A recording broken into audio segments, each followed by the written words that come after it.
Quentin again. Where are you from, by the way?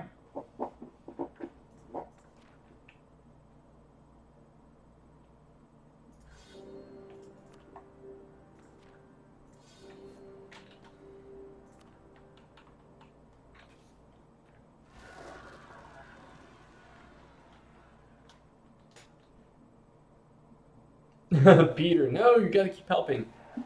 You're so helpful. Sometimes embarrass us by pointing out like big time mistakes so that everyone can see it, but it's fine. Okay, you're on the East Coast too. I guess that makes sense, Quentin. Sleep is for losers.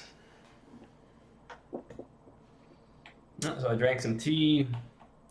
Got a couple of hours before I'm expected in bed. Okay, so I'm back to working on AI emotions,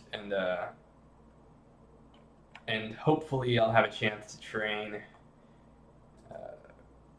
the AI to use the state interactions more effectively. And Mamluks continue to plunge into bankruptcy. And the main issue is obviously they have super powerful estates and a relatively weak central government, but they're not leveraging the power of their estates properly. And so a couple of loans, after they get a couple of loans, it really does sink them. Elysian, why do you always show up at the beginning of these streams when it's late, but you never show up to the earlier streams that I have during the day?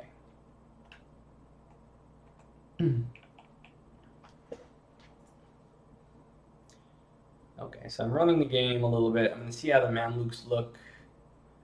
By the way, on the previous stream, guys, I only have 14 people in here, but I'll explain. Actually, I'll wait a little bit. A few more people to show up, and I'll explain what I did in the previous stream. Okay. I'm going to wait to 13:59, and then we'll check on the Mamluks.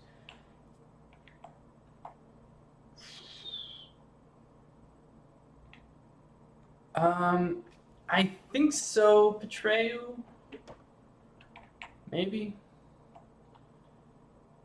Thought it was. There's supposed to be a little script that checks to see if any countries that shouldn't be in the HRE are in the HRE, and then it removes them.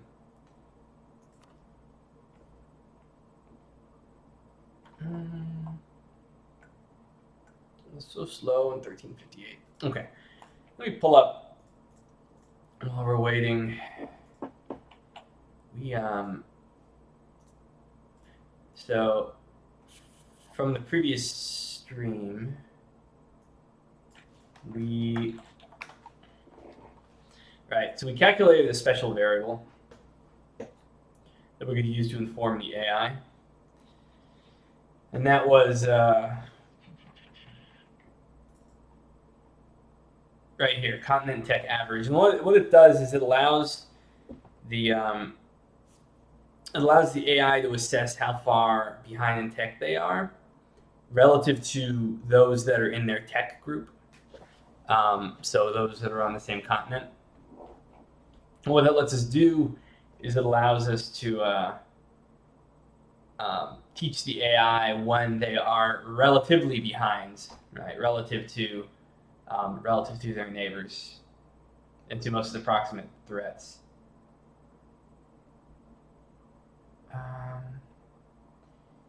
AI build order is wonky at the moment. Can you give me an example, Elysian?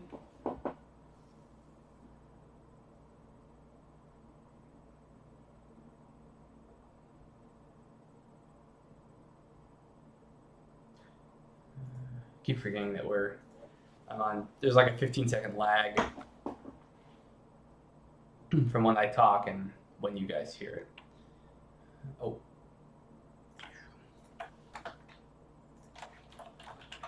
As we can see, Mamluks. Ouch. Jeez.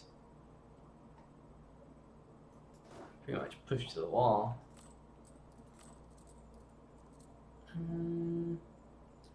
Set a budget. Farm maintenance, capital maintenance. Pretty painful. I wonder if we should take a capital building off of Cairo. It's a little too expensive for them.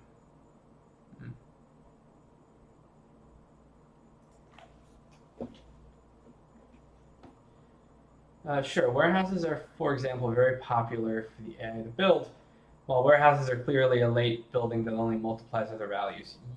Yeah. Well, yeah, we actually, they were kind of ninja nerfed, right? They're not really as good as they seem to be. They're mainly urban. So yeah, I think you're right, Elysian. Because the build order was based off the benefit that they played with rural pops too, so I don't think the weights have been adjusted.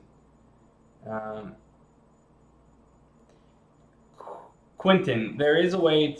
I made separate variables to determine whether a country is behind in tech. But there's the absolute behind in tech relative to the year that you're in, and then there's behind relative to all of your neighbors, right? So if you're in like Mesoamerica, right, there's a big difference between being behind years wise and being behind just relative neighbors, right? So for instance, let's see what tech triggers we have. There may be some new triggers. Yeah, neighbors tech discount, tech difference. Yeah, there's not really what we need per se. I mean, the first one was kind of interesting, neighbors tech discount, because that is somewhat analogous, but I think it defaults to the biggest one, right? It doesn't measure every neighbor. It just is a really easy way to tell, like, oh, how far am I behind my highest neighbor? And that's not really what we're looking for.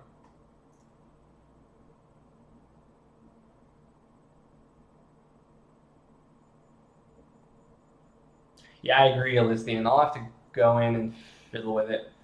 I'm not sure if it's been so long since I've really looked at all that stuff. Let's see. Pop Estates. What was even the build event? Desimon should be going back to school, and KJ is kind of out of the running. So, AI emotions, AI states, savings, building control, maybe. It's obviously not the file. It's only 38 lines of code long. Census colonial. I think, okay, so census. I know the build events are fired from the census. I think it's after the wealth calculations. Let me see if I can dig that up. Here, I'll just open the census here.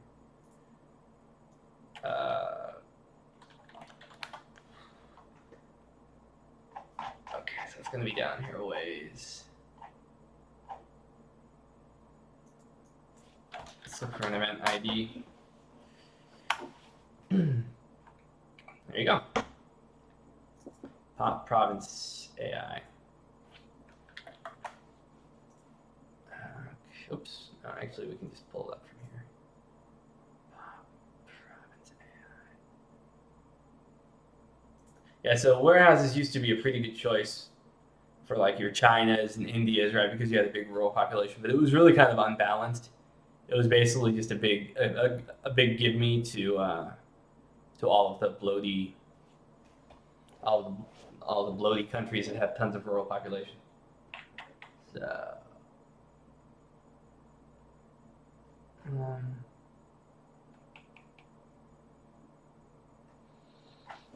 you can see that, right? I mean, there's almost 5,000 lines of code here.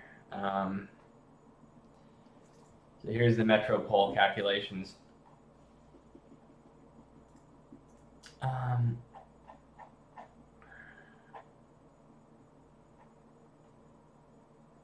KJ's formatting was kind of different than mine, so it's hard to. That's a little harder to sort through.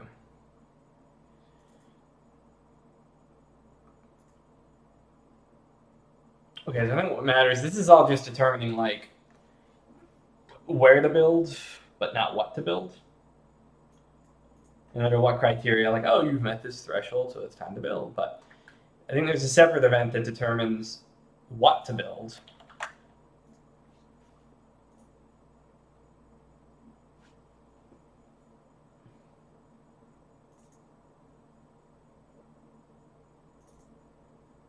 Okay.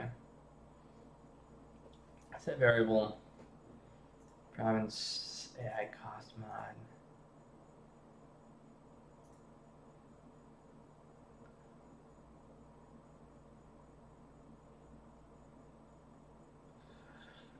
Catching up with comments real quick.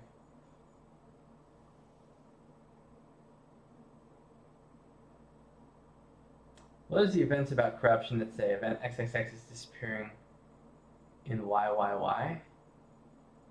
Do you have an event ID for that? Not sure what you mean exactly, Quentin. I don't think that they want to focus more on historical events, rather focusing on making a system where the events who come into play for a nation war could make sense. Yeah, sort of a more emergent gameplay. Oh, yeah, search for specific. Okay, so warehouse.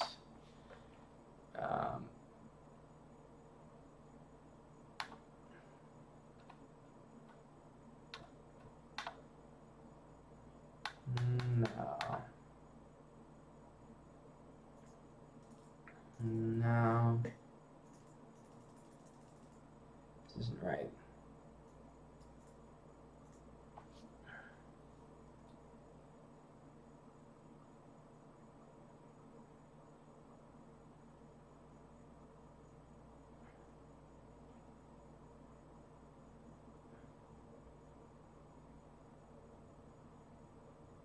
Mm-mm. SI? What's SI? System. I'm embarrassed. What does SI mean? And I'll kick myself when you tell me, but. So when Desimon originally made it, he did a good job of formatting. So I'm looking for the weights, right? So you can see right here, weights, well, actually.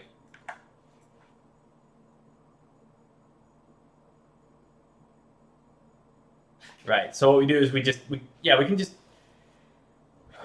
adjust the base weights for warehouse buildings, and that should help. If we wanted to just do,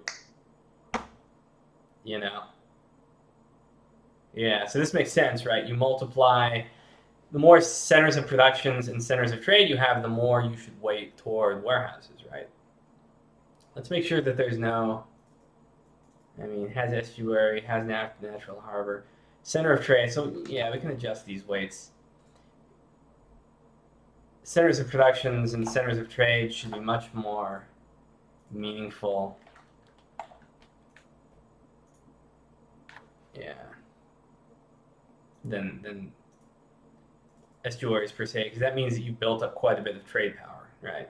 Whereas in an estuary, you don't necessarily have any. Yeah. In fact, we can even remove this. Actually, no. We want to keep it because it could aggregate. If you have two centers of production, two centers of trade, you would actually want the warehouse in the one that had the estuary, so we can still leave that. I wonder if this is redundant. No, it wouldn't be redundant. See, urban goods rank 3, that's luxury goods. But scaling it back a little because of the redundancy will help a bit, I think.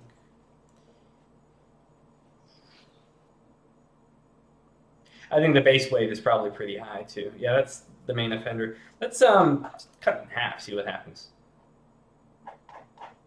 Let's see what other comparable weights are. Freaking religious buildings.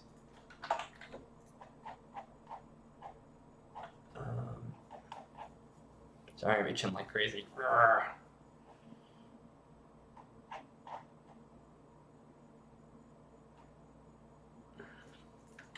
Let's look at the base trade building weights just to have comparison.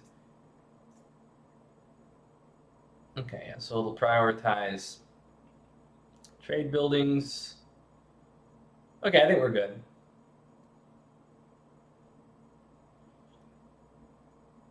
Right, Lithian. Right, the AI should only build warehouses when they are really useful, but only very rarely when there isn't much. Right, so they should only build it when they've already got other buildings there, right? It should never be the first building. So yeah, I agree. This should help, but I wonder what production building weights are currently.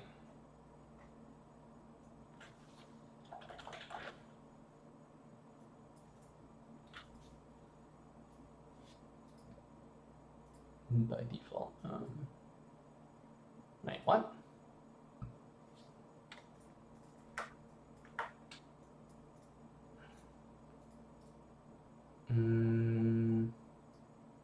I see.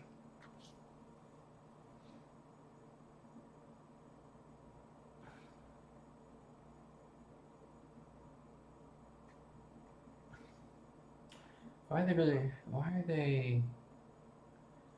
are they scaled down over time? I really think. So, what do you guys think from your observations? This is actually handy to have you guys around. So, from like your observations, do you find that the AI is not building enough urban production? That seems to be what I've noticed, and that seems to be corroborated with what I'm seeing here.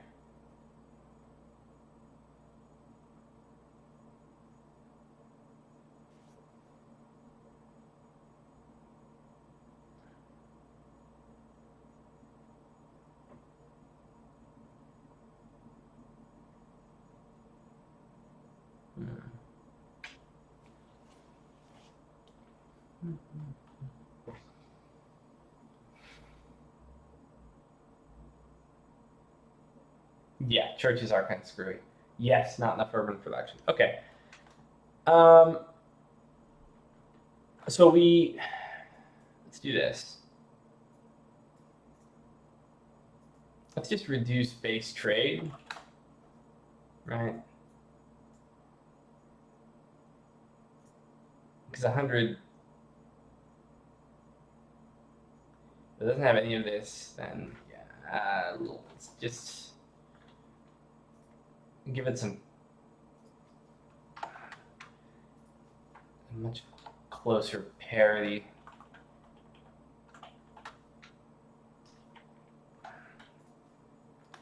Yeah. So we can see some broader like cottage industries and stuff like that. Yeah. I think it's just that the base weights are like totally out of control with trade. Too high for workshops, not workshops, but warehouses. Okay, so this should help. Thanks for bringing that up, Elysian. So that should move us in the right direction. So now, poor Mamluks, Jesus.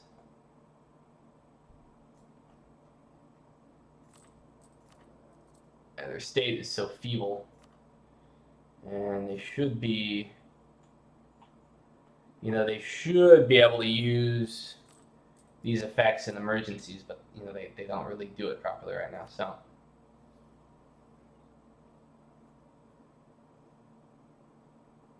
Yeah, I have no idea. Petreo institutions aren't my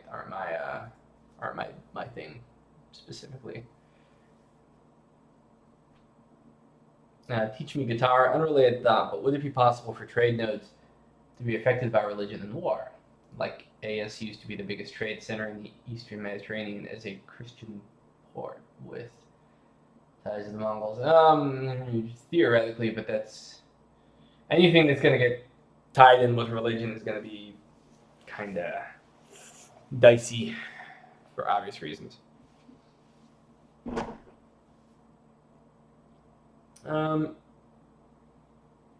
Yeah, so Peter, state maintenance is going to be brutal for any big country with a really bad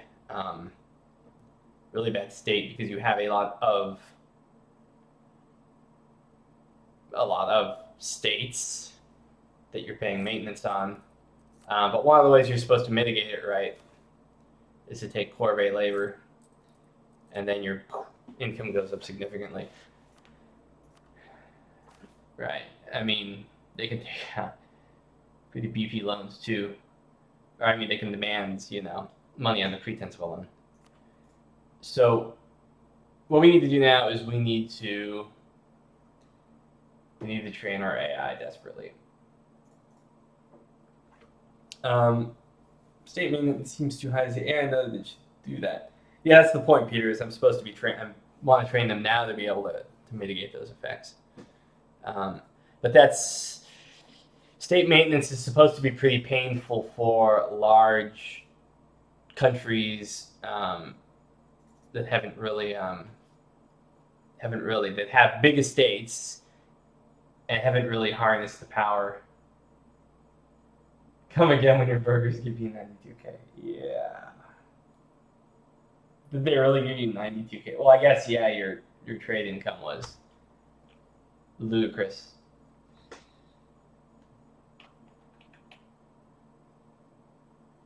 Okay, so we've dealt with this province AI issue.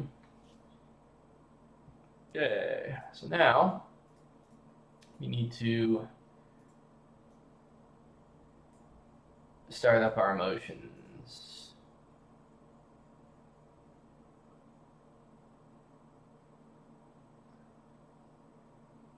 What is the point of states in this mod? It seems like with CE, it's really not worth making your further territories into states.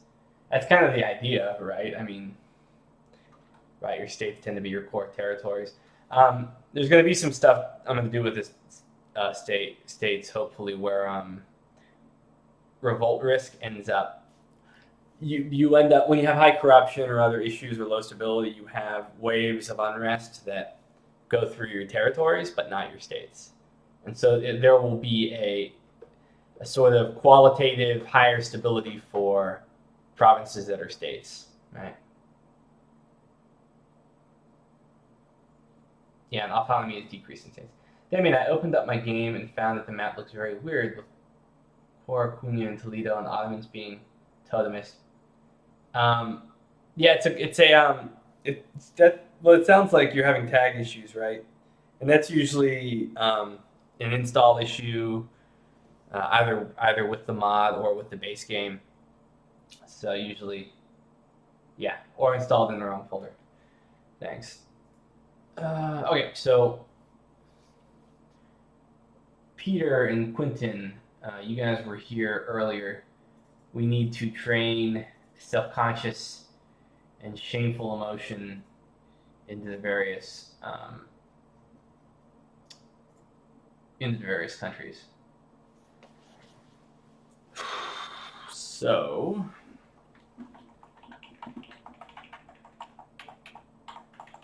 we kind of have our tiers of corruption here, and then it'll be based too on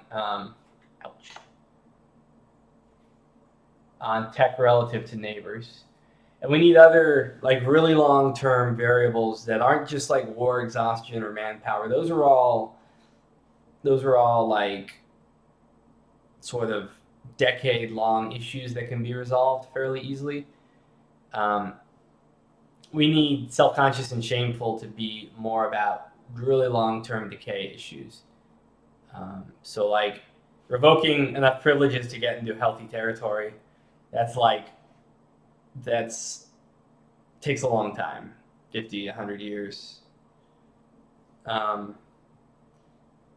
Catching up in tech when you're 10 or 15 techs behind, that's another 50 to 100 year endeavor.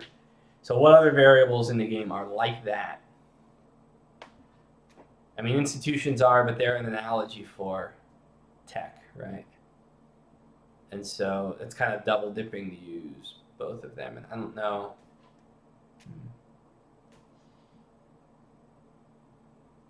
Right. Yeah, Quentin, corruption is more of a long-term variable, right? Low urban population. Inflation.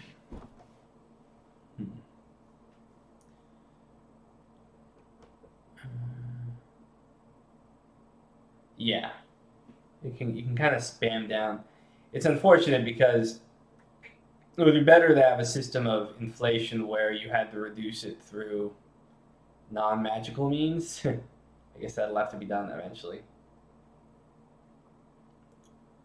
But in the event that we change that, no, Elysian, don't go to bed. Make yourself sick by staying up late, staying with us. Okay, fine. Have a good Memorial Day weekend. Let's poke around the map a bit. What kind of variables are indicative of long-term issues? CE efficiency.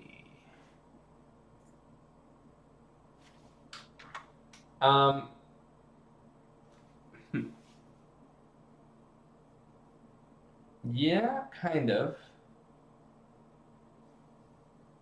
It is true to some extent.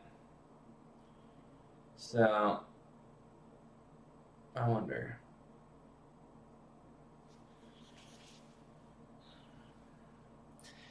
Province trauma kind of resolves on its own.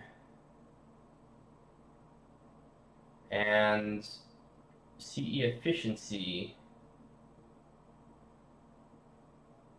takes money to improve. I think we have self-improver that'll kick in when you need better. So those are kind of separated. Yeah. Don't have that much to go on if you're way behind in ideas, right? How do you measure how many ideas you have?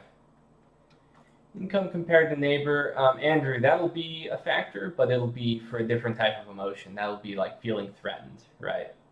You have a superpower on your border and they don't like you and they have way more money and a bigger army and oh my god, what are you going to do?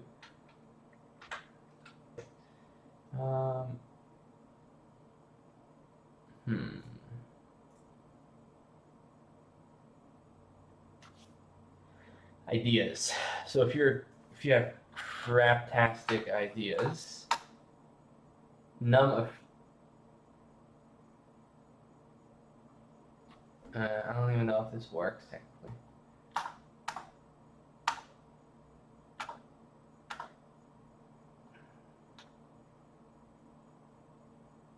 That could be a really hard thing to diagnose if we don't have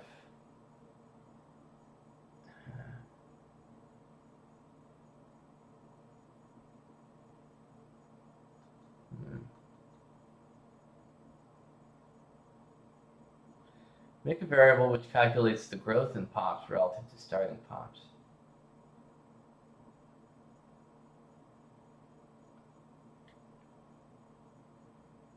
Yeah, that would be a cool variable to make, like where should your population be and where is it now of a given province or something like that. That could be good for informing emotions about, okay, time to stay nice and stable and just grow, right? I need my population to get better so I'm not getting in fights. Yeah, so let's let me write that down so I don't forget. Create variable which measures what a province's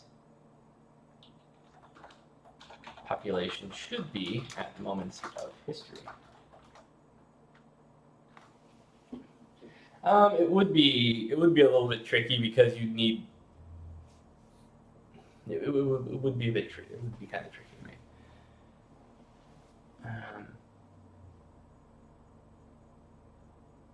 Building that's been built. We already have a variable for that. Cole Dennis. What about the amount of building that's been? That's your development score, right? Urbanization to peers.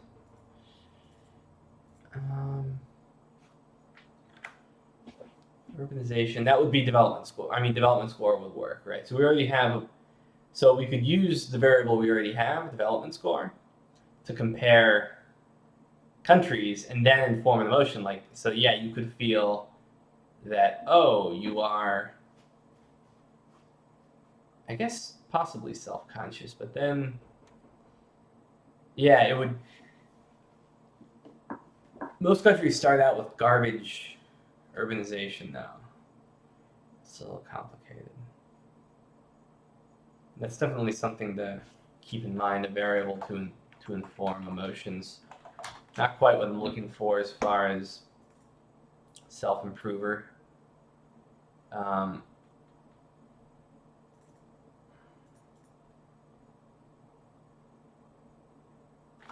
So the thing is, when you're behind in tech and you have a lot of corruption, you need monarch points to catch up in tech.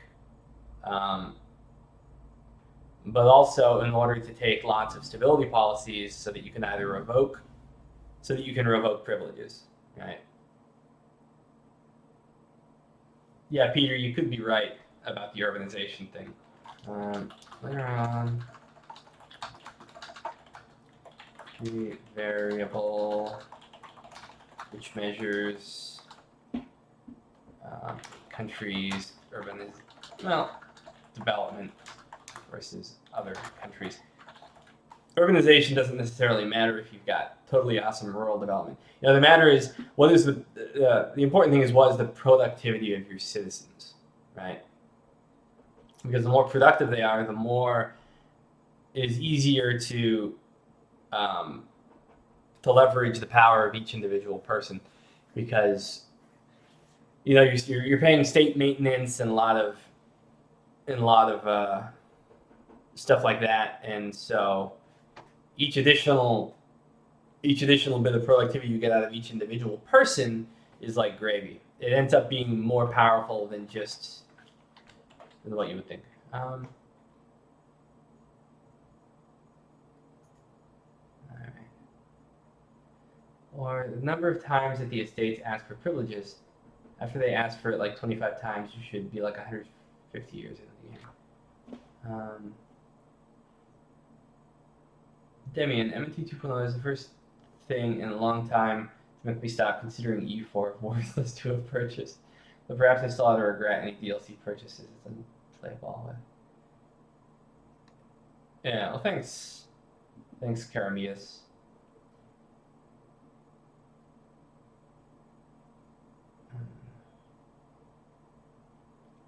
Maybe number of colonial nations compared to other colonizers. Why isn't there a largest city in the world modifier? We were thinking about it.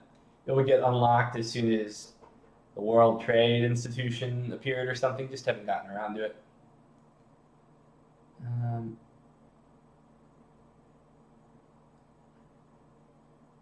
AI could focus on diplo policies for stability. That's a good idea, David. Yeah, okay, so yeah, actually that's a good idea. So some of these emotions can actually inform the type of policies they take, right? So if they're focusing inward and they don't want to get stuck in a bunch of alliances, then they just go for diplo. Yeah, let's keep that in mind as we're training the AI. Petro, yeah, that should be possible. Or a way to see largest cities in the world, for that matter. It's just, all stuff that takes time and you have to prioritize. It also is a matter of like what you're in the mood to do. Also, it would be given to Ming always.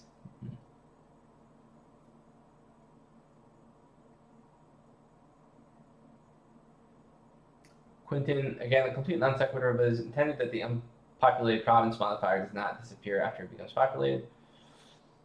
I think that's a little buggy. It's someone else's thing.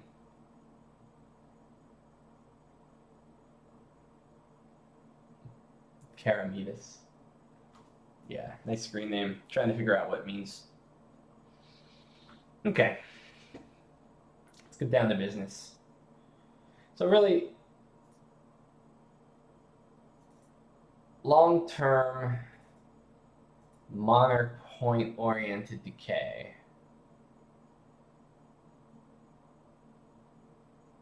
It really comes down to corruption and tech relative to neighbors and ideas. I don't, well, you know, right? So you're super behind in ideas. I don't really know how to deal with that. So maybe we should just go simple at first.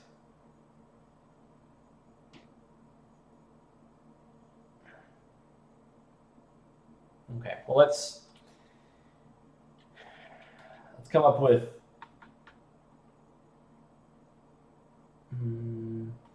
trying to imagine what to do here. So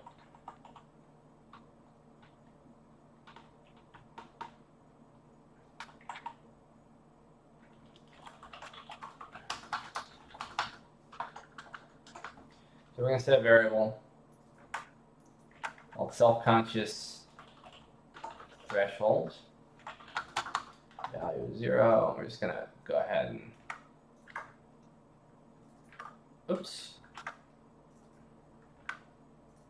These are the ones that currently matter. Shameful.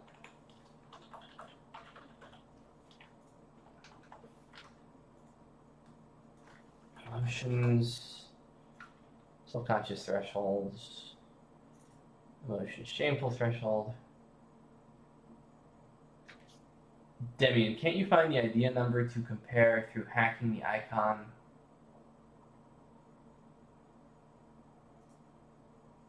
Yeah, Peter, that's the pain in the ass way.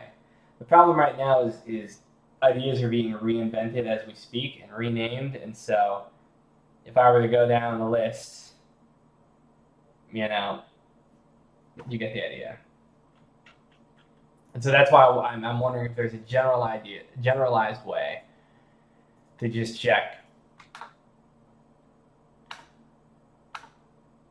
So,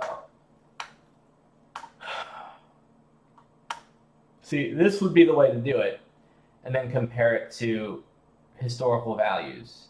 Well, why don't we just test it? Here, let's find out. Let's comment this out. We'll just do a quick test. Dang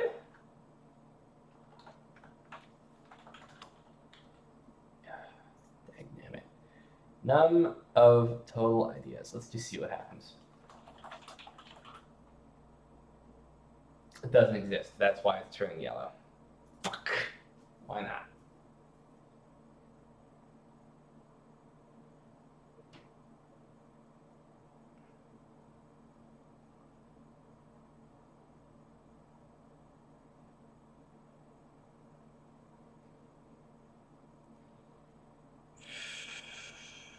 Well,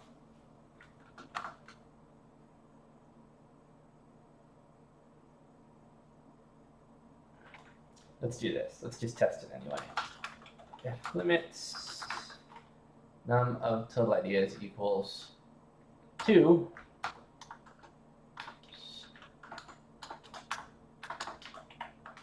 set country flag, code works, right?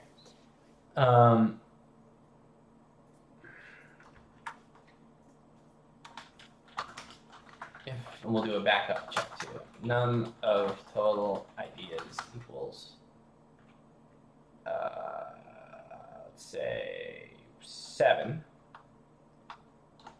Oh, I did not want to add a bracket. Set country flag equals code works too. Right, this is a little diagnostic event, just to see if this code works. Because if it does work, then we can pretty easily capture that variable.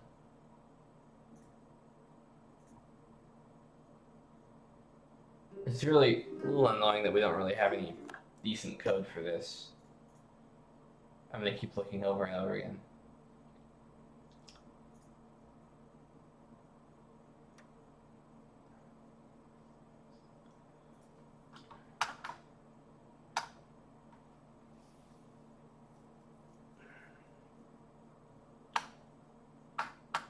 full idea group. Why do I not see that? I don't see that trigger. What the hell?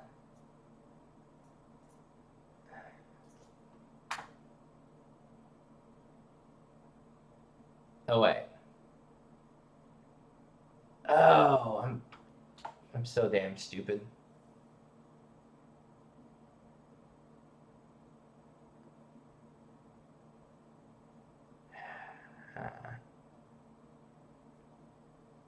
You can check for the number of ideas in each category. Right, that's the way, that's the non-generalized way. I'd have to wait to see all the idea groups completed. So it wouldn't be practical to do right now. I have to wait for Alderon to finish all of the ideas.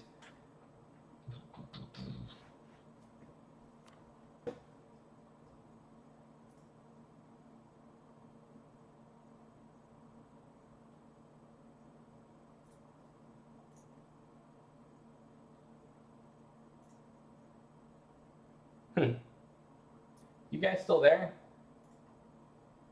By the way? It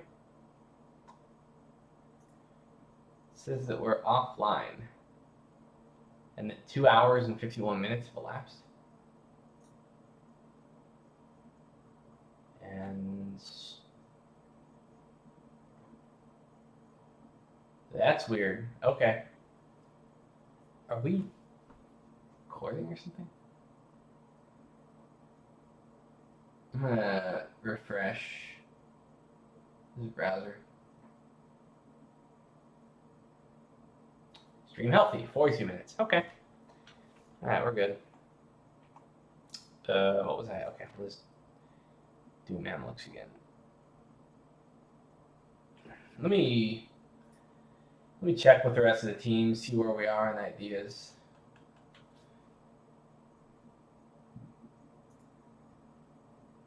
Oh.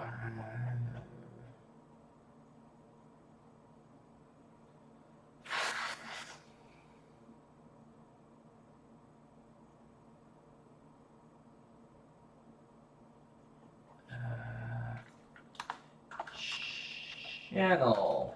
Hey guys, have we finalized the various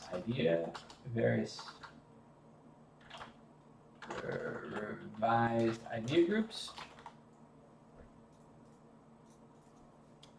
I need the name set in stone for some variable creation purposes. Okay.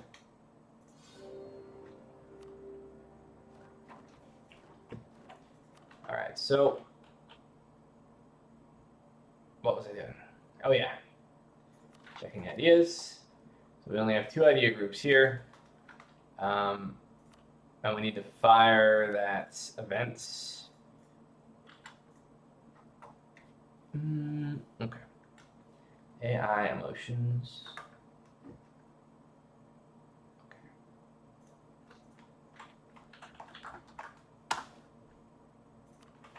I didn't see anything set there. So we're probably screwed.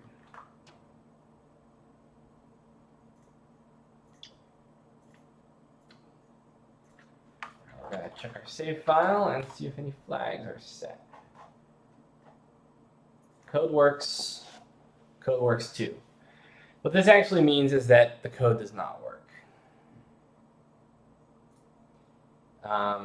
Because as you can see, we only have 2 ideas, and yet code works 2 showed up, and we do not have 7 ideas. So it's seeing this, and it's just defaulting as it's returning as true. It's like, oh, this is true, even though it isn't. This is true, even though it isn't. Okay, doesn't work. So we'll have to go with Peter's. I think it was Peter's idea. Talk to Alderon about that. But we can't do that until I get in touch with Alderon and see if he's finalized all that stuff. Okay. So let's see.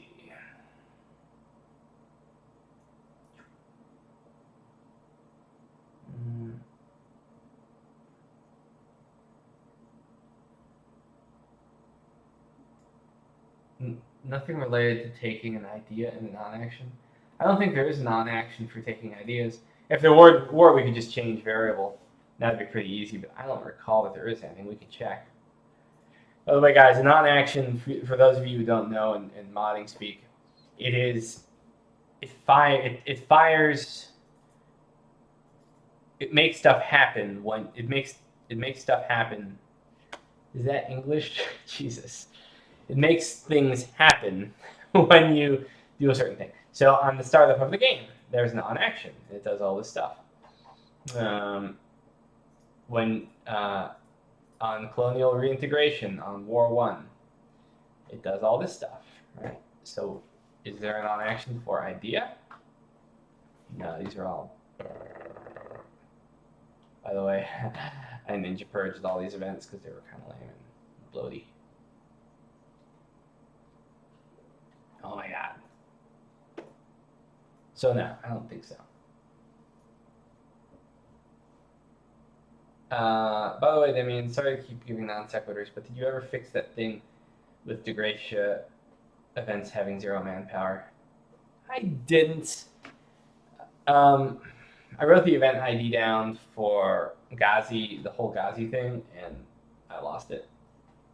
So I'd go fix it now, but Damien, you did check. All right, well, thanks.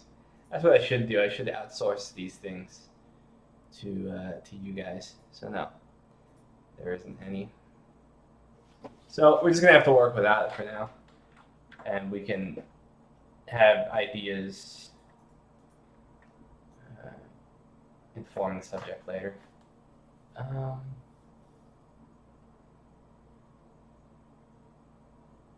Okay. Question is, how much do we want tech to matter, and how much do we want corruption to matter? I'd say corruption should probably matter more. Mamluks start out with around 20, and so I think that should, in practical terms, make them self-conscious. Like, that level should be enough to make them self-conscious, in my opinion, and make them want to start revoking and prioritizing that, right? So let's go ahead. So first off, we need to calculate how self-conscious they should be to see if they fit the criteria. So, right, so we set this variable.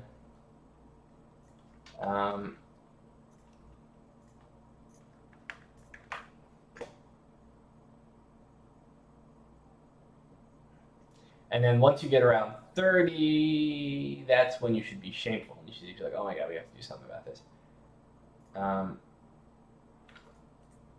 So let's say we need to reach a base value of 10.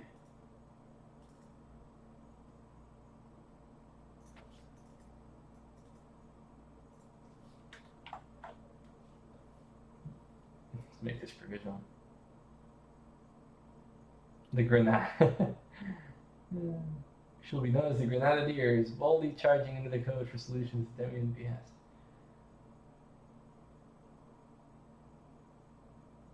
Yeah, Petreo, our plans with Degratia, I'd love to get into it and revise it, but it's complicated, obviously. I mean, I've already done some revisions to it, but it's right. So it's a matter of, do I work on Degratia for 6 months, or do I get tribes and freeholders and colonization and all that in? So it's not, you can't really do a lot of edge work on it. I don't know. Yeah, it's unfortunate. It'd be great if D Harper returns, but problem is, for him to properly integrate it into the POP system, he has to learn the POP system. So not only does he have to revise his own code, which is monumental, but then he also has to learn the POP system to integrate it properly. And he tried to do that before with refugees, and the refugee system he made kind of worked, but not really, because it completely slowed the game down to a crawl whenever refugees fired. So, you know, Yeah. Anyway, me rambling. All right, so we want to harness this variable related to corruption. Let me I need to shave. God.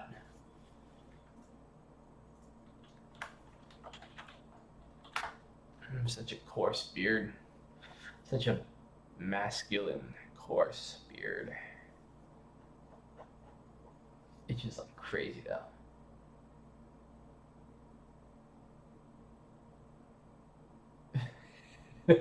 Quentin, in my imagined world where he returned, he would know everything. Duh.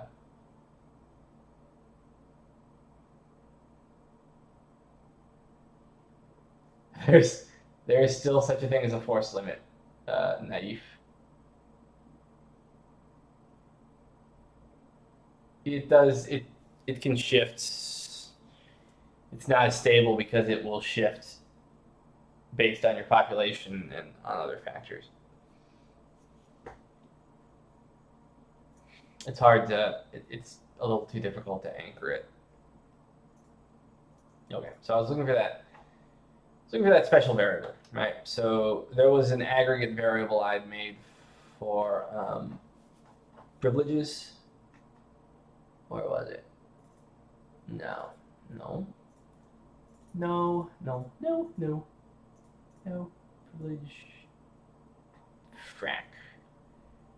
Where was it? It was in the States.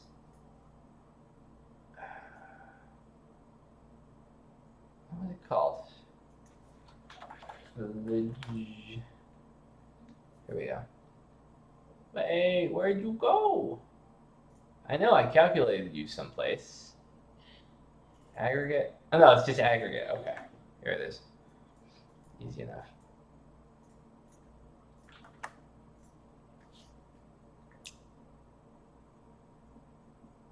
Yikes.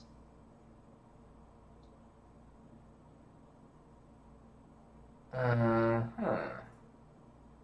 100. Okay, so that's before it's divided, right? Okay, that works. That actually works better.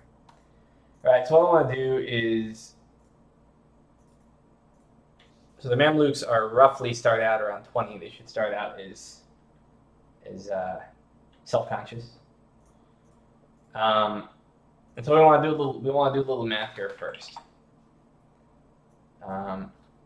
So first off, we set a new variable, and that variable is going to scale up toward these thresholds here. And then once the scaling up variable meets the threshold, that's when you activate the emotion, right? So it's kind of like as you're eating cheesecakes, you're getting fatter and fatter and fatter. When you you start getting self-conscious, but you're not officially self-conscious. And then when you hit that threshold, you're like, oh my God, you step on the scale and you look in the mirror and you're like, okay, it's time to diet. Kind of the same principle here. So set variable emotions self-conscious score. Set it at 0 to start. Hey, tag.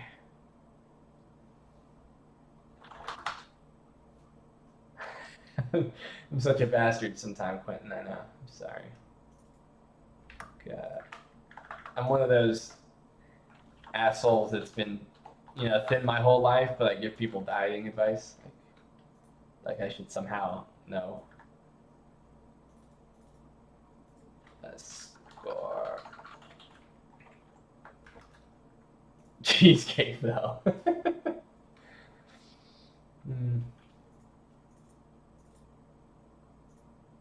Okay.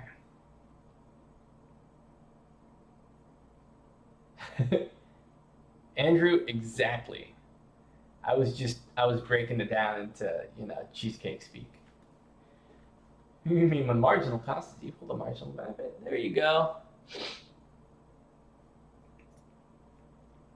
I swing back and forth between extreme jargon and attempts to be accessible. Back when I was, teaching college biology and stuff like that, you'd end up with students that were shockingly ill-prepared to be in college. you had to dumb things down to get them interested initially so that they'd actually study. Okay, so now we want to start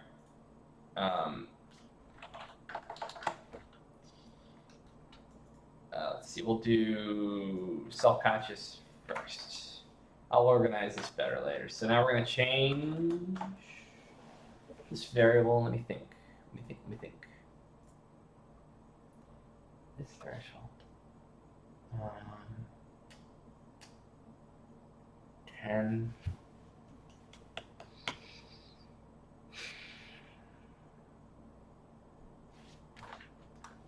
Oops. What did I do? There. I think 13. 12. We want Mamluks to be self-conscious right out of the gate. And we're going to change this value by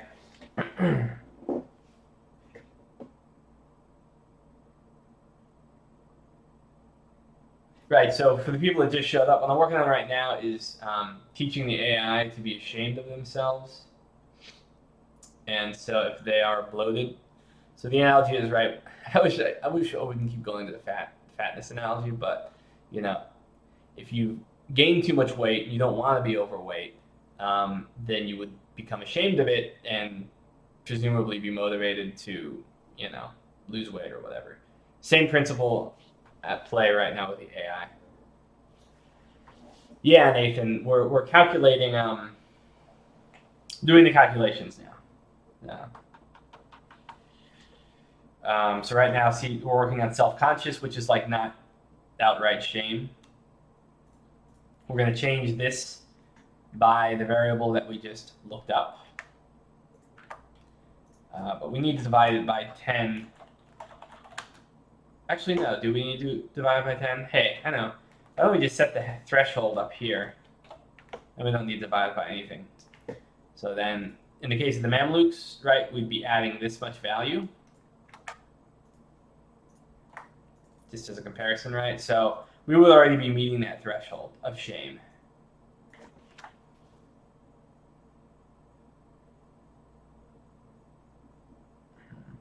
And I need to feel sexy. Good call. They will, right? So remember some of the other emotions we were talking about, like confident, right?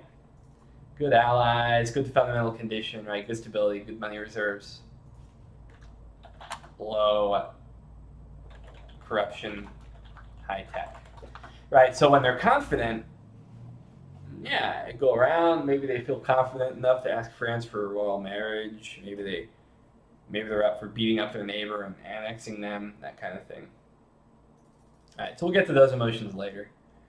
Those are not really essential at the moment. Yeah, Nathan, for the most part. So we're working on the minimal fixes one, not the holy crap, I'm falling apart. That's shame, which we'll do as well. But shame is going to be difficult to integrate right now because we need the violent means of revoking privileges, which we don't have yet. And so that's when you feel shameful, that's when you'll like just go kamikaze at your estates. You know, the AI will just be encouraged to drive an estate's loyalty down to like 0 as fast as possible and then just try to revoke as many privileges as possible. Because once you get the higher corruption, that's when you, if I have a chance to add it in, that's when you'll start getting really bad events which threaten to tear your country apart. What if I'm the kind of person who gets his kicks from force feeding a bunch of cheesecake to a mass?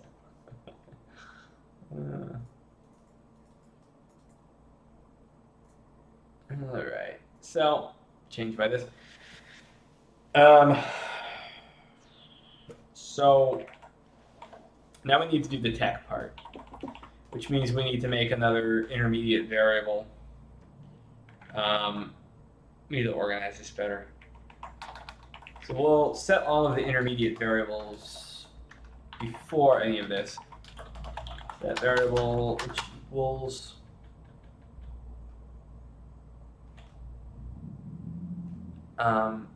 emotions tech condition. And then we'll set that variable to, of course, tech condition equals behind. What the hell was it called again? Country tech behinds? Blah.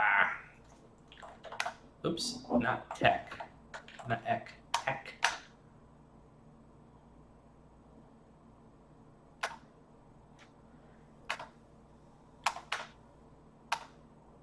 Tech behind. Here we go. All right, so if you're actually ahead, it will act to subtract from the shame, right? If it's positive, it'll add to the shame. Yeah, Nathan, we did finish it. See, text behinds.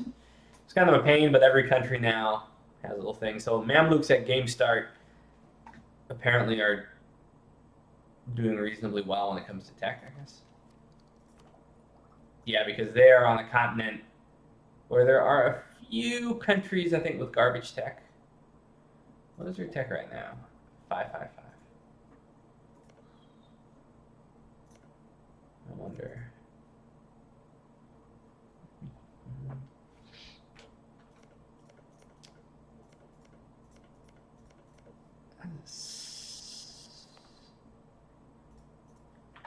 Average seems a little funny, but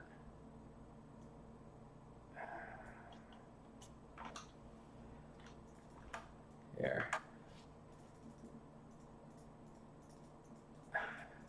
This seems about right in most cases.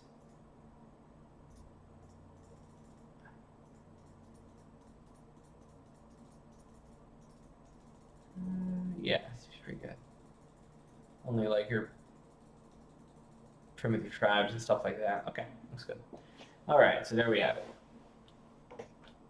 So we have to figure out what kind of weight we want for the text behind condition.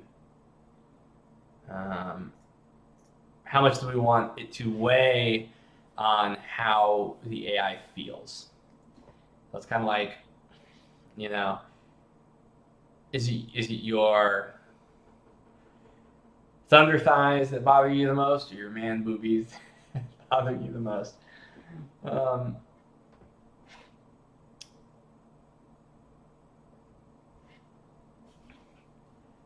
Briva, Baltic, Prussian culture. I don't have any input on culture stuff. It's not something that I can practically be focused on.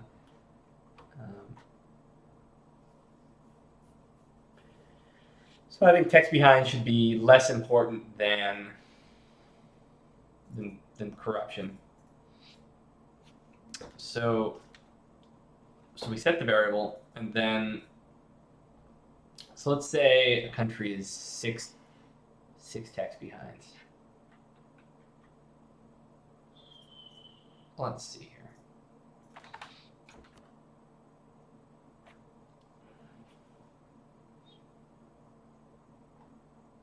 Do I have any?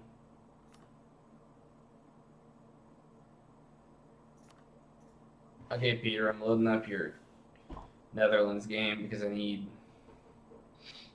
to see how far behind a lot of countries are in their tech.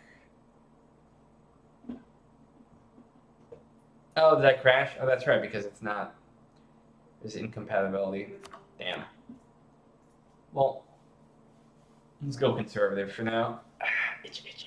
Why am I itching? Go conservative.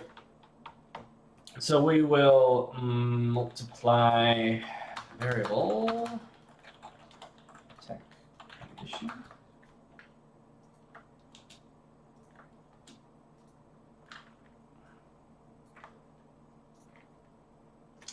by a certain value. So 10 text behinds. Let's say 5 text behind the average. Maybe equal 25. Yeah. So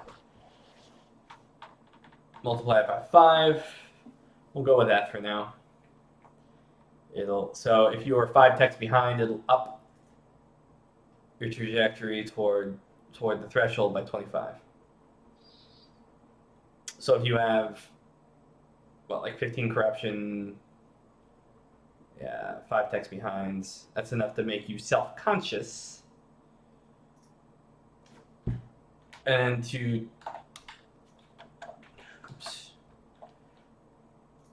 truly make you shameful, you need 180. Seem about right. Yeah, let's do that. And then we can integrate ideas later, raise the threshold.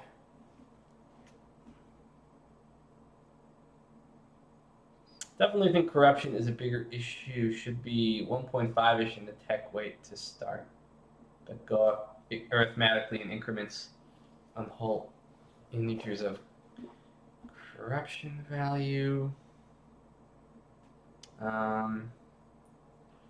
Definitely think corruption is a bigger issue. Should be 1.5-ish tech weight to start. Yeah, I mean, corruption here is definitely pretty significantly represented. What I'll have to do is I'll have to, when I run the hands-off game to like 1575 or something, I'll have to see the extent of the disparity that exists and then tune this value to reflect that. But anyway, change variable, which equals, it's kind of in a lot of ways kind of just a template for now. Anyway, self-conscious score. We can flesh all of this out later, as you can imagine, and have lots of different emotions that are represented. Just a set. Wondering if the corruption threshold should be bigger for bigger countries rather than just 15. What's the reasoning behind that? You're awesome.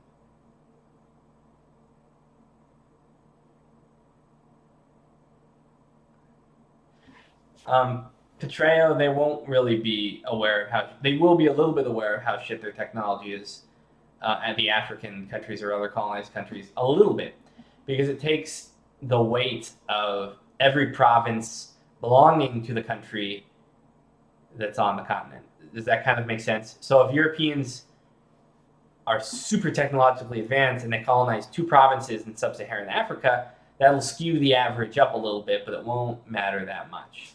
But if lots of provinces are occupied, it pushes up the average significantly, and then that's when the Africans are like, "Ah, gee, man, we're technological fatties here. We really need to tune up."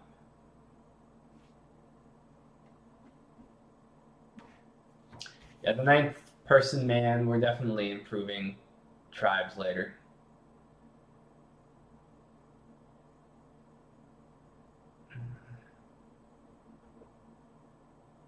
Yeah, corruption already scales with bigger countries tend to have privileges come at them faster, right?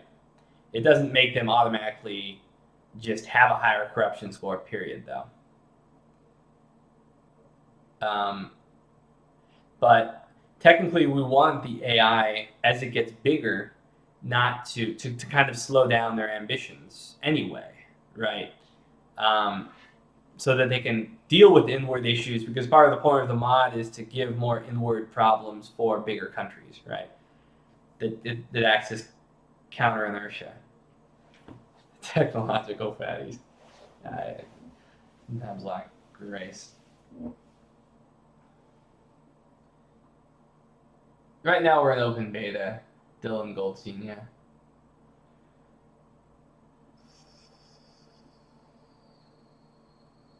Would you add an isolationism variable slider, especially for non-Westerners? I have a whole way to fix tech Westernization. Isolationism. We've bounced around that idea a bit in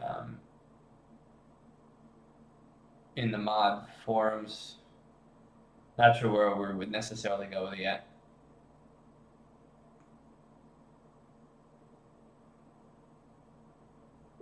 Okay, let me think.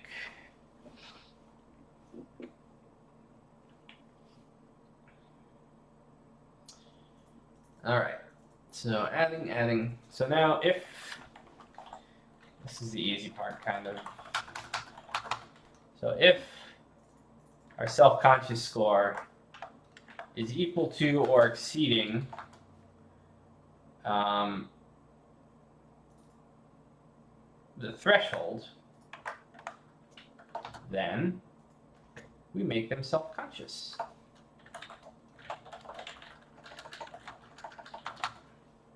Self-conscious.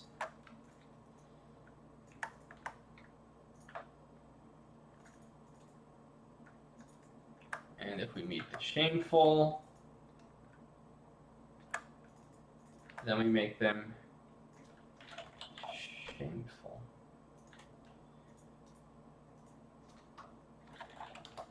We should specify that these are all emotion flags. Whoops. Okay.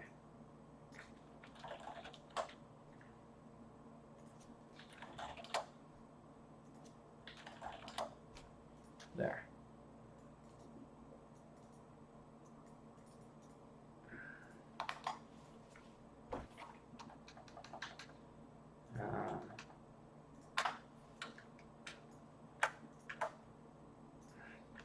Technically pointless to recalculate this variable. We could just theoretically use the previous one. But for the sake of consistency, we're going to have a directory of emotions that all look like this, all the way down. Few extra calculations in the country scope isn't a big deal. I just want it there. I want some consistency here. Since the shameful score is using the same criteria. Just make things prettier here. Oops. Okay.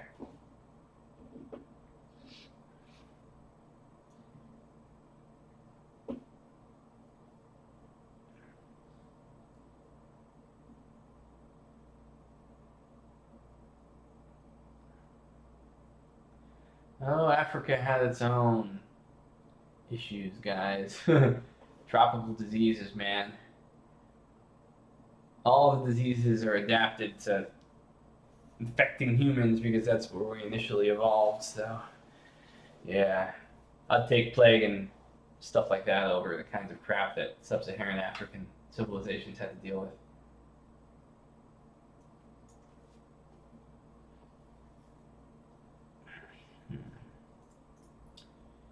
Well, the type of government guide the emotions. So, for instance, merchant republic should feel greedy and go for money and trade maximization.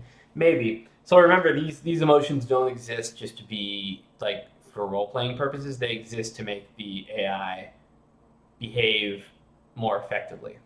Does that kind of make sense? So I don't want to go down the rabbit hole of you know what I mean.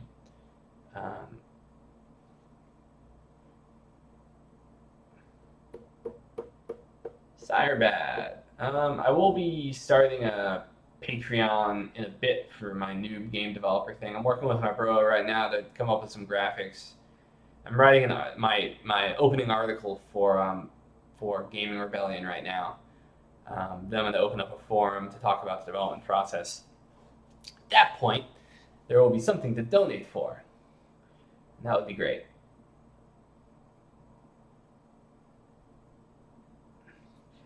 Nathan Pre, what are the variables that are going to be weighted for these emotions? That's just it. We have tons of variables in the mod.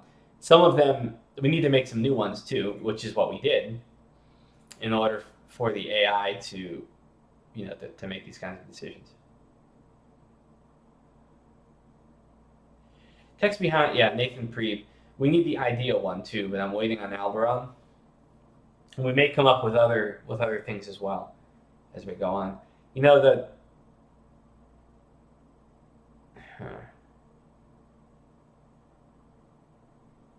There's probably other variables that we'll come up with as we go. Yeah. If anyone thinks of any specifically for shame and self-consciousness, that would be good. Okay, shameful score, self-conscious score. Okay. Emotions are set. Now here's the magic. If we wanted to, after this is over, we can change vanilla AI personalities to reflect what they should be doing. So if they are shameful, they should not be militaristic, right? They shouldn't be out conquering stuff. They should be peaceful, or at the very worst, balanced. Yeah, Nathan, high average autonomy.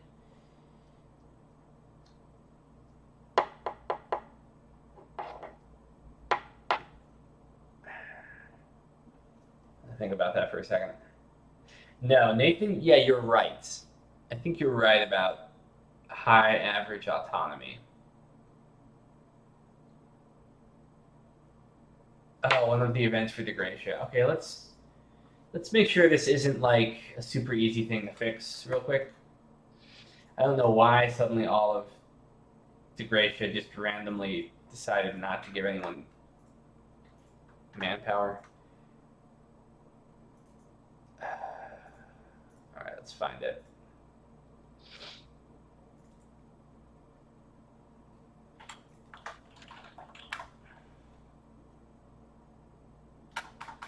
Good grief. Add manpower.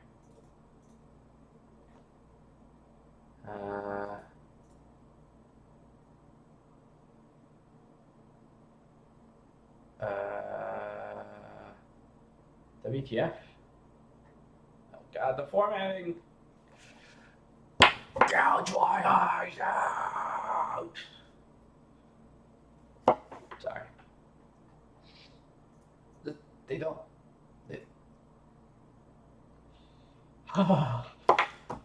Okay. Stay calm.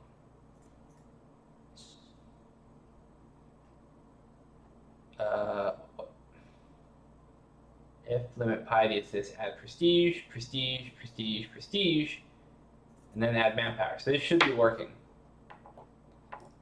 Unless add manpower is no longer a thing, which it should be.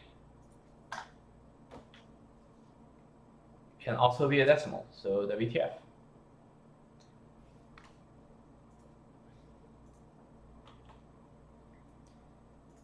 Yeah. I have no idea why it's not working.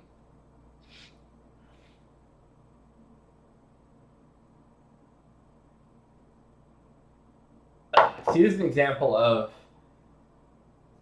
not Harper's fault, of course, but an example of the problem with degradation right now. All of this with new code can be summarized into like, with the new variables we've made and exported, could be revised to be like 5 lines of code in one option. Does not need to be all of that. It could be much more concise.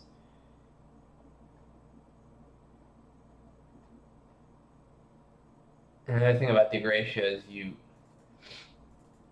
the AI role plays too much, as opposed to attempting to behave rationally.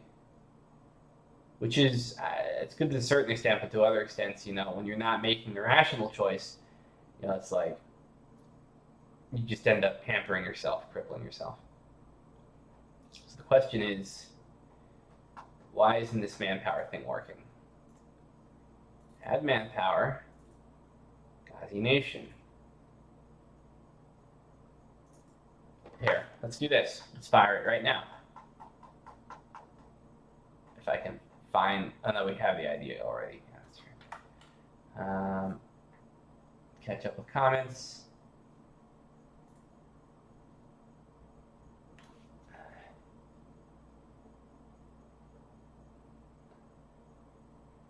Anyway, when colonizing the current version, when do you get colonial nations? Colonialism has been something everyone's had their hands in. A number of people have had their hands in, and I'm afraid almost to get involved. But I'll have to at some point.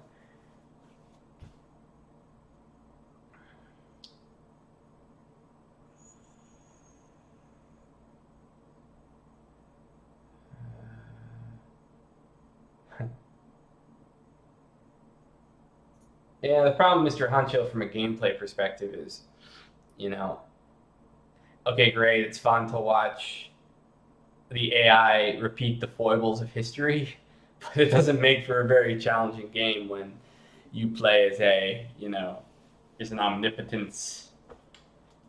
Oh, I know that free markets are going to be a good idea, or I know that, you know, that Eastern trade that going around the Horn of Africa is not going to cause us to, go off the edge of the world. It's like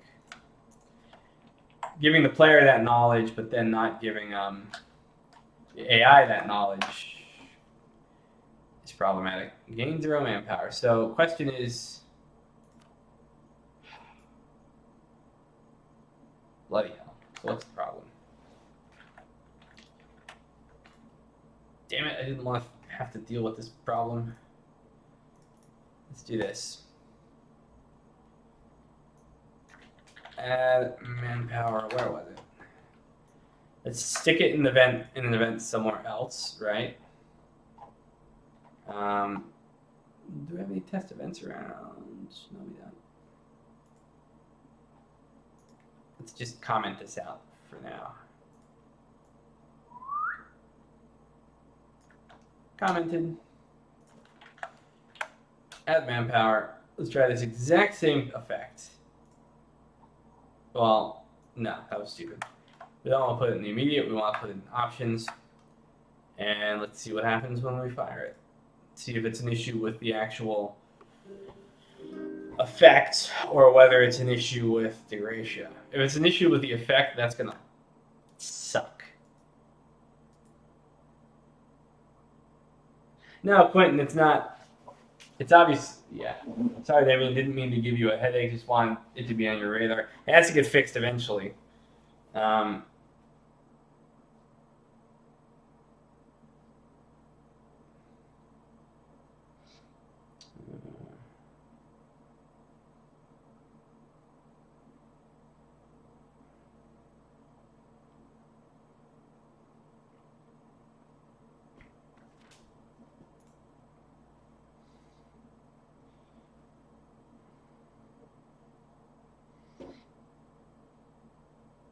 Interesting conversation you guys are having about colonization.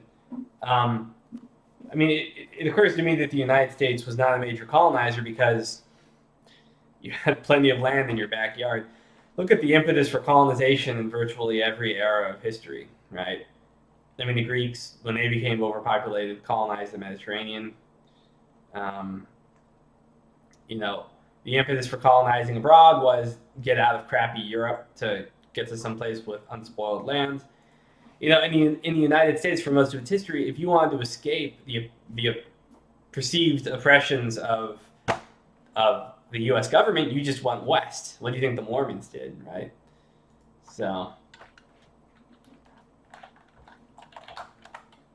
oops, that's not what I want to do. Fuck me.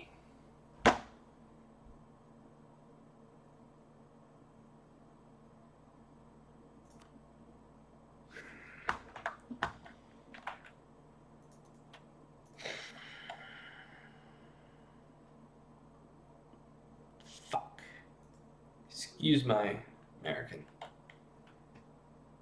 Okay, the effect does not work. See if it works in reverse. Why would...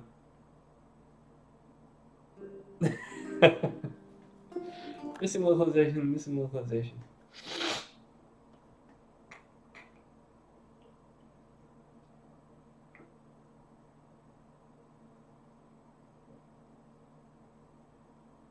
Gage, what about Cuba and the Philippines and Central America? I mean, there's colonization the way that South Africa was colonized.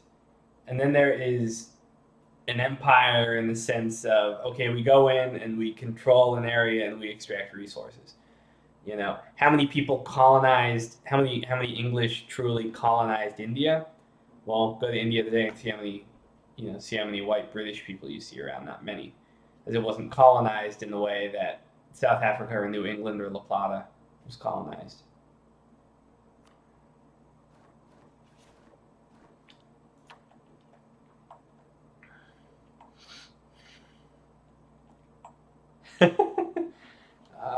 It makes me feel so happy when people say stuff like, the plague is about to destroy 16,000 urban civilians in Naples. Help. Right. Yeah, crabs. That's what I'm saying. It's imperialism, not colonialism. They're often sort of, we often think of the rush for Africa and confuse colonialism and imperialism because we kind of had it at the same time,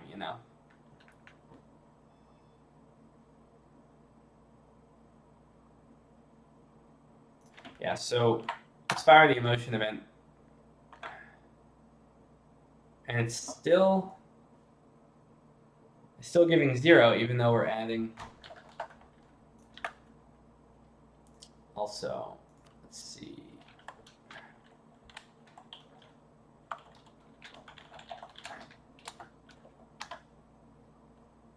What's the console command for manpower? I want to test something. Make sure it's not a broader issue that we're dealing with. Oh, derp. Okay. Manpower equals -1.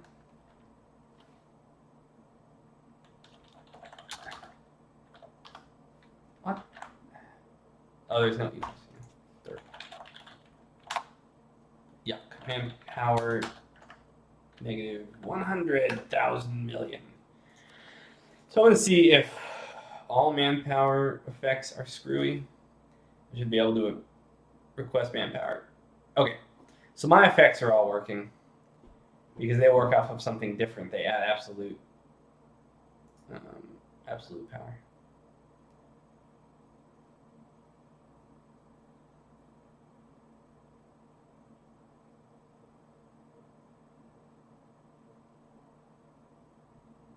Ziad Taha.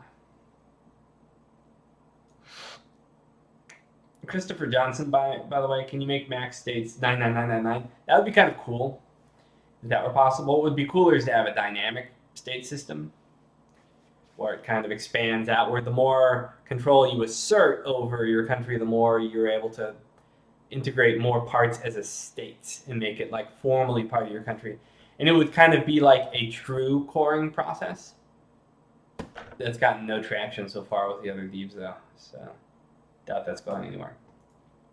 Ziad Taha. I think I know why it's not working. It's not meant to give manpower, it's meant to remove manpower. Many other events also have gain 0 manpower. I mean, it's meant to remove manpower, but I just checked the effect now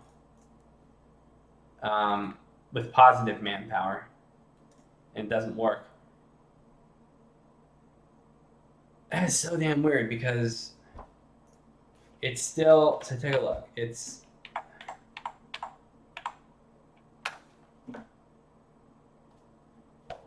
the effect works. It's registering here,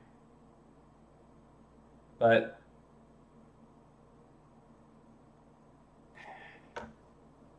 I don't understand.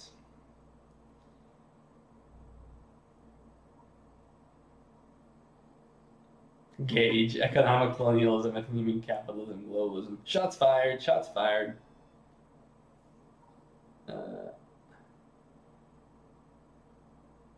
Whoa, who got 40% farming efficiency in Ireland? If that's not due to a bug, then that's pretty damn impressive.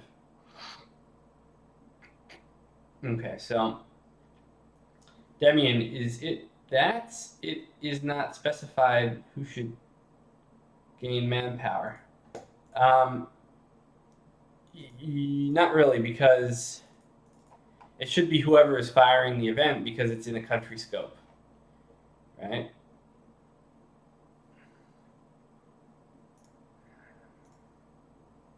Let's just go straight up manpower, see what kind of effects we have.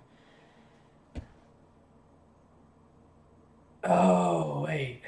Is it add manpower, add yearly manpower?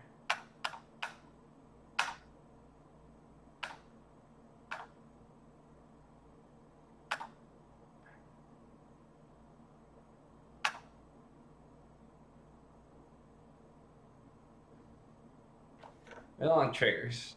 We just want effects, please.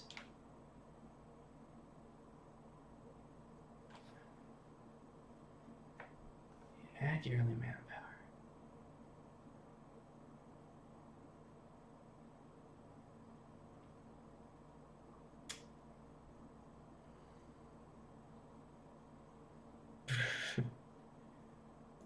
Yuck.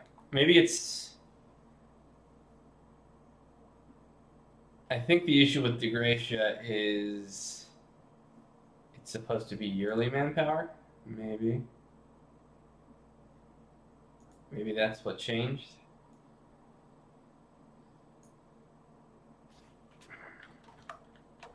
Let me try something. Actually,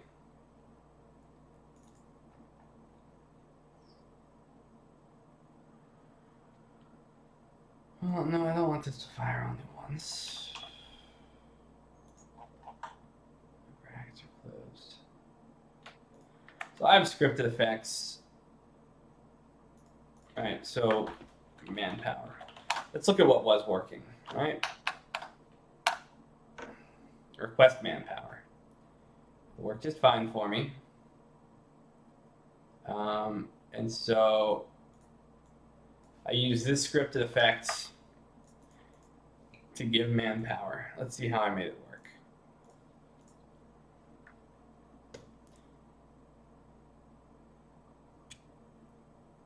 What? No. I know you exist. Oh, no. Wait, is it? Trigger? Yeah, option request manpower. Oh, duh. No, stop.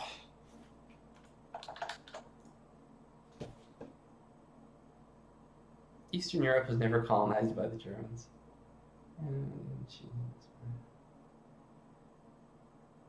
Okay.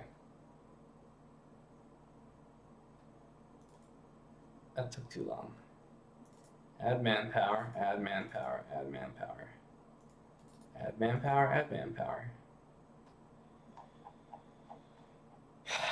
So add manpower should work because it is working.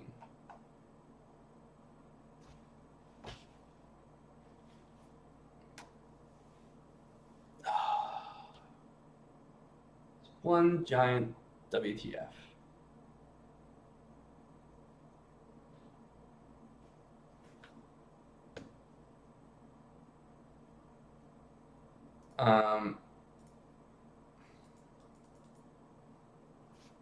This is really weird. Oops.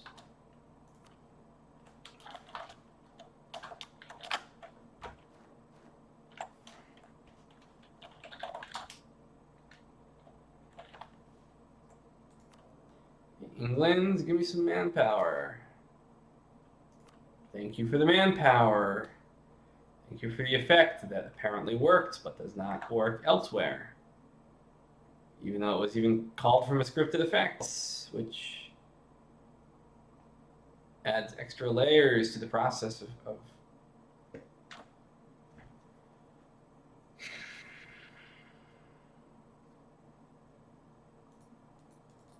Well, I'm going to do one more thing, and if I'm not making any progress, I'm going to have to give up and try and get someone else on the team to try and deal with it.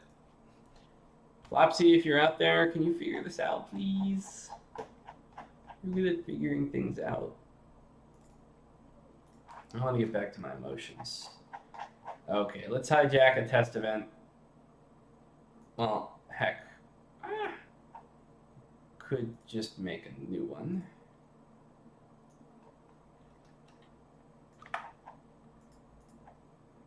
Oops.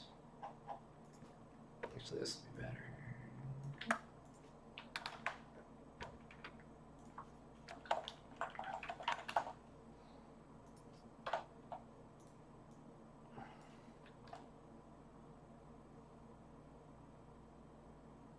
Anthony, want to form Belgium. You want to ahistorically form a amalgamation nation that even now is debating about whether it should exist. No offense, Belgium.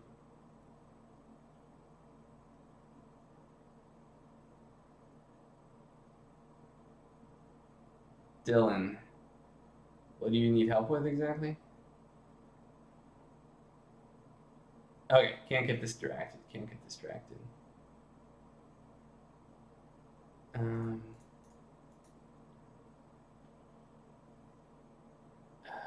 Okay, so add manpower. Oh, no, we don't want to do it immediate. We want to do it in options, right? Add manpower equals 10. Why not? It's a country event in a country scope. It has no reason not to fire. Add manpower 10. That's simple.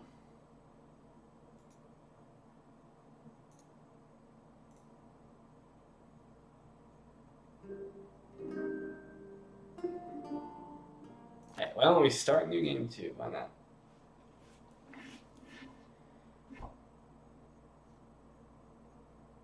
Doesn't Belgium have, like, don't they make lots of waffles and stuff?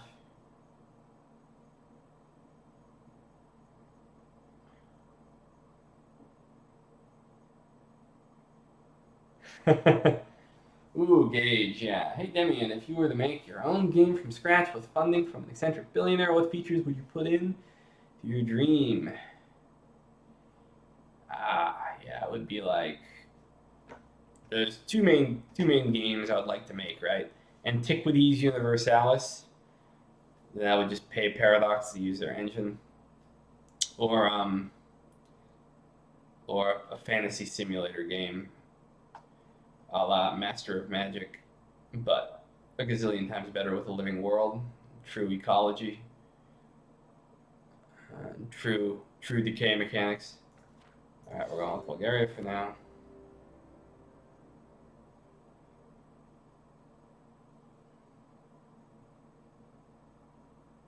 Any eccentric billionaires out there by any chance?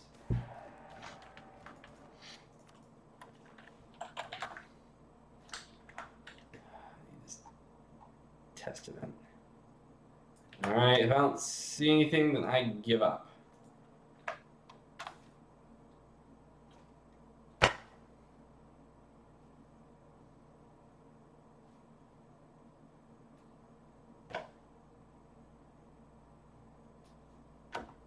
Why?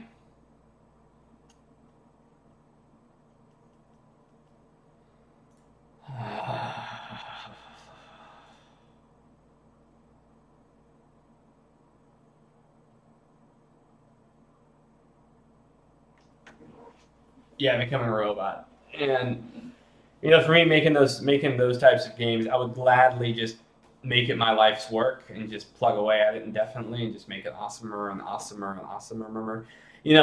Part of what fascinates me about making either of the two games I talked about is the ability to create a true simulation of economics, demography, and ecology. Which are things you can't really do in reality very well. As far as you can't run many experiments on actual people and ecologies and stuff like that. And so creating a system like that where you can tinker with it and such, it has academic value beyond just entertainment value, and that's what I find especially interesting. Which is why I would love to work on it. Question is, why the hell is manpower? Why it's working now in this event, but it's not working. Let's see where else. Oh wait. Yeah, there's no reason why it shouldn't work in this event. Pop AI emotions, unless. No, same thing. Same thing. Add manpower.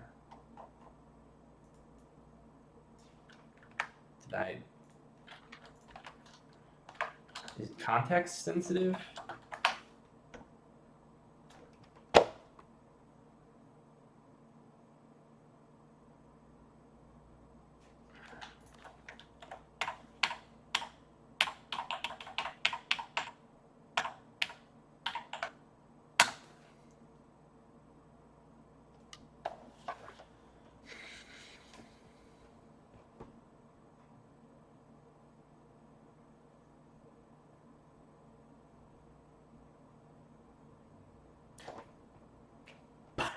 Bullshit. Bullshit.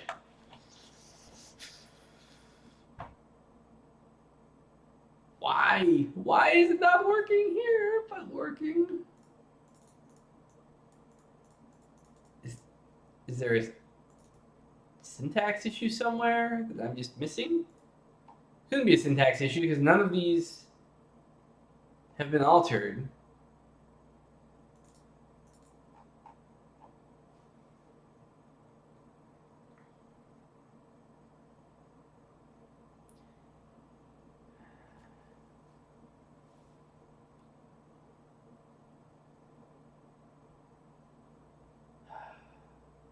I got an idea. So I think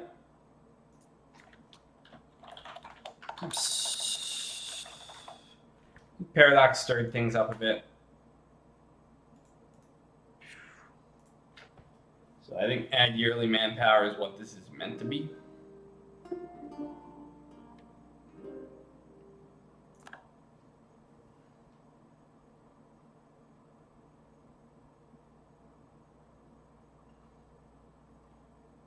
Becoming a robot, totally. I love the idea that the game could be good enough simulation to be academically interesting.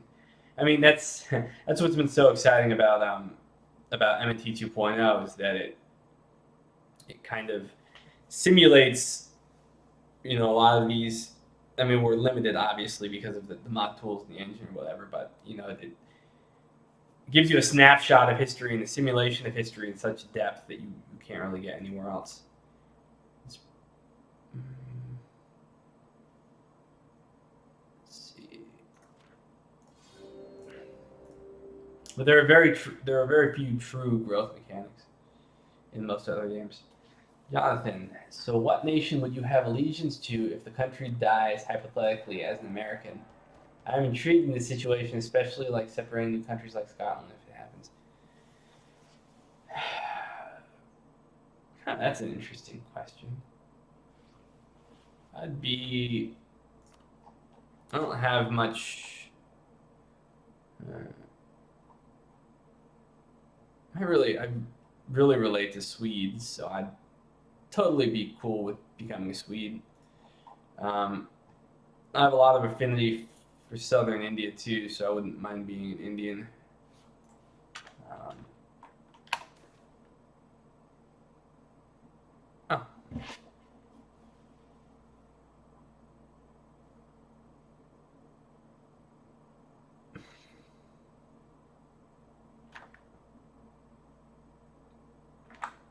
That works. By the way, Demi, making something that counts numbers of ideas is basically trivial. Okay, Peter, what did you do?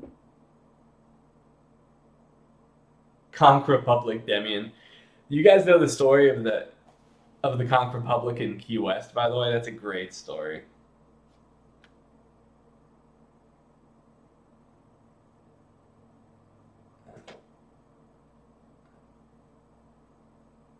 Yeah, I didn't think he was asking me, but hey, why not? It was an interesting mental exercise.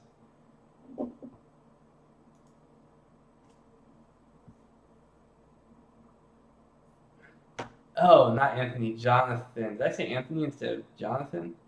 If that's the case, then. Anyway, story of the Conch Republic, if everyone wants to listen. So, here's how it goes. Maybe about a decade ago, 2 decades ago, Key West was put under blockade, or the Keys in general was put under blockade. Florida Keys, it's like a chain of islands out toward Cuba, and they were blockaded by the federal government, and it's because of some, I forget what exactly, but smuggling issues or something related to drugs, and so it infuriated people in the Keys because they rely so much on tourism. So they declared that they were going to secede from the Union, sort of like, and they sent letters to the Fed, to the Fed saying they were going to do this, and the federal government was like, so you you can't do that, right? And they're like, no, we're gonna do it. And no one knew if they were really trolling or not. And they got like, officials in Monroe County public office who were all behind it and everything. No one knew whether they were just totally bullshitting or something. And so they made their own flag, and they sent like delegations to UN functions and stuff like that, and had their own like costumes and everywhere they'd go, they'd blow on conch horns to scare the crap out of all of the other UN dignitaries and stuff like that. And and they did all this stuff to save face. Like, okay, we're gonna pay the U.S. government tribute, not taxes. It'll just be the exact amount of money that that we would otherwise pay in taxes, but we're still technically our own country. And it's hilarious. And the great part of the story is at one point the U.S. Army was going to do an exercise down in the Keys, and they sent this big column of like armored vehicles and soldiers and everything, and the Conch Republic interpreted this as an invasion, and so they readied a militia of like hundreds of people, and they got people to volunteer with their private airplanes and private ships to act as a navy, and they were going to try to repel the invaders. And so they all showed up with stale French bread that they would throw that they were going to throw at like the army as they went by and everything, and they blocked the bridges and like threw stale French bread, and they were throwing stale French bread out of the planes as bombs. and I guess like the people in the army just thought it was completely hilarious, and so they basically declared that they would surrender to the Conch Republic if they could just have military access, right? But yeah, it's pretty hilarious. I talked about that a little longer than I probably should have, but it's epic trolling. Okay, so I got to figure out how to check the forums for the idea thing. So it looks like I could plausibly, maybe, possibly fix the manpower issue, but I don't. Oh, Christ. It won't work the way it's supposed to, is the problem.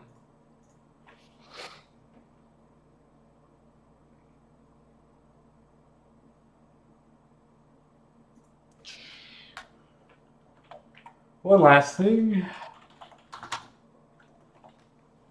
Let's just add an outrageous number and see what happens.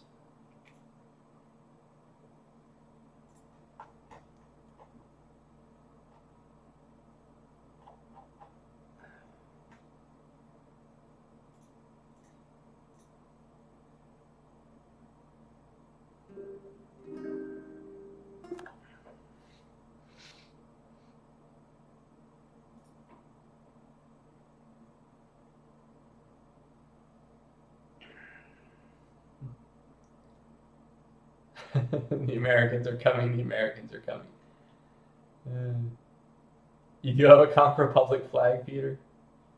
I mean, the original, I think, Conch Republic was like in the Bahamas or something, but I want to play the mighty Conch Republic. Maybe the best damn Easter egg country ever. Colonize, give them a tag. Colonize the Florida Keys, give them a tag.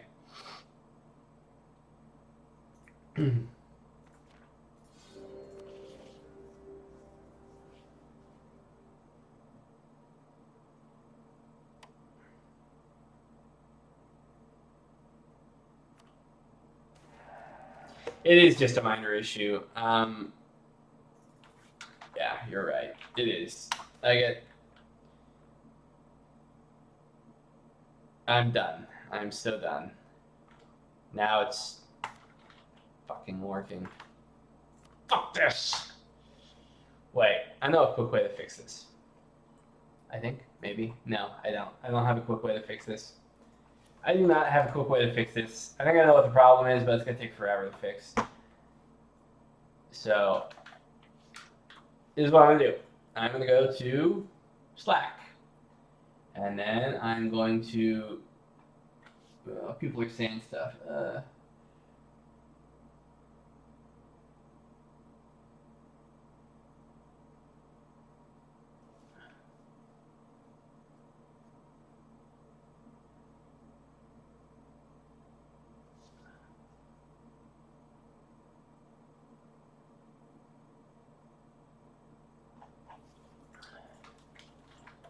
Okay.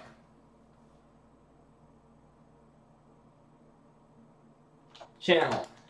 Hey guys.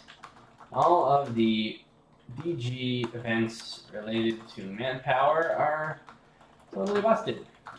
Did someone get on that for me? What I've been able to discern is that the effect of add manpower no longer operates the way that it did when the DG events were originally written. It should now use something to the effects of add yearly manpower, but I'm not sure. But it's yearly manpower, but it is not the same thing as the prior effects. Okay, let's move on. Let us move on. Comments.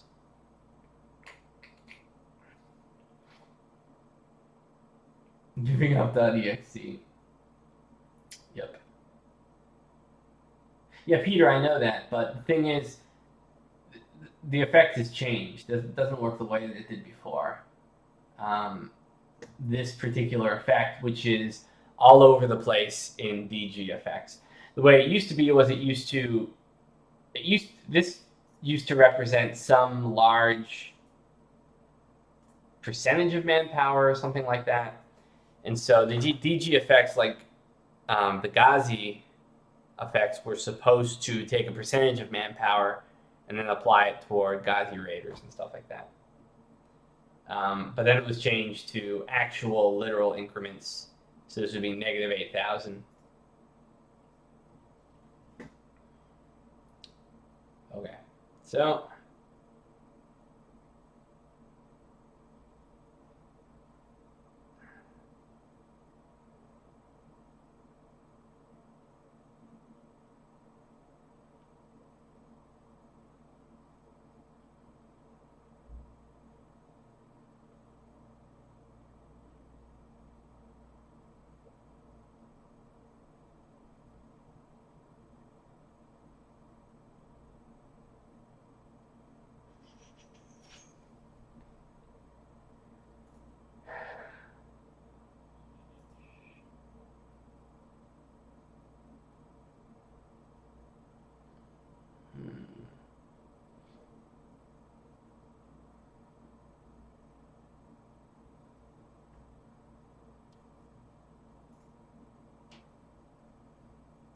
yeah, Eric, I'm not going to get into that here. There's plenty of that in the forum post.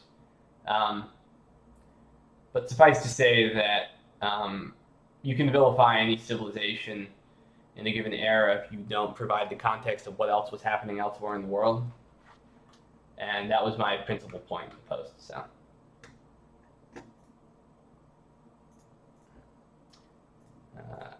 Oedipus Rex wasn't written by a Muslim after all, so there's plenty of plenty of that kind of thing going around everywhere.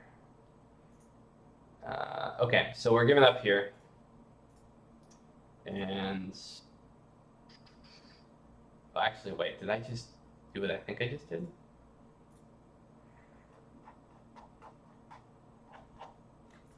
Crap, I think there's easy way. Yeah. Discard those changes.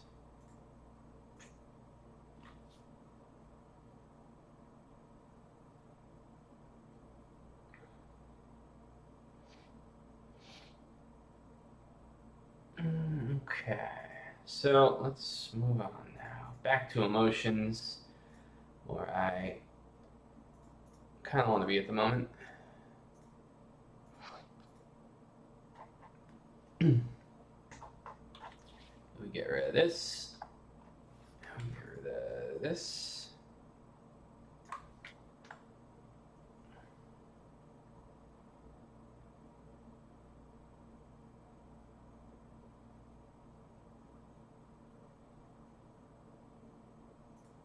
Okay.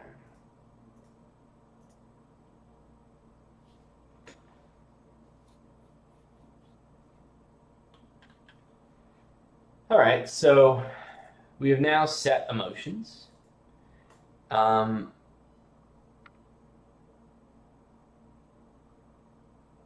for now, what we can actually do is we can what I was about to do before we kind of got off track was we didn't want personalities. We want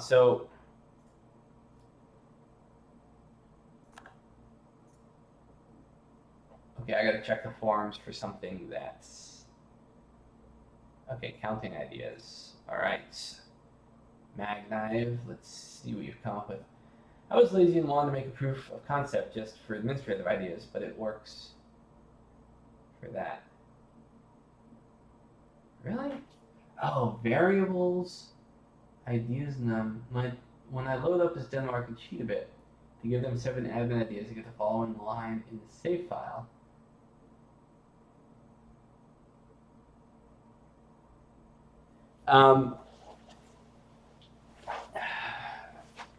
That'd be great if it yeah, it's there, but the question is there a way to export? Oh, you know what? So were you able to export that variable with export variable, Magnife?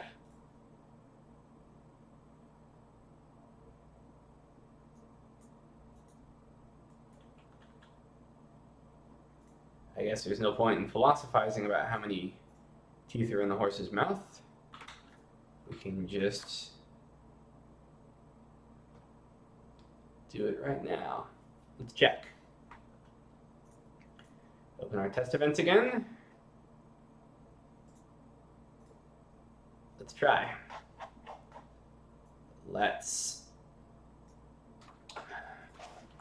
So this is, oops, export to variable. Oops, I think it's which equals value equals. Hold on. Let me get the syntax right here. Which value who? We don't need who. Export the variable. So the value would be Peter. You're the one that sent me the message, bro. I'm not. Right, Peter, you're Magnife, right? You sent me the message about the thing.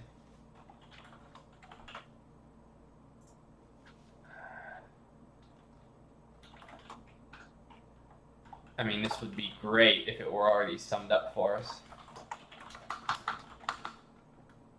Oh, wait, I guess I'm Oh. When I load up his Denmark and cheat a bit to give them 7 admin ideas, I get the following. So what? I'm confused. What effect are you actually using?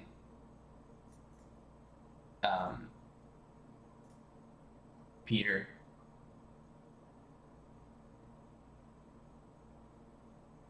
Yeah, Peter sent me a message, and I'm trying to, because we're trying to get be able to count how many ideas a country has taken.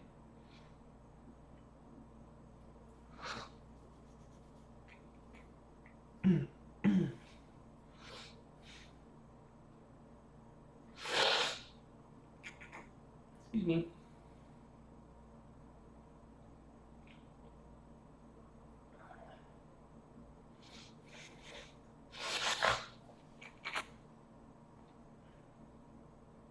Okay. Check the link, guys.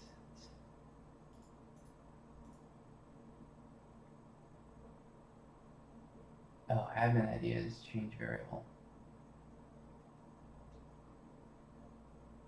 Yeah, but that's the issue. Yeah, we established that you can already export ideas just fine.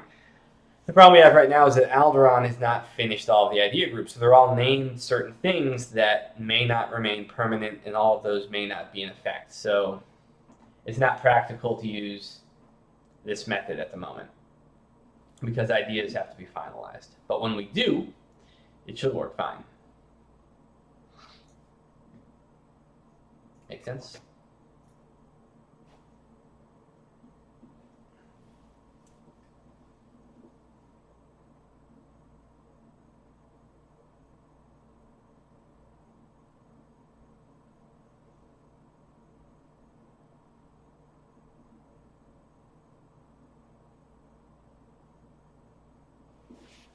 Yeah, well, Eric, as far as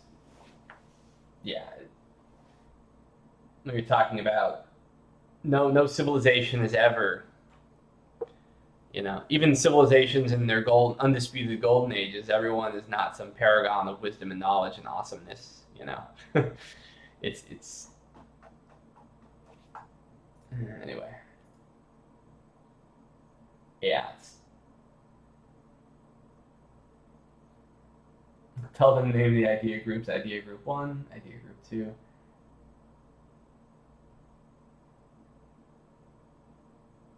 Yeah, it should. Yeah. Yeah, let's avoid. Let's avoid. Haha, Japan, this isn't Twitch. But let's avoid Peter getting too wound up in this until we have the. I don't know where Alderon is. I don't know if he's awake. I don't know. So I can't really make any progress there. So let's not worry about that for the time being. Okay.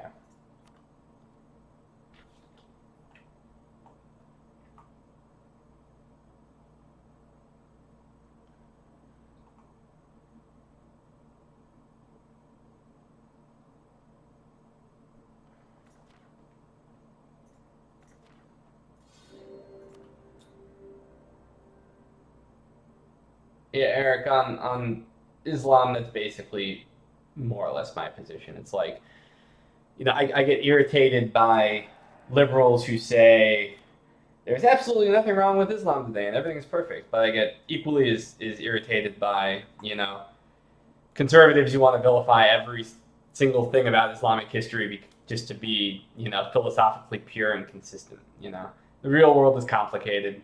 Um, and in world history, you have things that are so much worse than anything that happens, during the Islamic conquests or during the, alleged Islamic Golden Age. So it's like, casting an entire civilization is being absolutely horrible in every way. Just isn't really consistent in my opinion. It drowns out the nuance and the true interesting things about history that.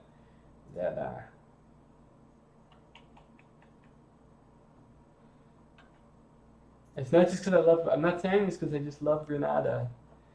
Main reason I really love Granada is because it's so damn hard to win, and I like challenges.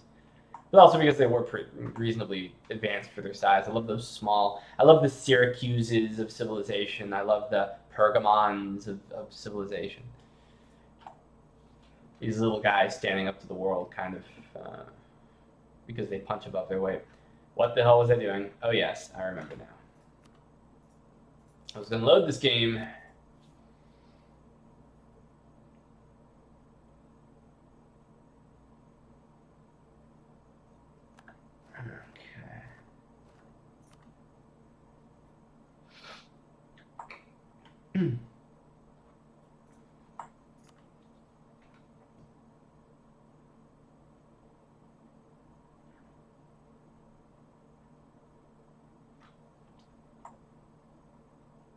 Okay. Pergamons.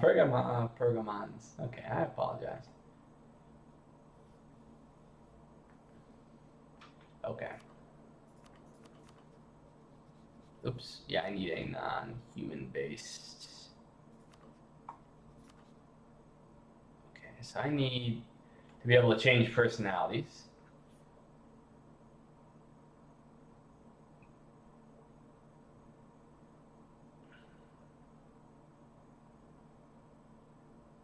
Strategos, that's probably right in a lot of ways.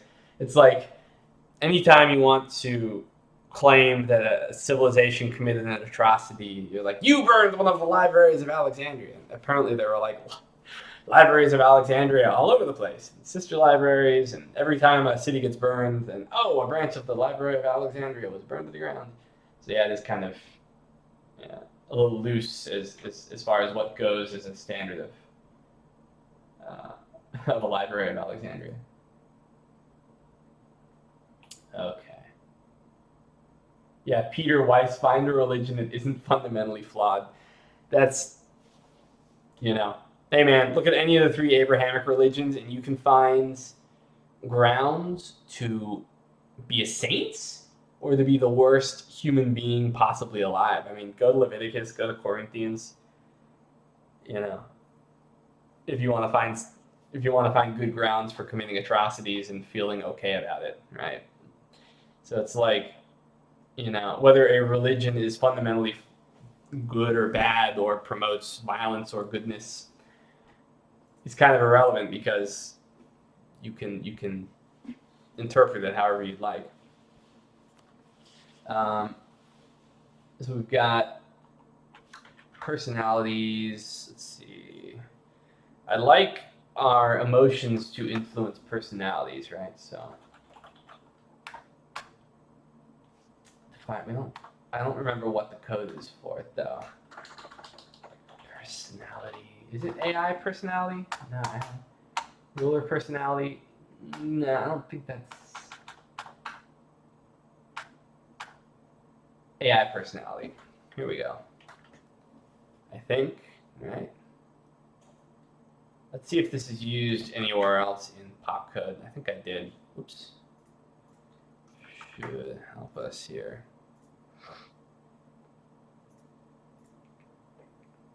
Check our scripted effects first. Nope. Check our events next. And yes. Part of global AI decisions. Be right back.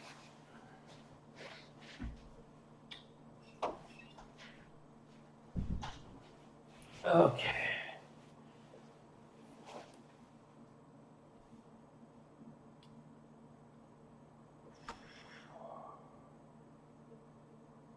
Andrew Y. For the ideas, couldn't you hack the number you get when you click on another country's province and then their flag?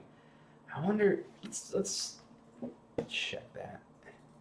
Taking the detour again, but I'm curious. Sometimes those numbers are simply inaccessible. Actually, oftentimes they are. So let's type idea.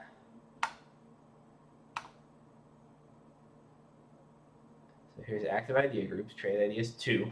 See, that's what you would be hacking into, right? So no, you can't. I don't think. Because it's not something that's technically saved in the save file. I think it's summing up, right, all of the idea groups that would be here, and then displaying it or something.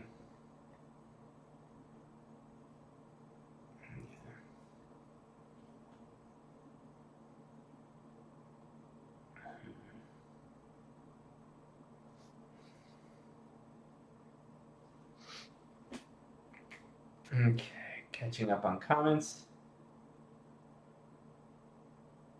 What is /GSG/?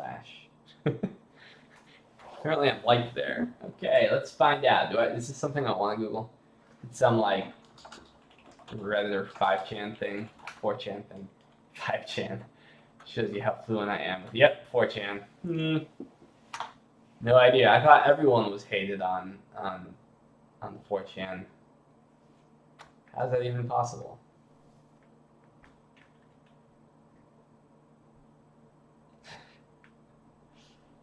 Jehovah's Witnesses, man. I admire Jehovah's Witnesses. Those are some true believers right there.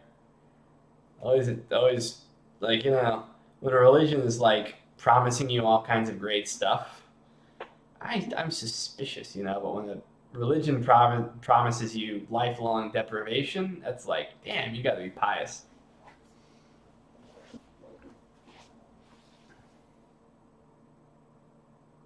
Yeah, Andrew Y. I don't think that variable exists in the save files, right? Unless you can find it somewhere in the save file. But I just checked and I couldn't find it.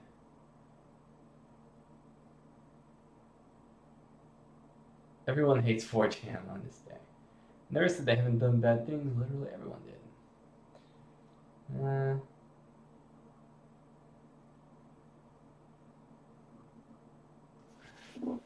A cult is just a religion that hasn't gotten enough members yet.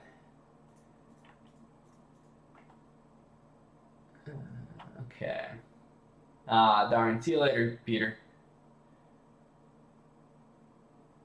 Gage, do I really want to? You guys want to go on that adventure real quick?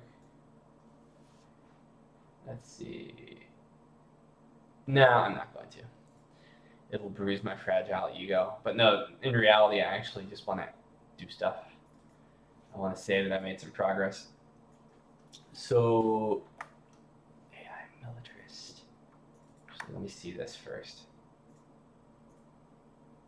Oh, it's pretty positive? Oh, okay.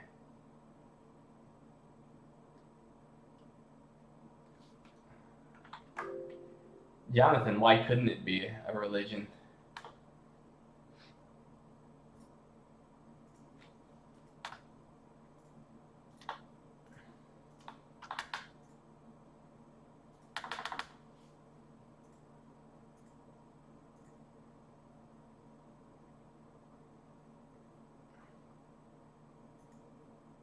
Well, Ethan, I would argue that, and I'm not an anti-religious person.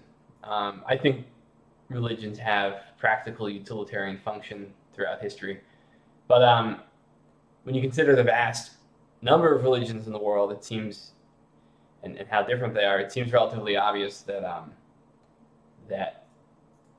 regardless of the actual practical effect of the beliefs, most of the beliefs aren't necessarily grounded in reality. So whether how extreme those beliefs have to be is not necessarily, I think, relevant when establishing the criteria of was a religion, was a cult. Well, let's find out. I'm curious.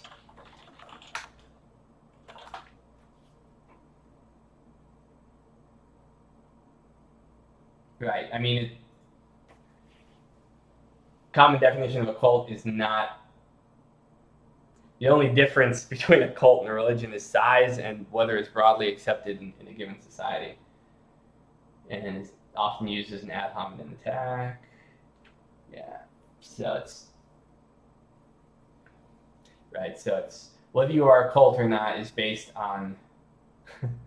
It seems the definition based on size and whether you pick the right god.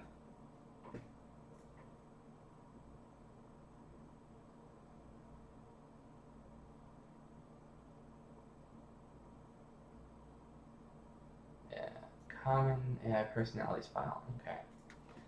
So I guess I should get back to modding, right?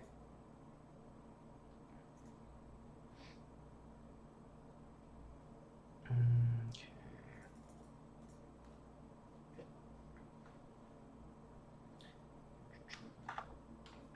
Latter-day Saints are pretty impressive too. I admire religions for their piety. And Latter-day Saints, man, and I mean, when it comes to like family stuff, they're pretty devoted.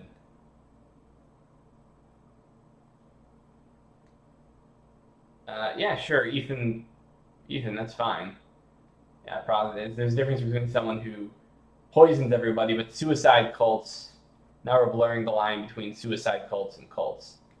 And they don't necessarily at all have to be the same thing. So, for instance, back in India, my mother-in-law was part of a cult, right? It was a mix of Hinduism and Christianity. And no one was drinking Kool-Aid and killing each other, and it was perfectly peaceful. So, and yet it was, by all definitions of everyone, even the people who were part of it, they considered it like a cult.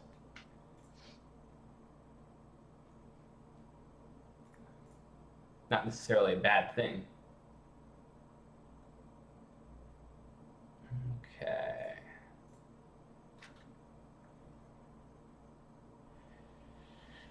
Don't need test events anymore, I don't think. Back to AI motions.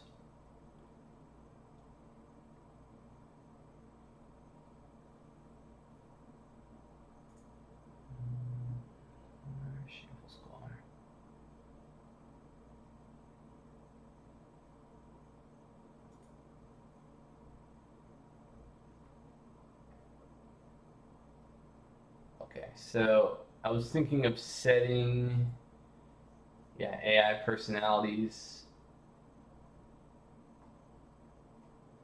I wonder if that's something we should just save for now. Yeah, I'll stow that.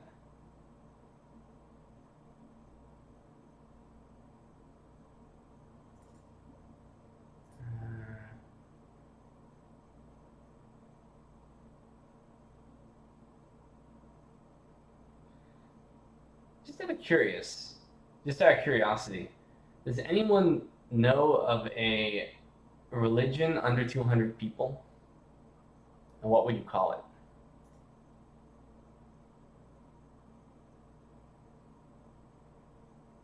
it? A sect? Maybe?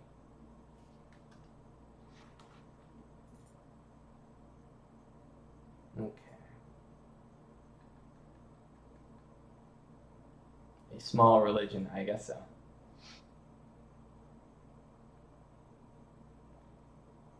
A clique? Faithful?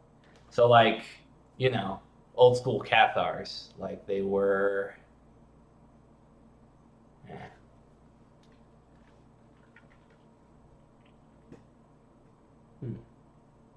Oh well.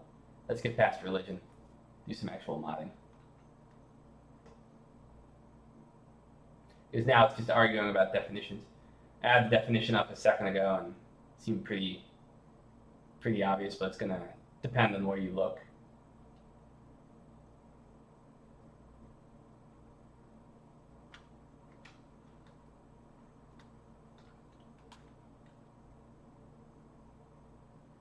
Okay.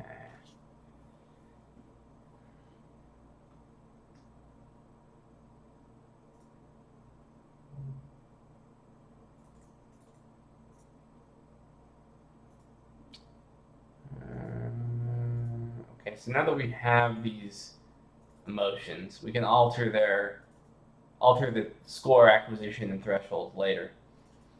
We have to decide what we're going to do with it.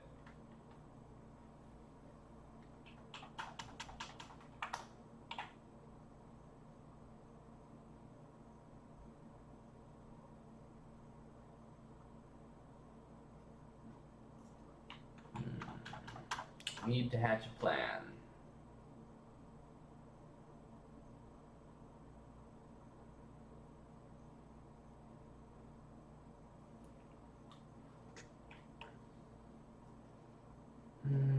Okay, so we do need to go to global AI decisions. I'm not going to bother changing personality for now. One thing we do need to do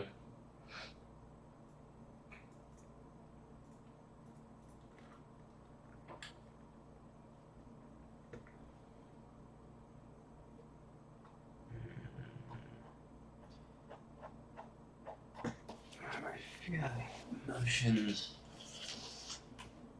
Ow,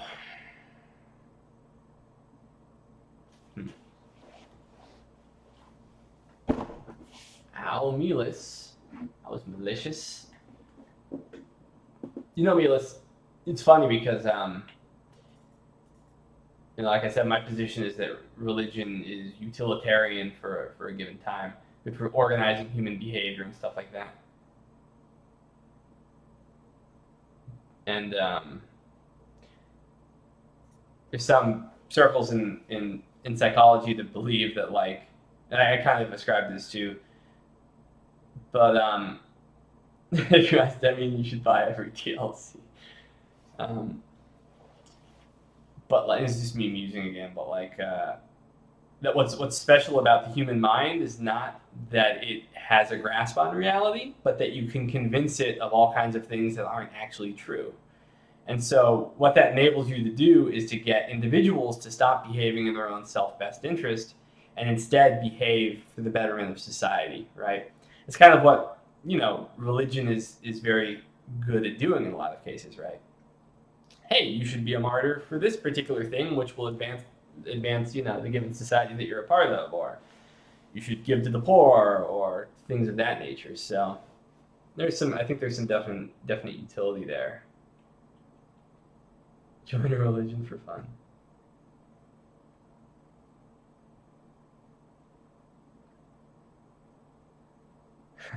Sorry, Theodosius. Yes, we should be getting stuff accomplished. Okay, get stuff accomplished. We're gonna get stuff accomplished. I promise we're gonna get stuff accomplished. Okay, this is all the warfare stuff with a little AI. War aid. Choose favors and policies and whether decentralized for stability. So this could get complicated. So I gotta focus.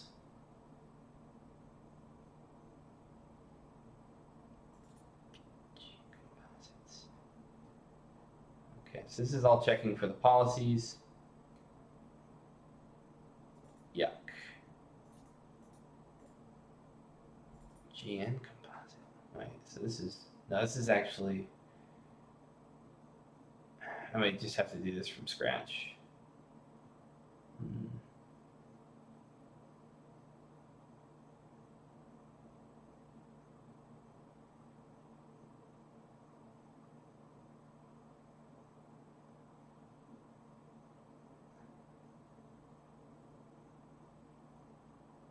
Yeah, Christopher, I've seen, I wondered like whether something's wrong with my chat logs. I keep seeing a summary of most of what I want, dynamic features and continuous variables. I'm like, well, what? Like, didn't I just see that? Okay, thanks, Ethan Finley. Good night. You're probably right about cults. No.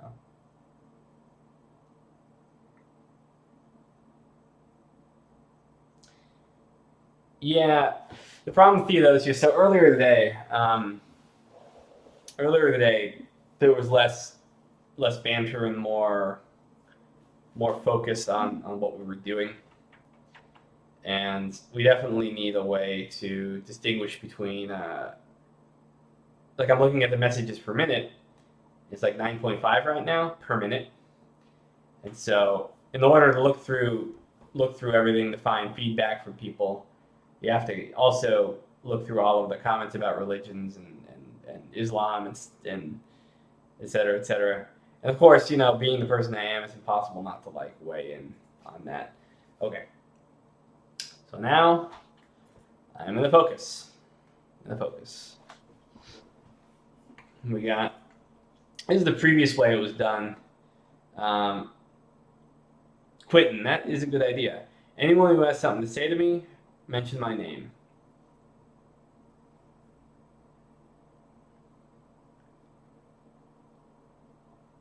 Okay. So that's what I'm gonna do.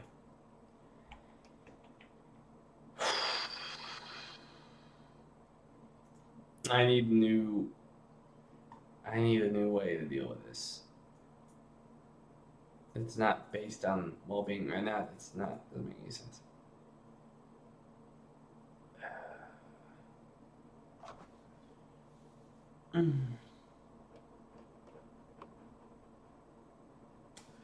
Okay, first off, let's go with greater nobles. Focus on greater nobles for now. We Let's go with revoking privileges, right?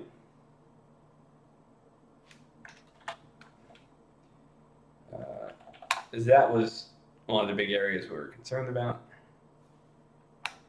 No, not demand support. Revoke privileges.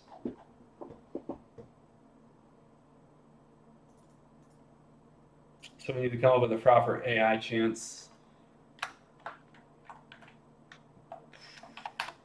Because the AI has to figure out which one they want to end up revoking.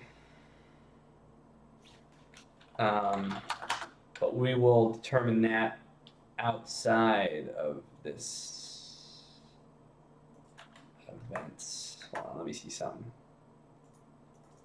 Oh, I need proper triggers. Yuck.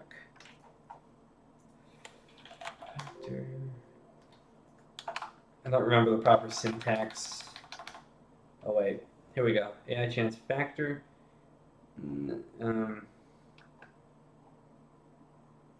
Modifier. Let's just copy this. 0.006. And take us back to where we want to go. Let's put this in as a template. If we have the trigger of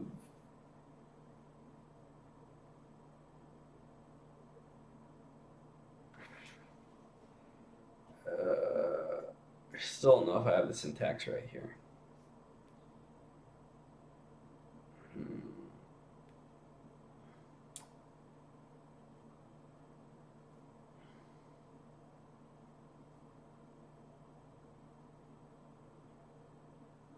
Does that mean I just found a glitch?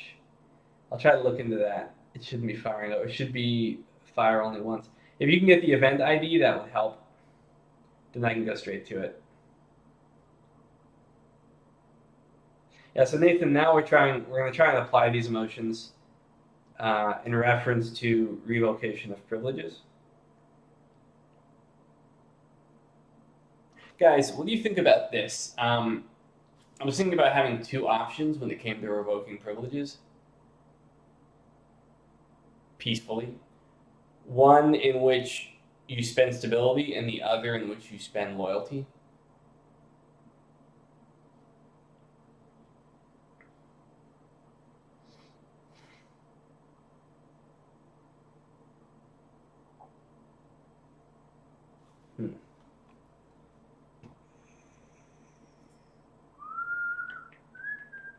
Straw poll. It would take time to make, but would create a situation where you could. I wonder if it would be too easy to really revoke privileges if you did that. Straw poll.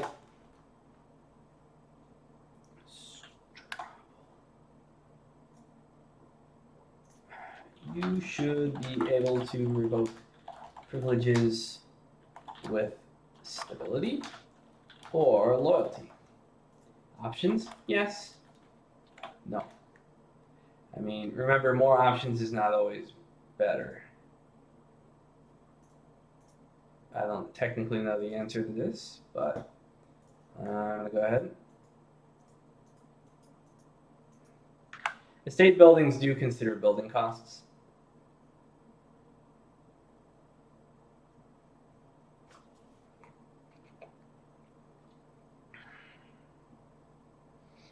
In mundane, is this purely gameplay or is there historical pretense for these two types of revocations?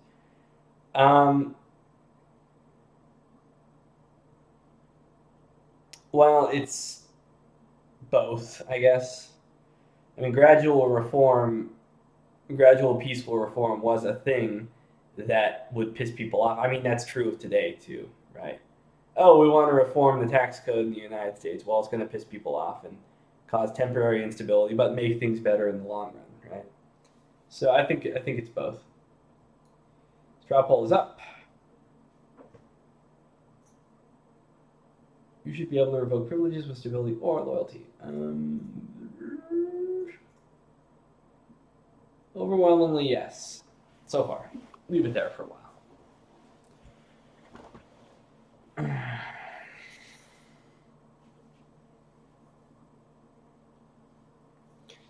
So let me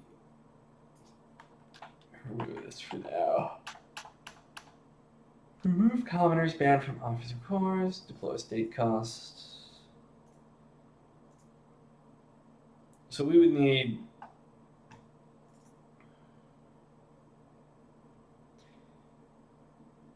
if we wanted to do loyalty as well, either or.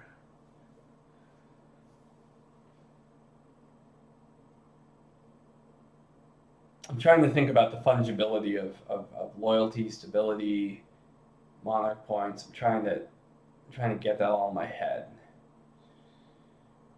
To determine whether it's a good game design decision.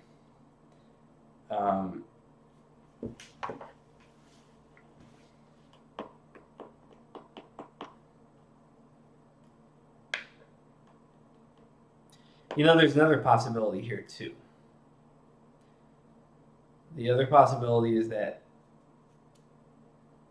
we slightly reduce the impact of stability costs when it comes to revocation and add in a random loyalty cost as well.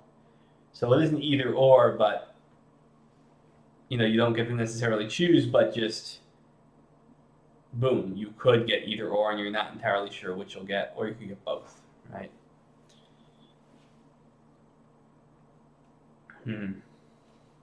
Straw poll seems pretty conclusive at this point.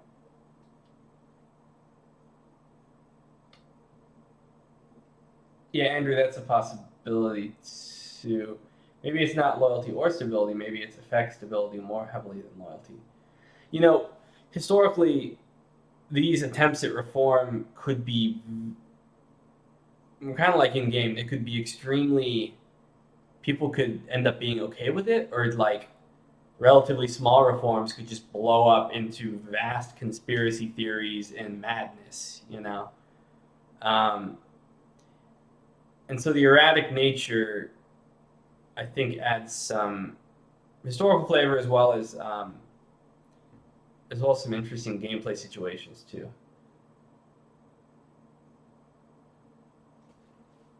Demian, loyalty cost should be automatic and stability hit optional by a state choice. Right.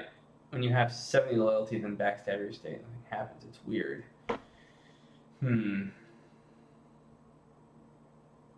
I know. I just moved in, Jonathan. I know I need to liven up my office, but save me, Demian. I just got attacked by a white horde and Ottomans at the same time as Moldova.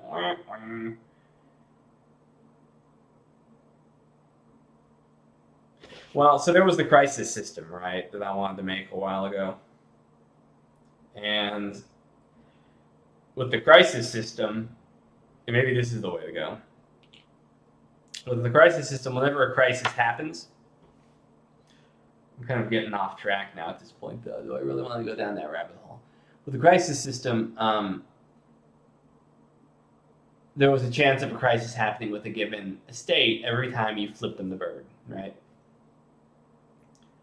And the crisis could have all kinds of different effects. And what's more, once you have a crisis, it could then deepen and get worse. But that's a little bit outside the purview of just what I'm trying to do here. I just want to try and deal with revocation of privileges. So maybe people seem to want to be able to revoke with stability or loyalty or have them combined in one case or another. I will note that. Changing it will take more time than I have tonight, obviously. So I'll put that on the future to-do list.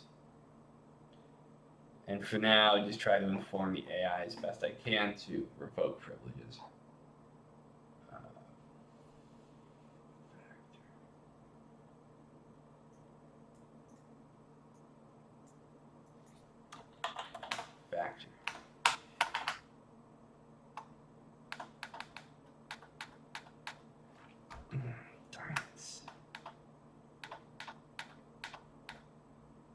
I know some places that'll have the proper syntax.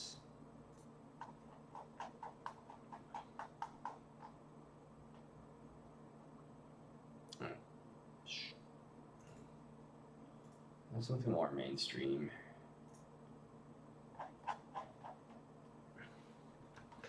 Modifier. I need AI decision, AI chance, modifier. I guess it really is like that. It's kind of a screwy syntax, but if that's the way you want it, Paradox, that's the way you'll have it. Save this.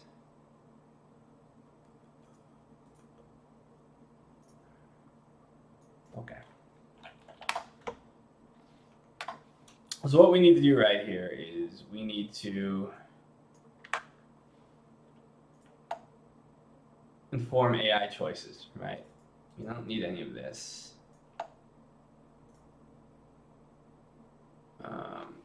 Factor, modifier, factor. So the trigger goes up right here, and we're gonna have a whole bunch of country flags. Oops. Sets country flag. No, we don't want to set country flag, Jesus. We want to check has country flag, it's getting late. And then if it has that country flag, we just make the factor crazy. So that when we send the AI to this area, they will choose to remove that privilege.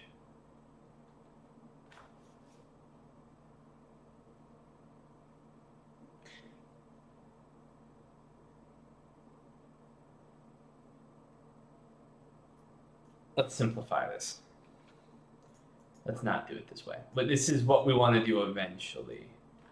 I gotta you always have to make your goals smaller, right? So you're not completely overwhelming your time. Let's not worry about which privileges the AI revokes. We'll just send them here, and I'm sorry to say, we can allow them to revoke randomly.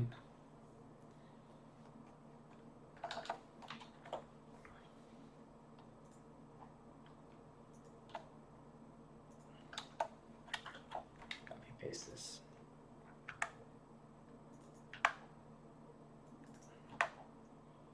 Random sucks, but at the end of the day, the corruption is what's hurting them the most, in most cases.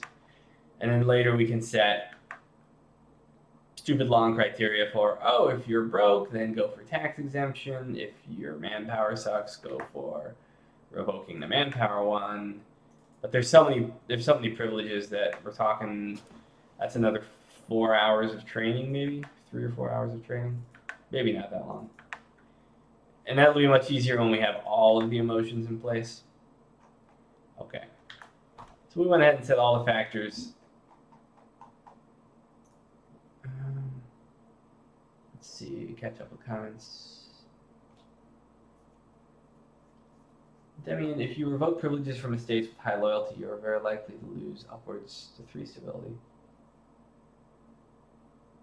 Now, how much you lose stability-wise depends on their influence, not on their loyalty. Loyalty has no effect when it comes to privilege revocation.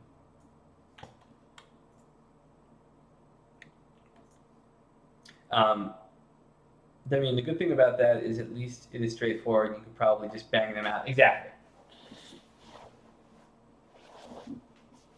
Exactly. Okay, so now what we need to do is we need to go back to our global AI decisions. Move it over here. State effects, we don't need you anymore, go away. Pop AI emotions. Bring interactions over here too.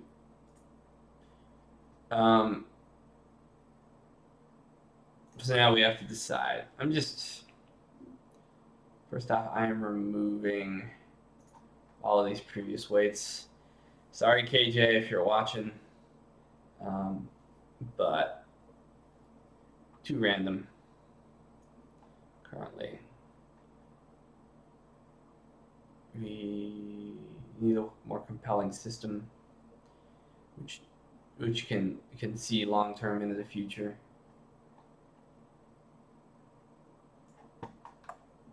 Punk. Wait, did I just delete any variables that will be used elsewhere?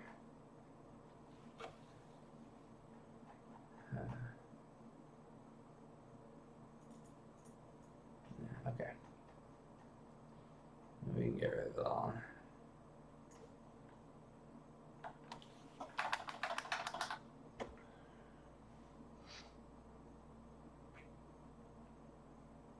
Mass deletion. Boom. Yep. So that was what was called murdering your children. And I have no compunctions when it comes to murdering my children. Well, no, that wasn't actually my children. Those were KJ's children. Sorry, bro. But I killed my own children, too. Quentin, because taking up space, I guess.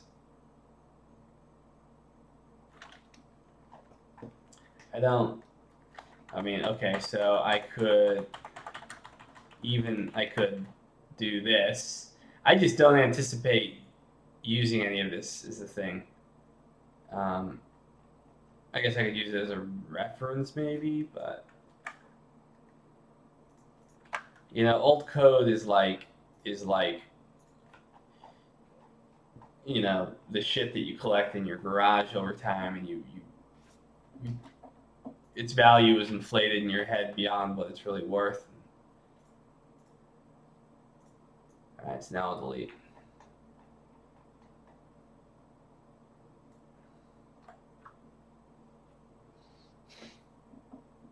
R.I.P. Ellie. Not that child.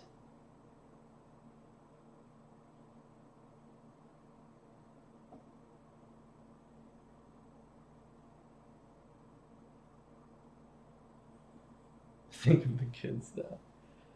Yeah. Okay, so it's kind of psychological aspect to it, right? Clearing your mind, everything's clear, fresh start. Okay. So we have to decide privilege revocation. So now we have to calculate new weights. So let's say which equals, we're going to set a variable called greater nobles revoke privilege. We're going to set the value. Technically, I don't need to keep setting values necessarily. I could set it to 10 right off the bat or whatever, but it's more of a code hygiene thing that I do.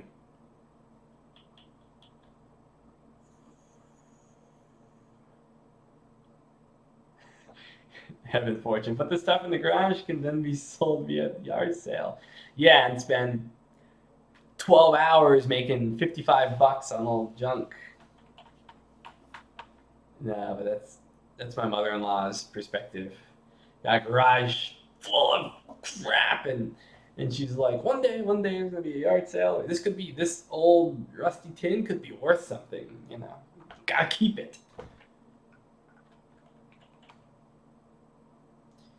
Okay. GN revoke privileges. Well, excuse me, this is our threshold, right? And then we have to set new variable to meet that threshold.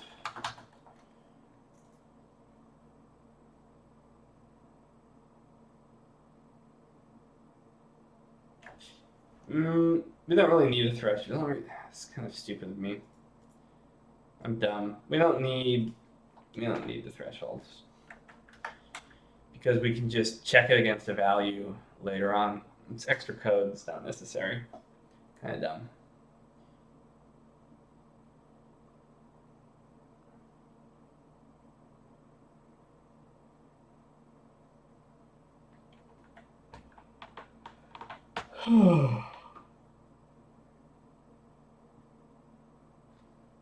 Jonathan, we do it with how do we get my files to everybody else?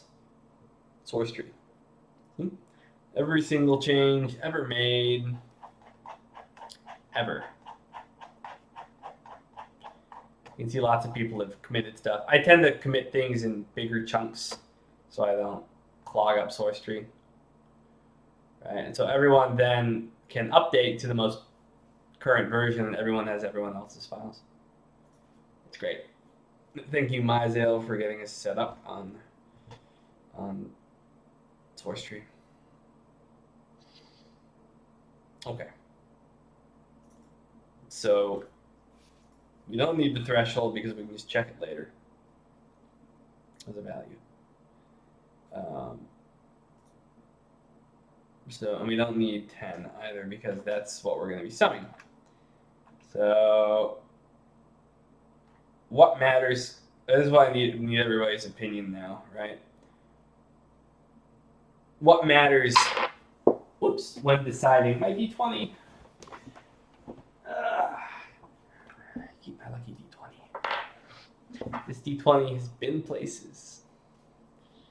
This is the d20.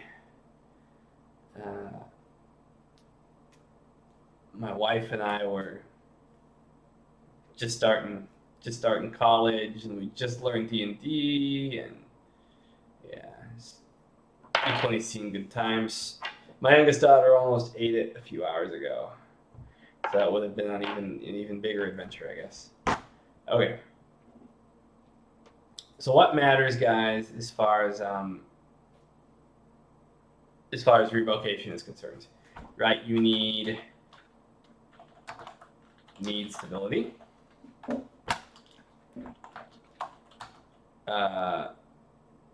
Need to be sufficiently self-conscious.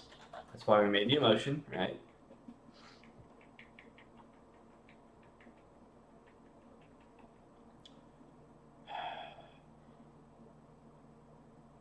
You want to be revoking privileges when you're in relatively good condition, right?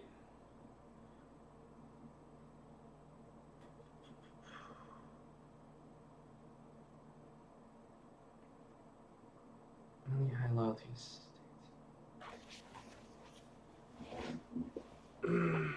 Yeah, money, high loyal estates. Does money really matter necessarily when you're revoking privileges? It's more of a construction-oriented thing. Yeah, relatively high corruption.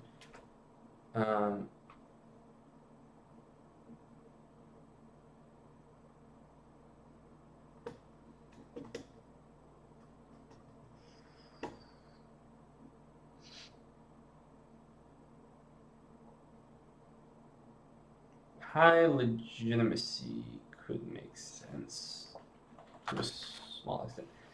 Question, any modders out there? So you have legitimacy. It's really annoying. You have legitimacy,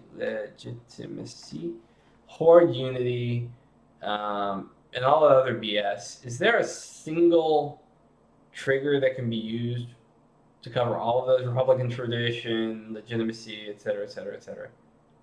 There's like legitimacy or horde unity, but there is not something that covers everything that I can tell.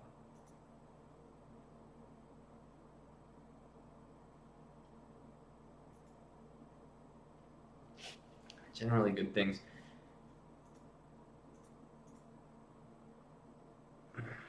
Stability.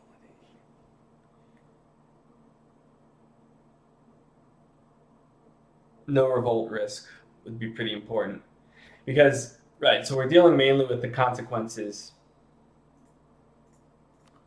If we add on too many variables, we end up with a situation where an AI could be discouraged from revoking a privilege even though they shouldn't be.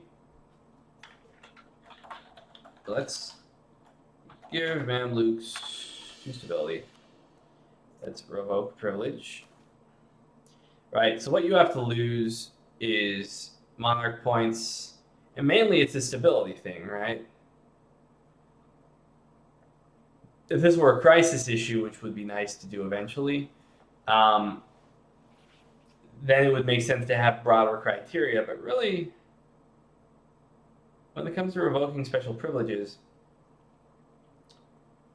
the main driver is your stability, your corruption.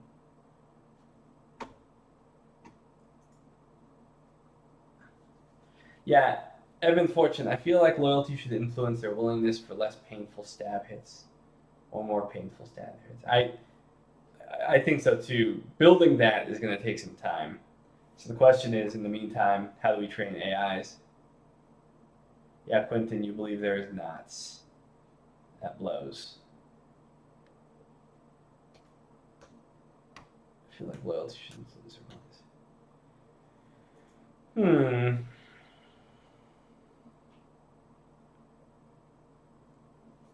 Oh. Maybe we're overthinking this.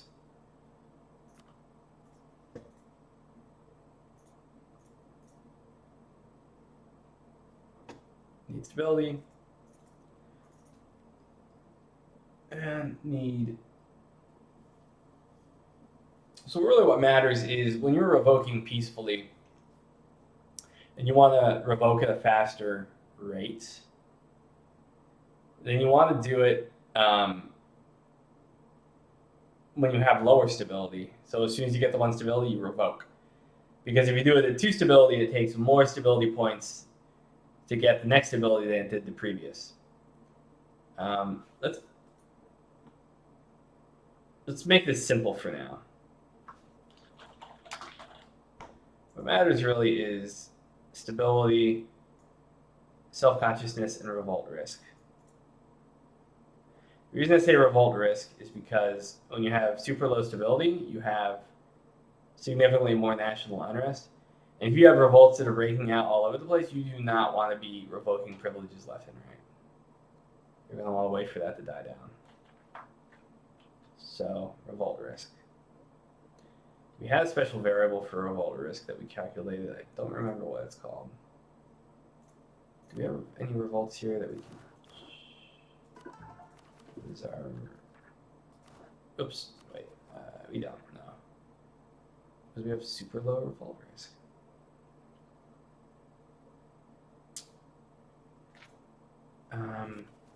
We had exported a variable. What was it called, though? Because we want to be able to import that variable directly and then use it for our calculations.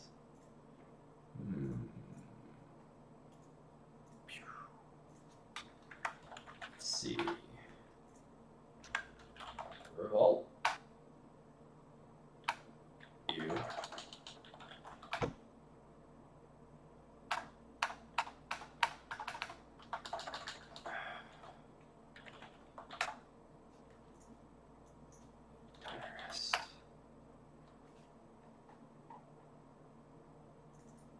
That is not the average unrest of the Mamluks. That's bullshit.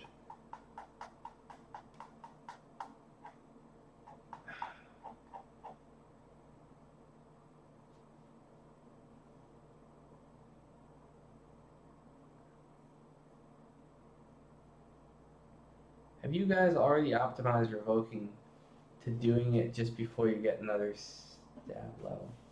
Say when you're at 190 stab points. I mean, theoretically, right, that's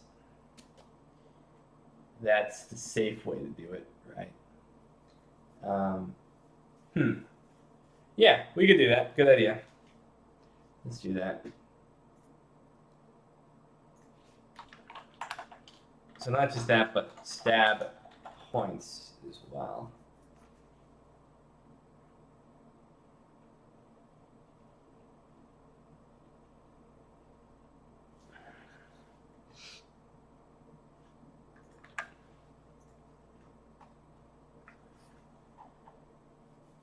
Oh god, so many variables, and I don't know the name. Where did I run that calculation? The problem is, when you export average unrest, it does not end up being this number, which is extremely annoying. See, anything for revolt? Anything for unrest? No. Okay, so we're gonna try unrest, and if it takes me down there, then how?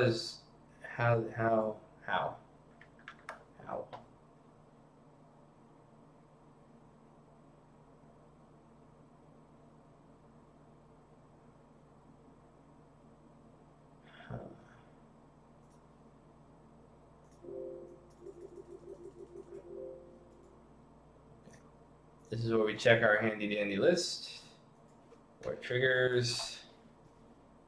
And so, ways to assess unrest with the paradox tools that are given to us. Average effective unrest. Don't really know what that is. Average unrest. Don't really know what that is. Unrest. Don't really know what that is. Well, anyone care to enlighten me?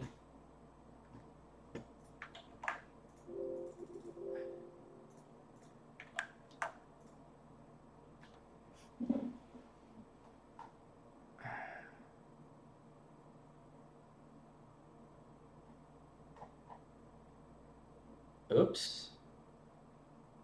What the hell is this? Oh. No, I don't need this.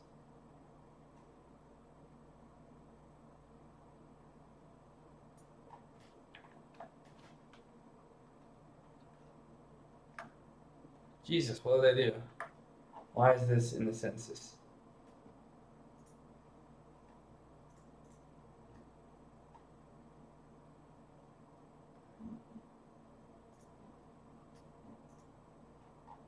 Oh God, when did that get in there?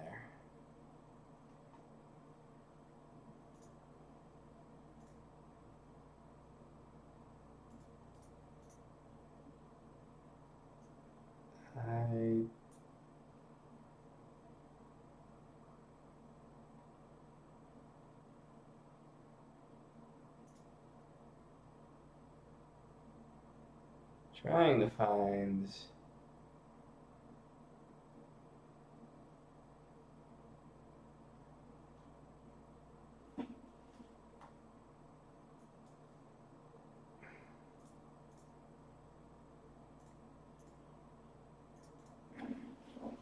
Well, no, actually, maybe it is supposed to be there. Let's see.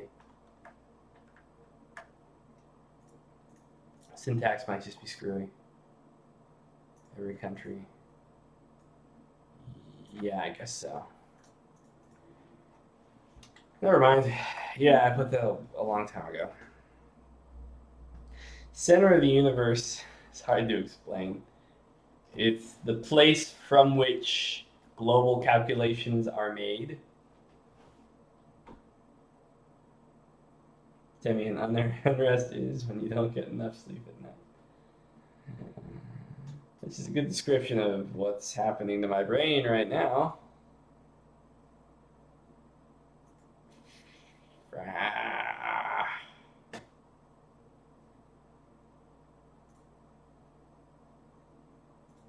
Okay. Average unrest.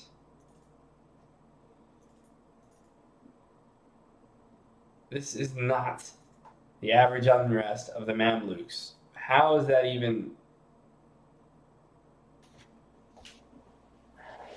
Someone explain this to me, please. Unrest has always just been this really frustrating thing. Yeah, Hawaii is usually center of the universe.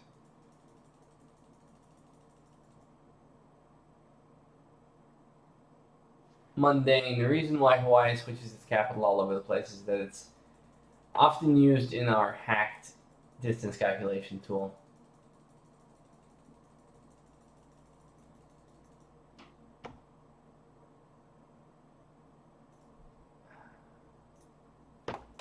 Let's see here. Okay. Let's load this save game.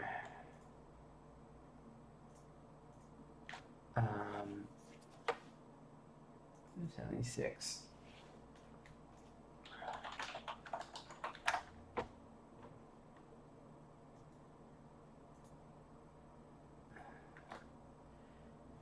Well, Quentin, I mean, it's saying negative 22 unrest average, but we have a national unrest of this. Why wouldn't that be the same thing?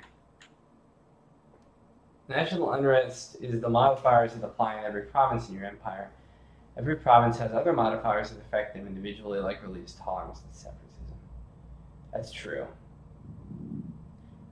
but I still thought that that was average unrest that was being. Average unrest includes your huge negative unrest modifier for proceeding. It's included in that. Huh. So the question is, by what metric is the best way to determine whether you're in a good position to revoke stability or to revoke privileges and reduce stability? Right? That's the key.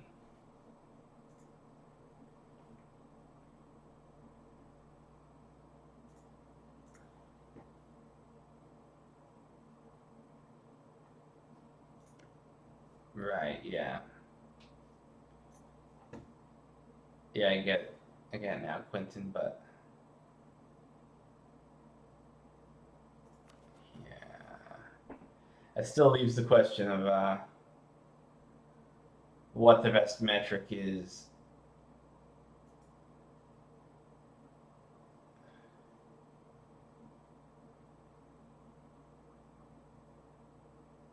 That's a good point, Quentin. Demian, if there were a way to find out which percentage of your provinces has unrest above 0, that might be valuable. There is. There is a way, actually.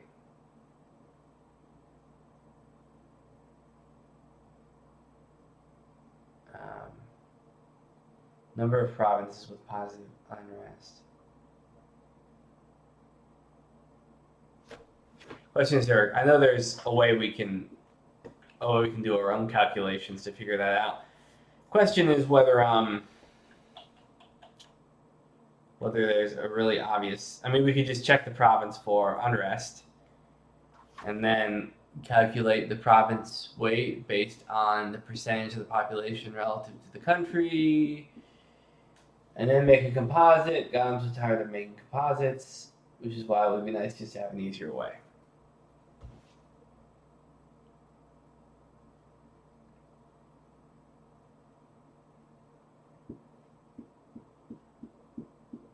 What's average effective unrest anyway? Wait, maybe that's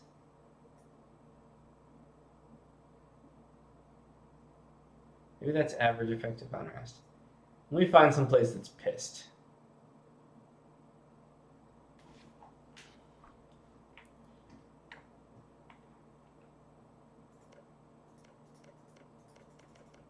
Well, that's why we have a map mode, right? Okay. Where was unrest again? There we go. Yeah, there's not enough unrest in this game. For sure. Even here, there's not enough unrest. Something's wrong. Because there is supposed to be unrest at this moment in time. So why isn't there more? 24, local autonomy, temple, church property, national defense, fully maintained forts. Yeah, let's try this.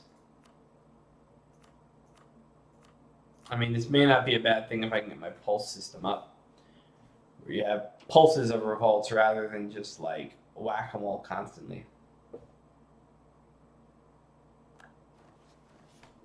If there's no unrest now, then we got some serious.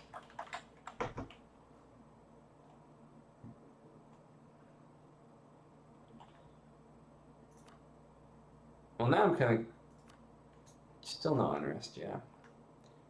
So definitely do not have enough unrest in the game currently.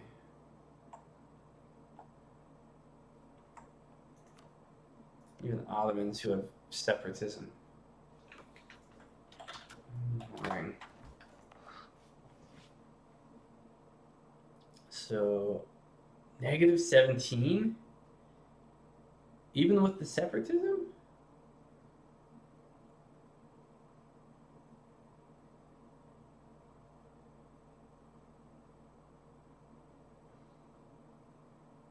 Oh. I don't know why, because they increased autonomy recently, which reduced revolt risk, but even then, that puts them in a very safe place. Wait, is there double dipping here? is we have decent communication efficiency and local autonomy.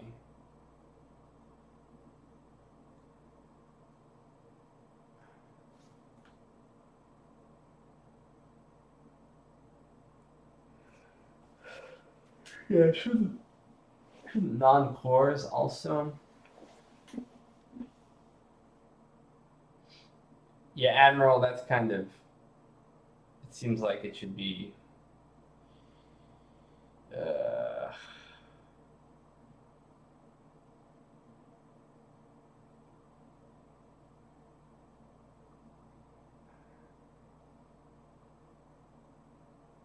that's obviously wrong.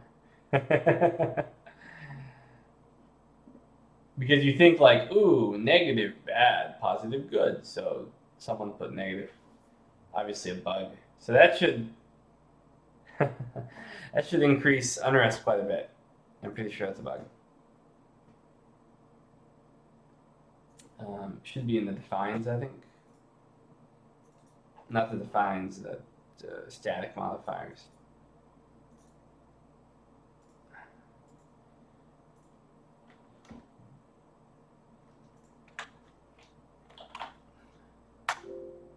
Oops. Excuse me.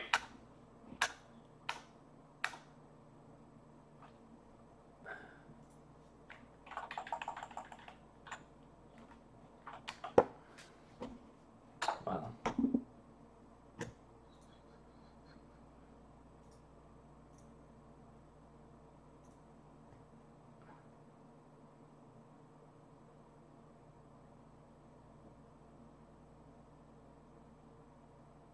Yeah, that could be a possibility, Quentin. But yeah, I'm thinking it could be. I may have to ask. Also, are non-cores supposed to reduce unrest?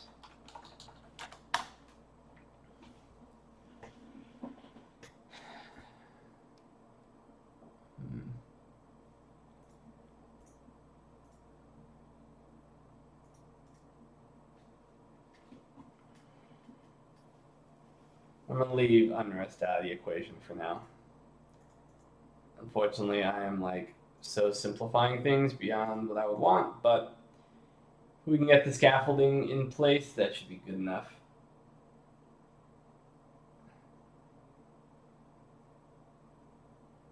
The martial law modifier is just there.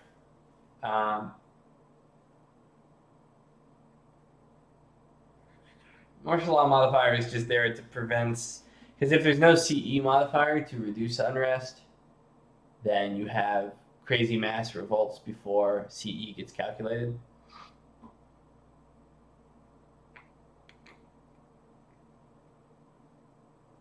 Yeah, Nathan, that's a tooltip problem.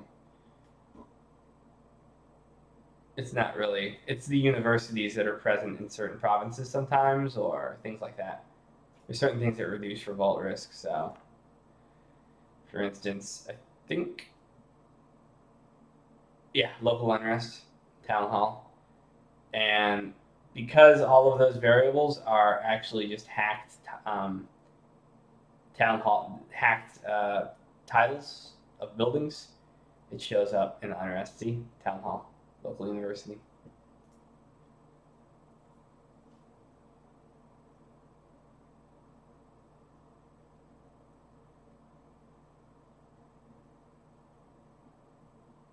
All right.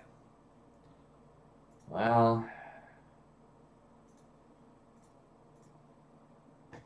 not sure what people are angry about. It is getting late though. So for now, we go with stability and being self-conscious.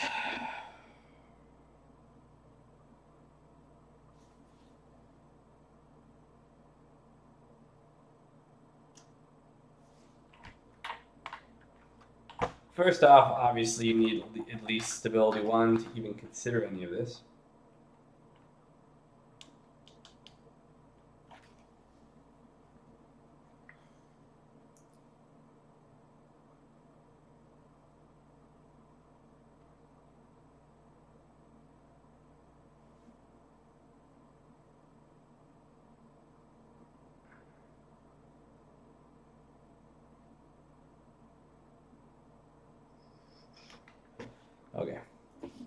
reading through comments. All right, so set GN revoke privilege.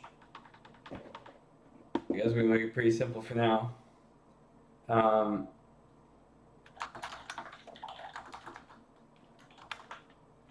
Check.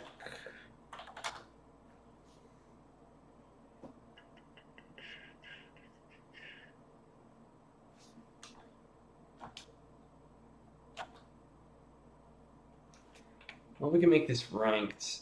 Let's use our emotions to make this more cut and dry and ranked.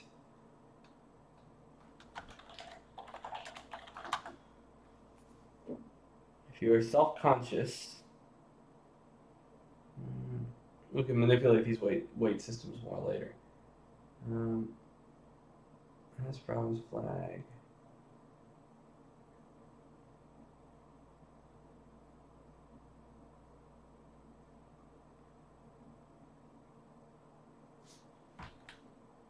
Self-conscious.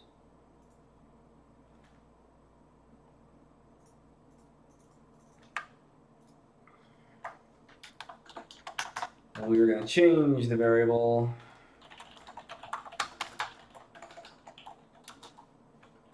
GN revoke privilege by a value, which we will not define yet until we have all the other stuff in place. If limits stability equals 2, then we're also going to change the value to an undetermined amount.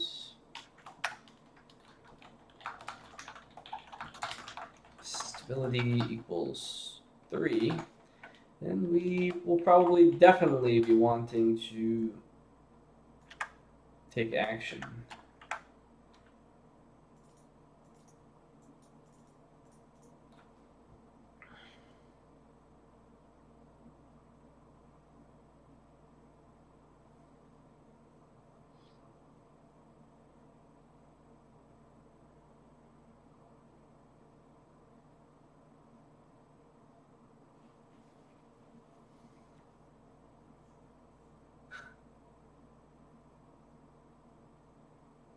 C isn't calculated within 10 years. I'm skeptical of that.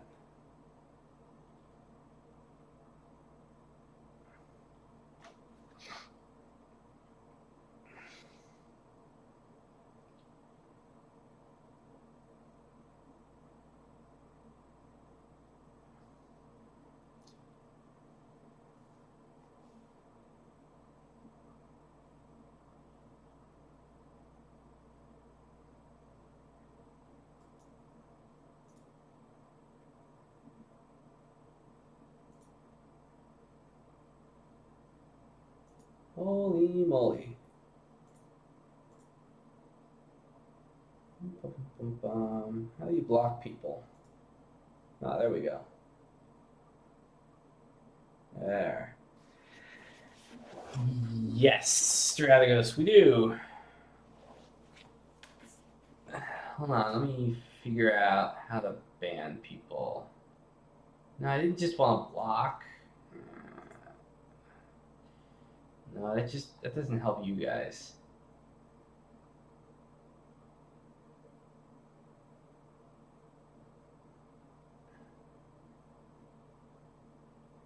Let's see. Remove? Is it remove? Hey, Meatless, you seem to know a lot about YouTube. How do I remove you? Sorry, I'm just trolling. But yeah, seriously, how? No, I didn't want to block again. Damn it. No, but I blocked you, so now I can't see what you say. God.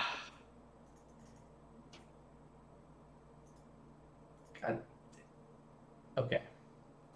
Here it goes. I'm going to unblock you to see what you said. Maybe you'll be helpful and tell me what to do. Meatless was unbanned. Hold on. Okay, be patient, Meatless. Remove. I think that maybe worked. We're trying to figure out how to ban people properly, Tag. Let's see. Add moderator. Put user in timeout. Ooh, that sounds good. Timeout. I'm putting you in timeout. You've been a bad, bad, bad person. We're going to leave FFF fanboy. Okay, I think I got it. Is Milas been put in the corner with a dunce hat? Okay, good. You've been bad. You go in timeout. Yeah. Okay, cool. All right. FFF fanboy, should we... Okay, he seems pretty sad. I don't want to kick him out. I think Milas was triggering him.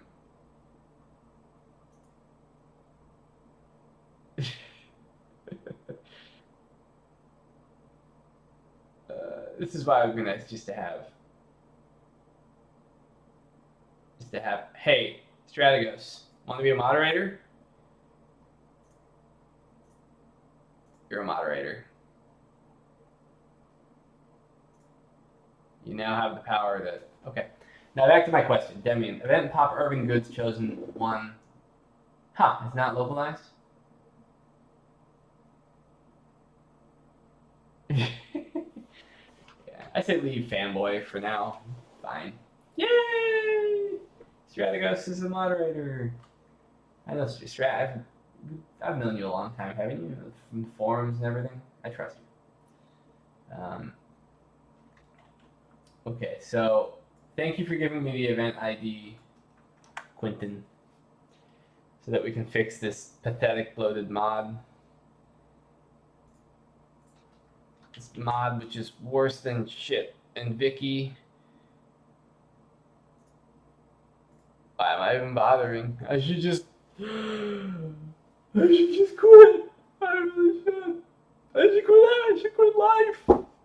Not just the mod. These people say the internet is so mean. Oh god. Okay. Alright, so let's go ahead and fire the event.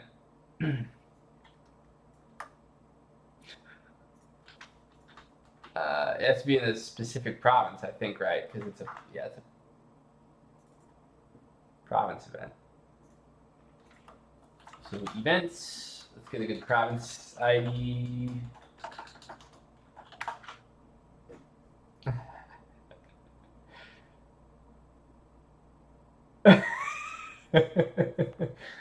I'm just a good actor, Commando.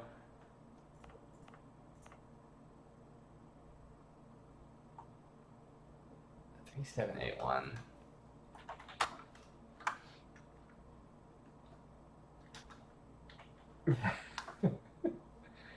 Looks localized to me. What's the problem exactly?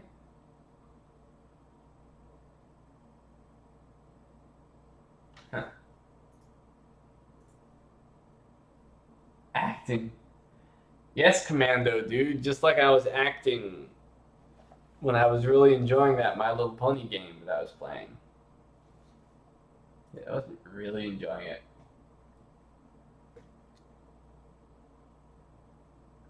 Now, Demian, choose consult with my ministers. I don't see any consult with my ministers. Good night, Andrew.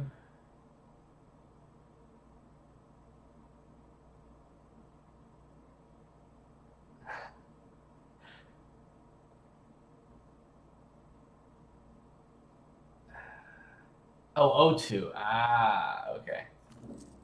All right.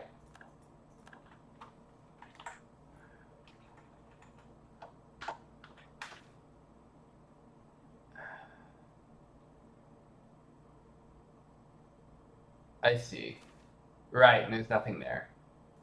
That'll take a while to... Actually, it's not necessary. So we'll have a list of all the goods eventually.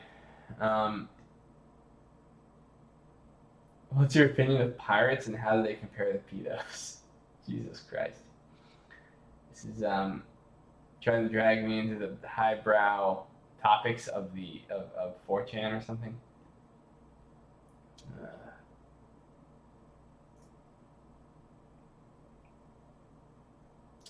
Damien, if you choose the last option, it doesn't remove the mundane goods, but you get level 2 urban good. Okay, that's good to know.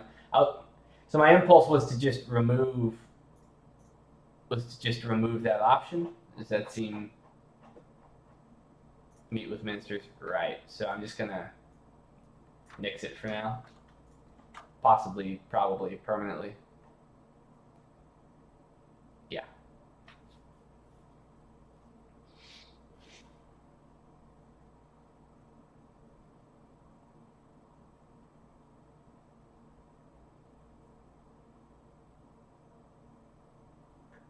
Oh, I don't care. Pick them? I thought I fixed that.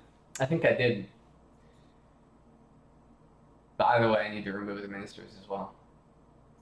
Yeah. Yeah, I fixed it. I'm pretty sure. Oops. Oops, that's the third option. Let me make sure I'm not fucking anything up.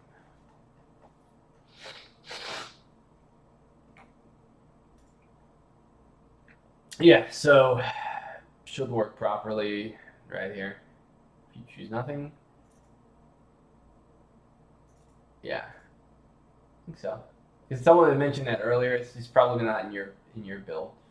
But good to double check.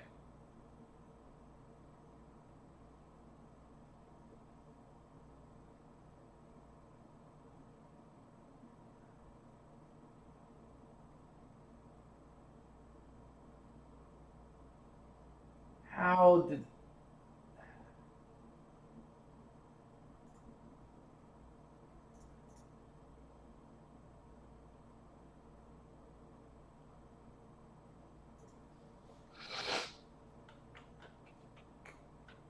Okay, we're good. Save, got rid of the minister check thing. Okay.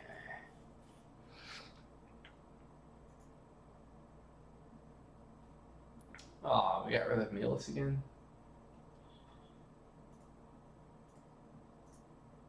At least I'm not the bad guy. Okay. So. Anytime a country has a 3 stability, it should hypothetically want to revoke a privilege.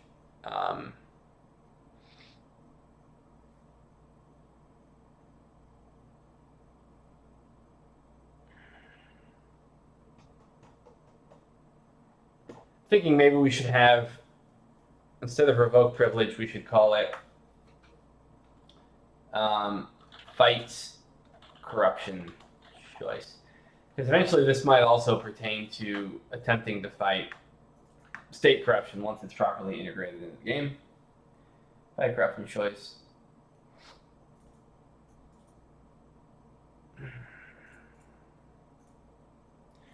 And what we also need is, we should probably just check well-being composite. Well-being composite determines the general well-being of a country at a given time. And if you're being totally trashed, probably don't want to be revoking privileges and taking stab hits.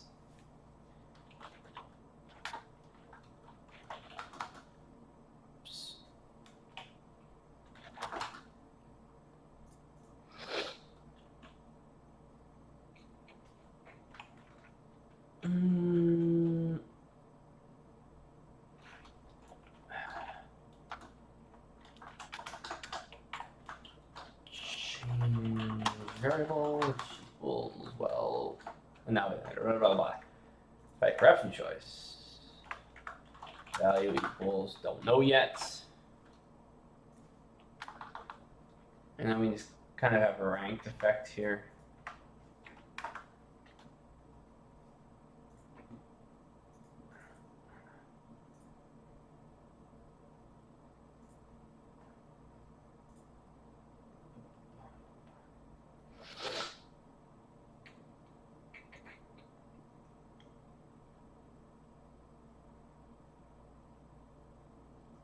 Oh,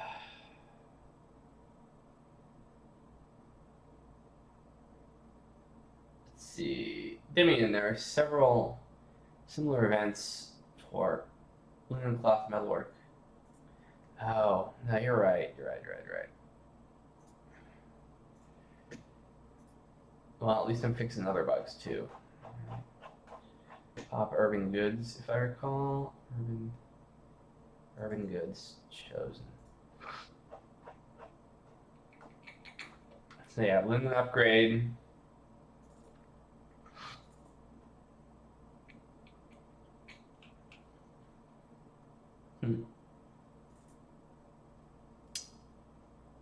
Maybe I didn't fix it properly.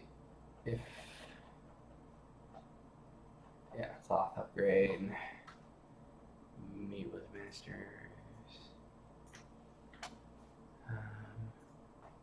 Let me compare. Okay, so linen upgrade. Choose nothing. Let me just do an abrupt comparison down here. CLR, set province modifier, remove linen 50/50. Should be good. Yeah, I think we're good, right? What was the original problem that you mentioned with something not being removed?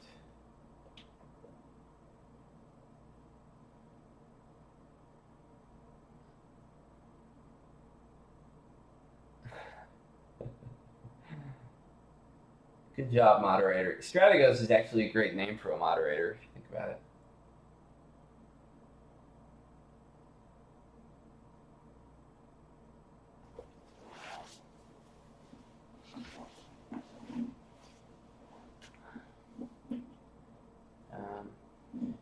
By the way, the guy that mentioned modifiable tax rates is an interesting concept.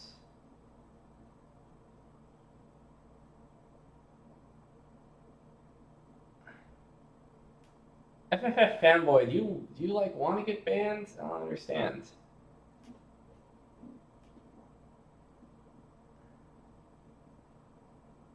Unless shut up is somebody's name and you're trying to get their attention. I don't see why that's necessary.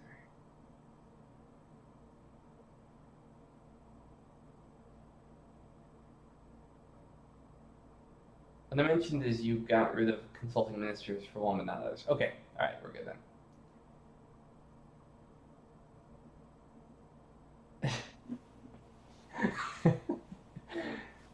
Fanboy, but that's not.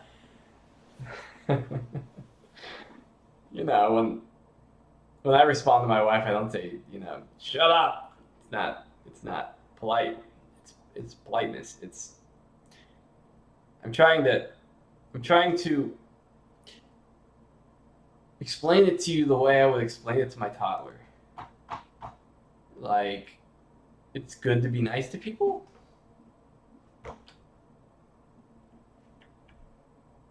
Sure. Yeah, you can let them.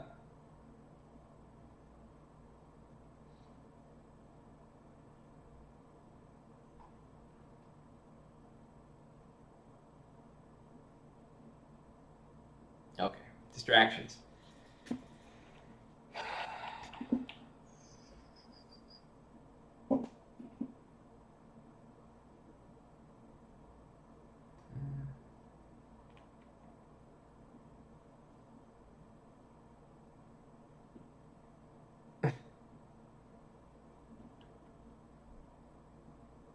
Okay.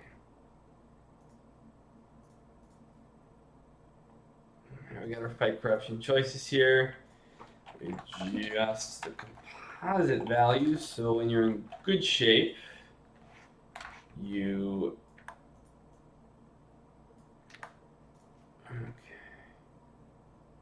let's turn this on its head. If not this value, then We'll want to reduce the chance that we'll be fighting corruption. Change variable, negative value. We can make it even more caustic the lower we go. 7. So if you're doing really, really crappy, it just basically wrecks your chance of fighting stability as an AI. Okay.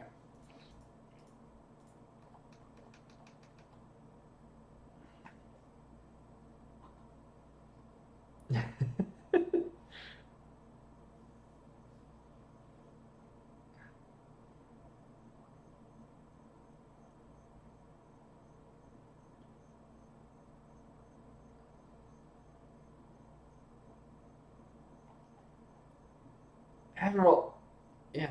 Why are you calling people Admiral Obvious, fanboy? That's so mean, man. Why do you call people names? It's so mean. Jeez. I mean, if his name was like Admiral Obvious or something, that wouldn't be so bad. But yeah, some people are just mean. I don't get it. Okay.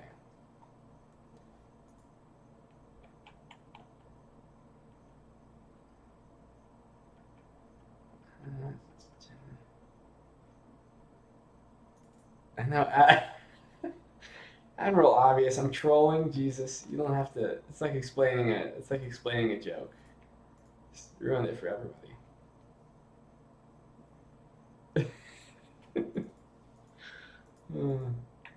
Yes, I know his name is Admiral Obvious.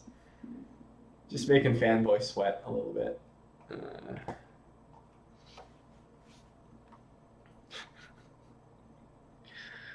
Okay, fight corruption. We're here to mod, bitches. Let's do it. So now we need actual values and we need a threshold. So if limits fights corruption choice. Well, we need to check variable. And it reaches arbitrary threshold of 10. Then we move into the next phase.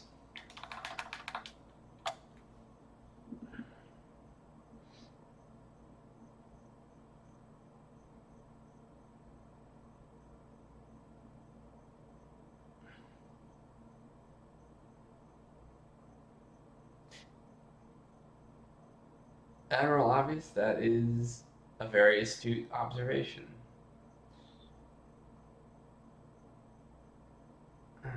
Let's burn down something. One thing I was thinking of, Demian, in the wars, looting can be devastating, yeah, but the AI war score doesn't take into account your looting policy. No, it doesn't. Can't really do that. No modding tools is the problem.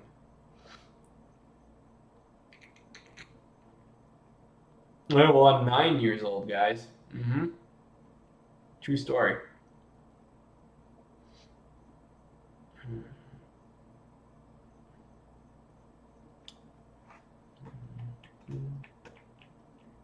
Okay.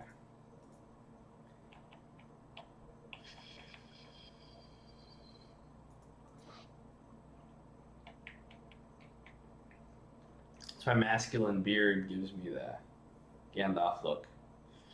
Okay. So if we meet that criteria, so now we set the weights. So we've established that gotta reach 10. So if limit emotion self-conscious.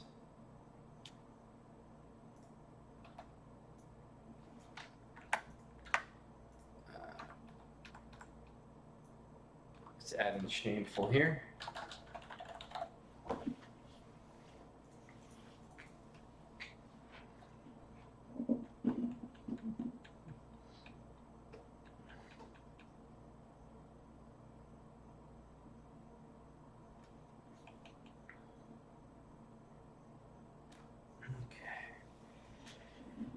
Yeah, some tools are just impossible to get because it would just be too difficult for them, like custom map modes and stuff like that.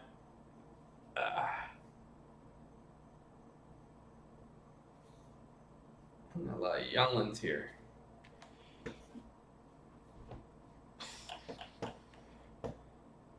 Starting to feel like a daycare center.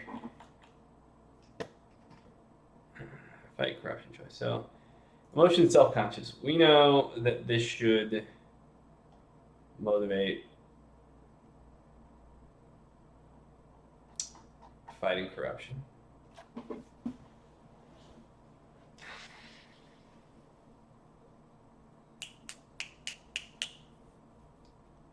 So, let's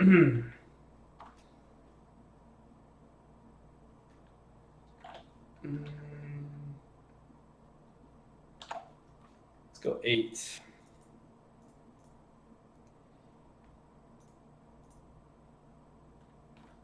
Shameful is like, as soon as your stability 1, boom, go for it.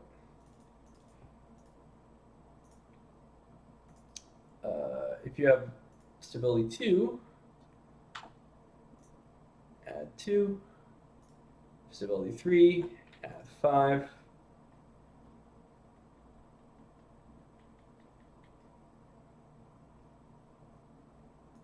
Maybe more, I don't know.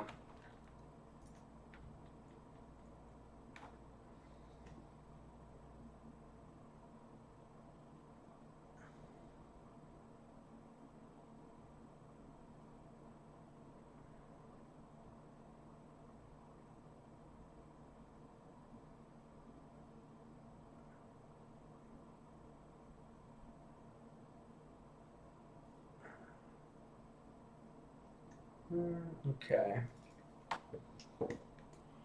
Well-being composite. If you have shitty well-being composite, then negative.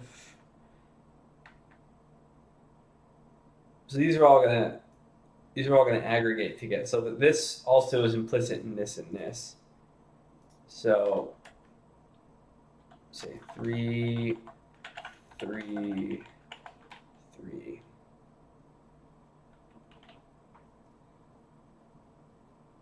And if you're at least 0.9, 1, I just realized something. If you have 3 stability, it also means you have 2 stability. So, and if you have 1 well-being composite, it also means you have at least 0.9. So both of these will return as true.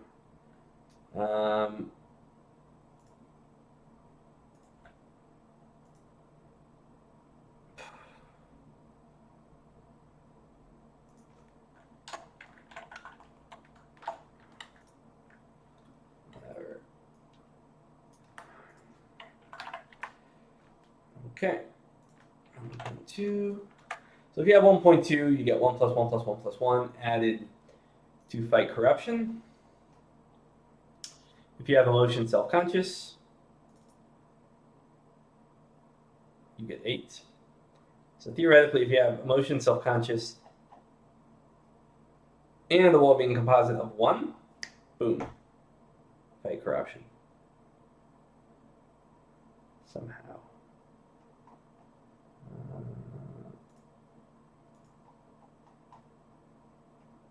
Okay, should be good.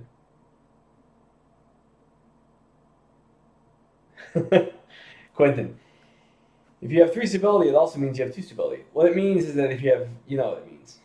If you have 3 stability, you have more than 2. It's greater than or equal to 2, right? So both return as a Boolean value is true. I don't know if I'm using those terms correctly because I am not actually a computer science person, but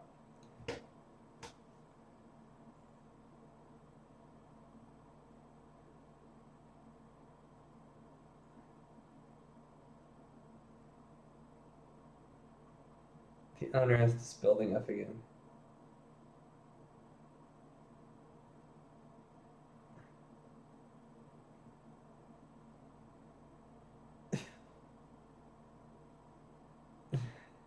Yeah, Quentin, it did not quite come out right.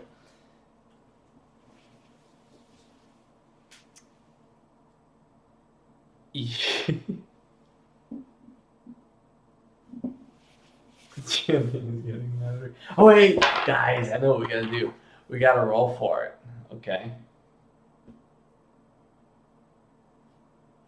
All right.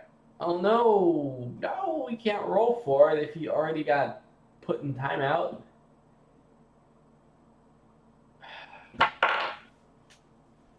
Fanboy, don't leave. Just wait till you come back, and then we will roll the dice, and the dice will decide whether you get banned. Woohoo! Won't that be fun? So don't leave. Okay. We can't do it until he gets back, and we gotta put him like in a box on stage, and then we gotta wear like we gotta be all like inquisitor like and everything. Yes, implementing shame. SPV, we'll figure out what it has to be for the ban. It depends on how offensive everyone thinks that he's been. Okay, we'll wait for him to get back. Don't leave, fanboy. Be patient. Okay. All right, so we've implemented the first line in deciding whether to fight corruption the peaceful way. Once we get here, we have to decide whether it's best to revoke excuse me, greater noble privileges, burger privileges, or lesser noble privileges. Lesser noble privileges. It's easy to beat up on smaller states. Obviously, it's less risky. So, what do you guys think would be good criteria for that?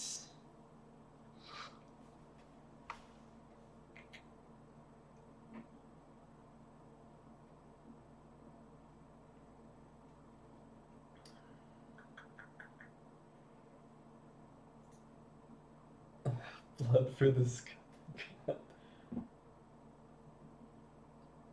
Dislike just appeared on the video. No, why you can't do the piece of me? I don't see any of the likes. I only see the dislikes.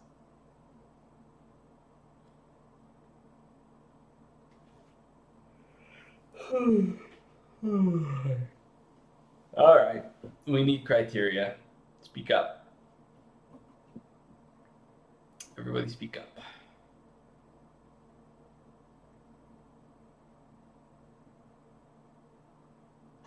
Becoming a robot. Not necessarily admiral obvious. Should beating up on smaller states have a knock on larger states? So like historically, burgers got picked on a lot because they could, and the nobles were like, "That's cool."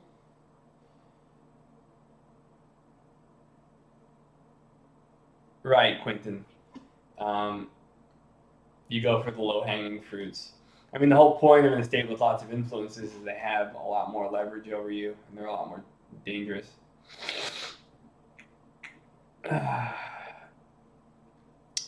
Parentheses Demian.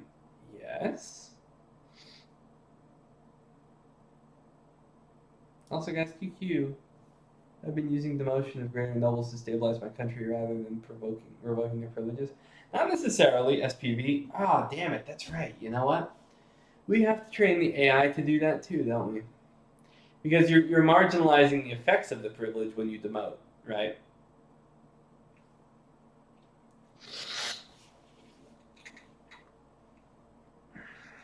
Yeah. That's a good point, SPV.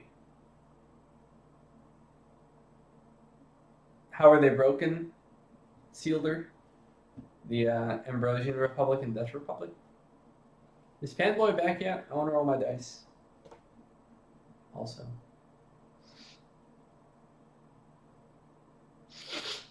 I got cold. What time is it? 12:41.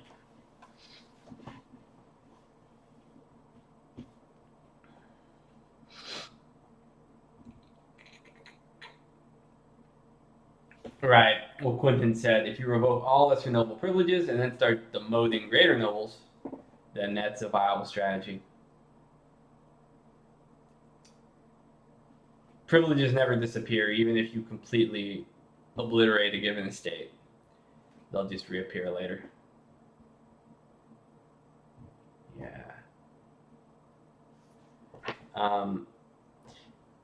So guys, remember how we were going to have emotions oriented toward improving CE and stuff like that, and autonomy? That's where we can, whoops, no, my dice. That's where we can plug in demotion of nobles, right?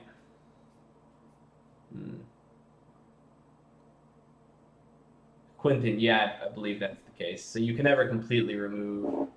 Well, no, you can completely remove greater nobles. Yeah, you can keep demoting. It just the effect gets more and more diminished over time.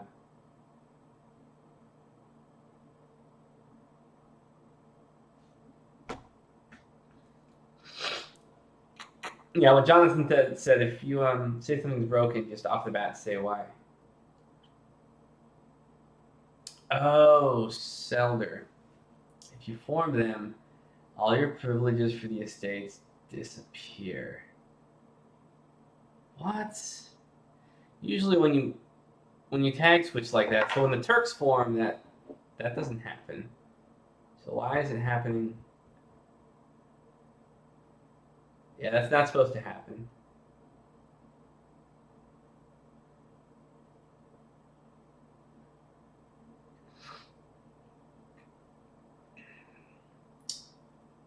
I thought you couldn't interact with them if they had less than 5 influence. With some interactions, Quentin. Yeah, that is an issue, Selder. With no easy solution, unfortunately. No solution doesn't take a long time to code. Really, so it's not even... Right, Selder. The thing is, when the government switch, I know it's not a tag switch, but the only way it could be doing what it's doing is by obliterating all of the variables that are in the tag. What we'll have to do is, if someone can give me a save at some point, right before you switch governments, give me that save, and then I can fix the problem much easier. Make me a moderator. Okay. All right, what do we got to roll, guys, to determine whether Fanboy gets banned?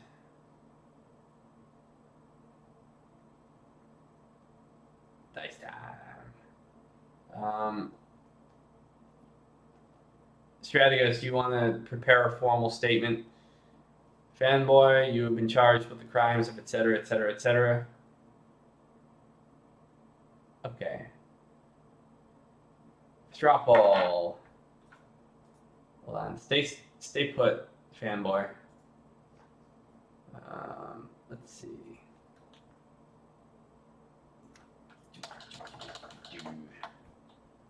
Okay.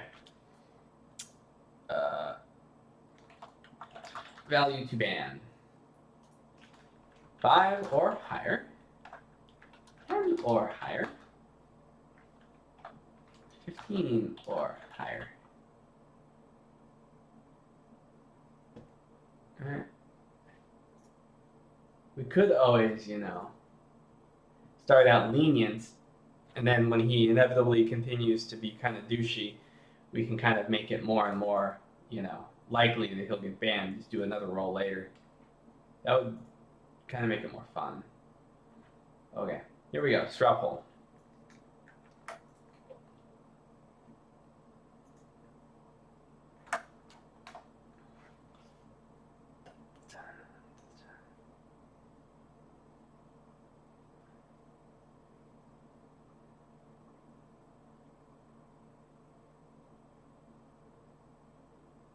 Okay, thanks, Selder, for looking into that for me.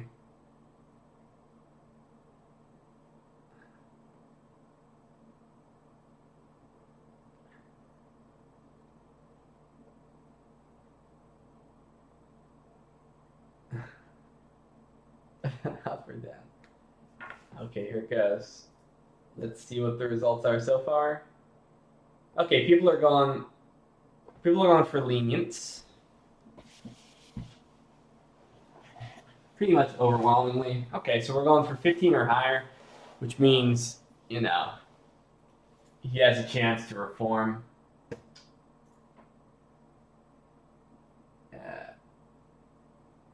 Of course. Well, the problem is Fanboy participated in the poll, so we have to subtract one of the votes from 15 or higher because he obviously didn't vote to ban himself.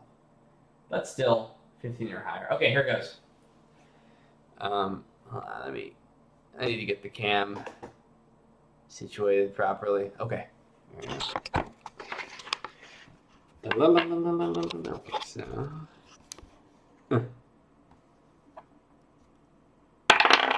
No. There it is. What does it say? It says 10. All right, you get to stay. Say something douchey in the immediate aftermath, though, and we roll again. That's a different value.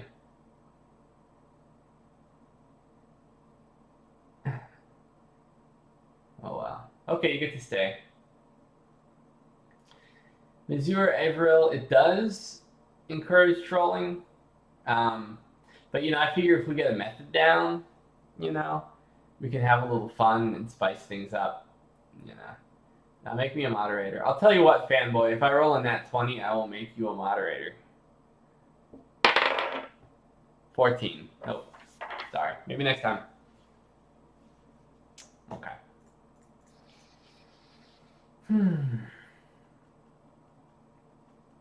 Okay.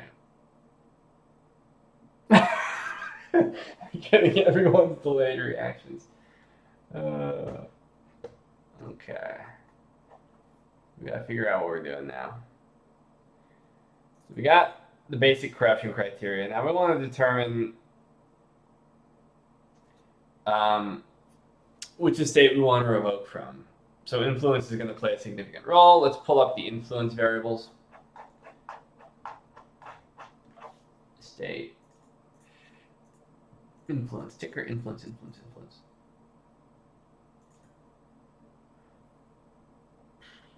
Influence ticker. No. That. What?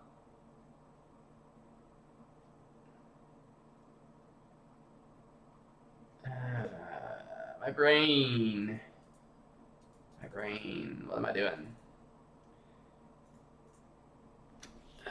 It's too damn late.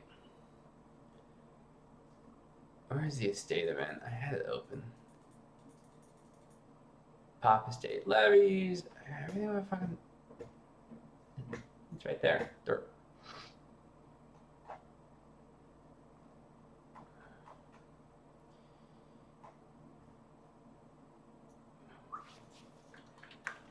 Oh, it's not influence. It's weight share. Dirt. Right. It's just called influencing game estate. Greater nobles. Weight share. Right. This is what matters. Well, not save this one. Proper colonization when? Good grammar.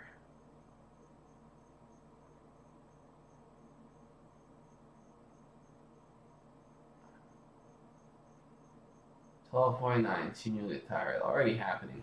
But damn it.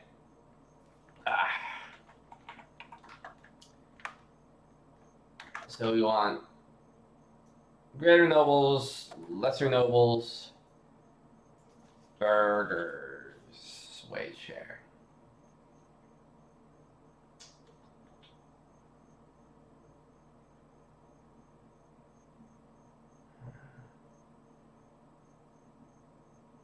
Oh, hey, Cowboy Dang. Good to have you back. I'll be right back.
Okay.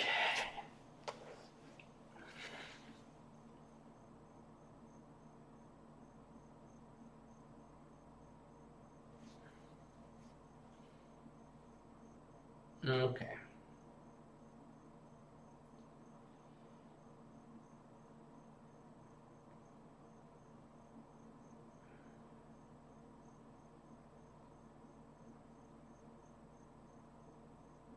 Okay. So, figure out what we're doing here.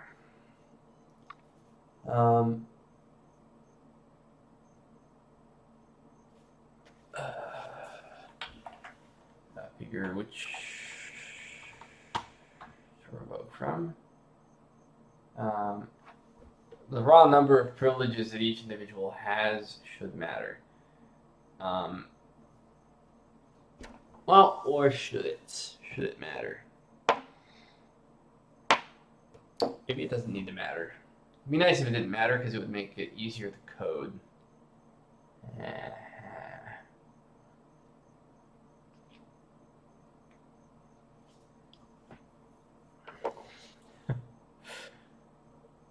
Fanboy, doing fellatio on someone is probably going to be more unpleasant for you than simply not being a douche. So you could try that first.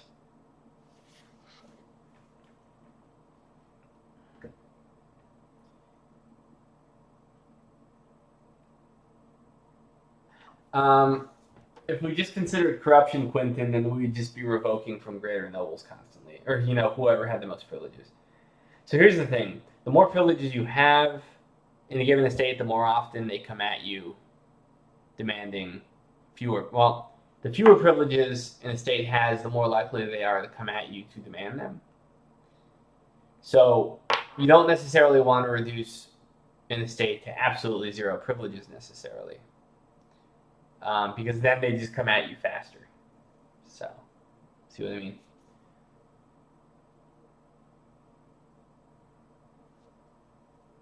That should answer SPVs.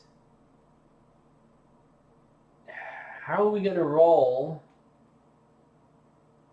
What did he say? What was that deleted message? Now I wonder. You deleted message. But not being rude is for fags. I guess that was worth it. Ban roll, ban roll, ban roll. Okay, we'll do it as soon as he...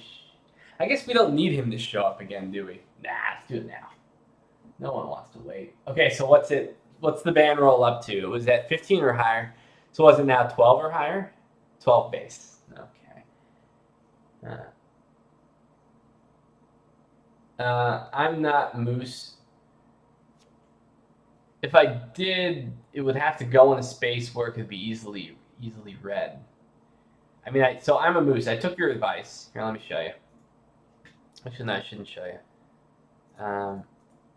Because you'll get some weird effects. But I had added it. I moved it away to the side, though, because it takes up a lot of space and you can barely see it on the screen. It's just like a tiny little box, and so it has to be so big that it takes up like half the screen. So, I don't know, unless there's a better way to do it. Cowboy Dang. Don't privileges have different ranks? So if there are high-ranking Big Mouse privileges, they should be revoked first. The level 2 privileges don't necessarily hurt more because all you do is you revoke it down to a level 1 privilege, and the distance between the two privileges is not 0 to 1 and 1 to 2. The difference between those two is the same, so that doesn't really play a role. Yeah. Last time was 15. Stay.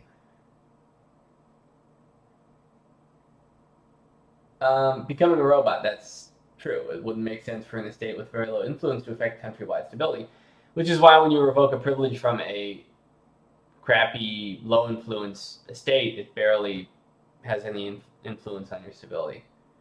So that's already kind of true. Yeah, I remember you. I'm a Moose. I really want to be able to... And that funny moderator. Okay. Yeah, that's what we're going to do. Okay, so let's get the band settled. So no, nat 20 would be horrible. I mean, a nat 20 is supposed to be a good outcome. If it's a critical failure, a 1, then he becomes a moderator. All right, and then Strategos and him have to duel to death or something. Okay, here it goes. 12 or higher. If it's a nat 1, he becomes a moderator. Okay, let's do this.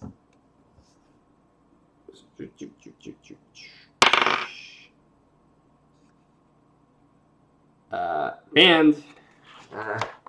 Kind of sad. It was 13. Na na na na na na na na. Hey hey hey. Goodbye.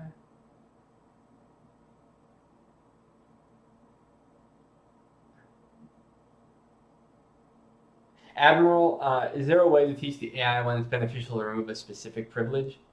Like if 50% of your income is trade, et cetera, et cetera. Yes, there is. But it would be sensible to program all of that once we actually have emotions to abbreviate the decisions. Otherwise, right now, it takes too much work and we're just trying to get, basic stuff in.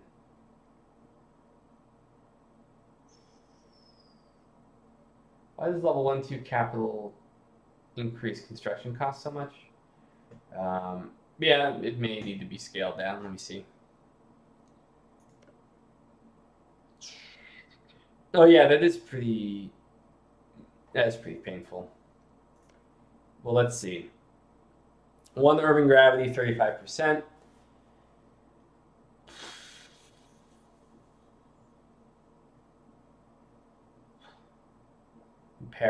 Comparing the values. Corporation Guild.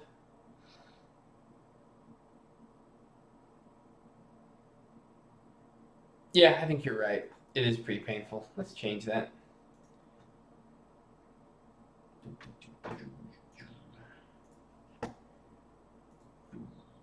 Common buildings. Was it government buildings? Regional capital? No. It's an old building. Ooh. Bureaucracy buildings. Okay.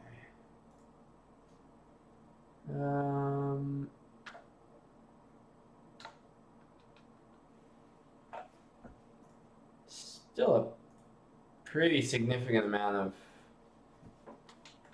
Well, let's see. What was level 1? Paris had one. Yeah. 25.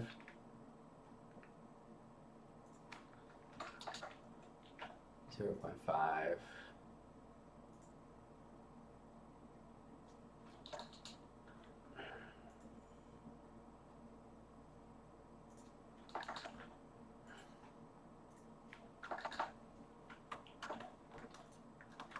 Go with that for now.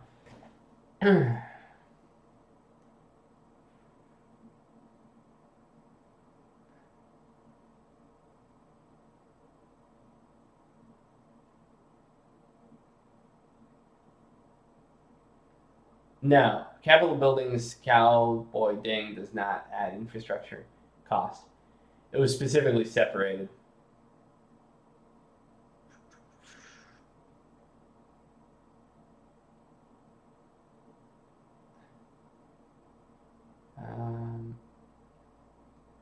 Let me catch up here. Oh, I'm getting up to everyone's celebrations. Dice gods have decided. Jonathan, on the FF fanboy, on the accounts of the chat and mod strategos, you've been found guilty of trolling, snarky remarks, and general douchiness, and therefore sentenced a ban of forever. May God have mercy. Ban, ban, ban, banned. Oh, and there he is, banned. All right, let's get on with the states. It was fun while it lasted.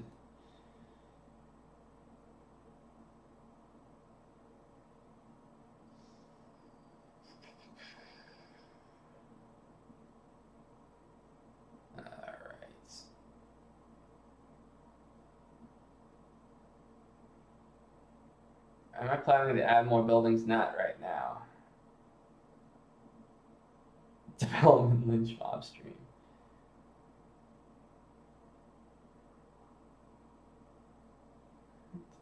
Okay, I think I'm finally. Demian, how do you build infrastructure levels? Not sure what you mean exactly. Strategos.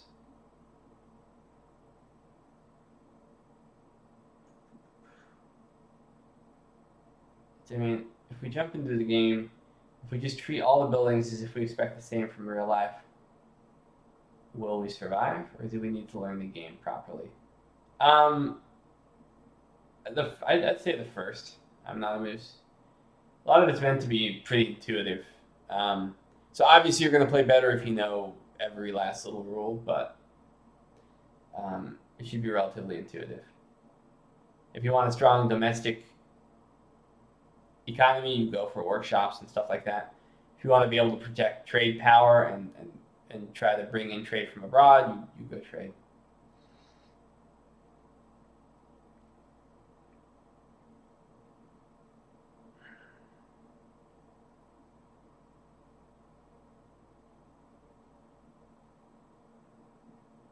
Okay.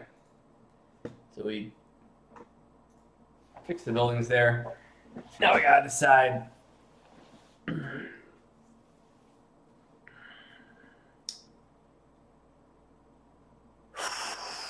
Gotta find the most effective way to decide who revokes what.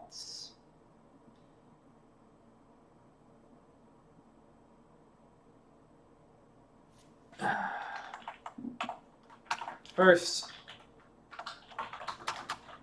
we don't want to clutter up all our variables. So once we've checked it, set it to 0 so that it goes away. Comment it out for the time being so that we can check the variable when we test the event. Now we need to set weight variables again.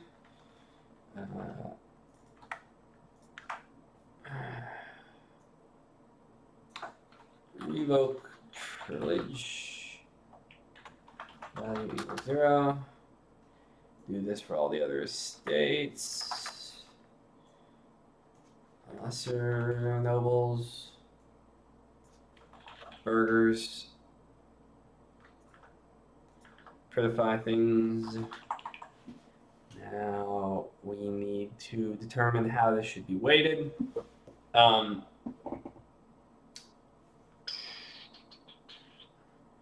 Let's clear things out a little bit. Census population growth. Shifting modifiers.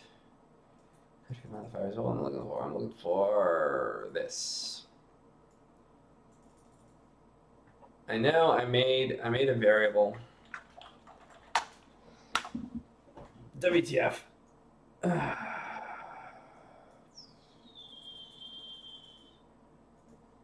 we go.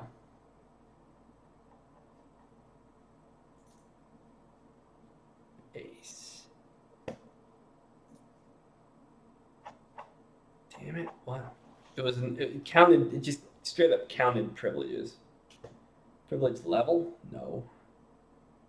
Privilege level? No. Base? No.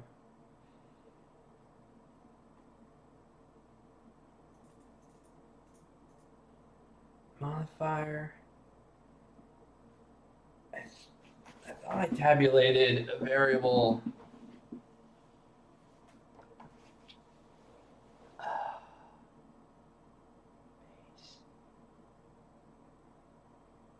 Oh no, wait, maybe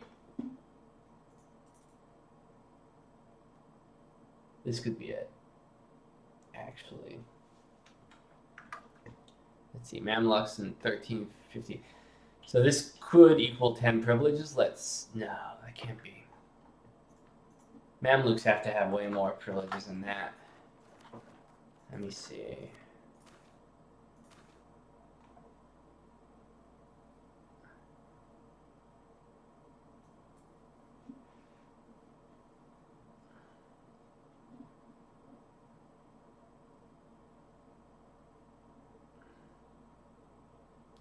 1, 2,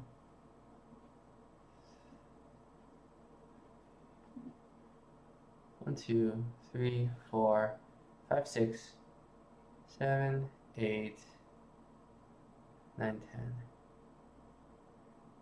Huh. I guess so. Oh, derp. Privileges granted 10. Okay, so yes, this variable is in fact what we're looking for.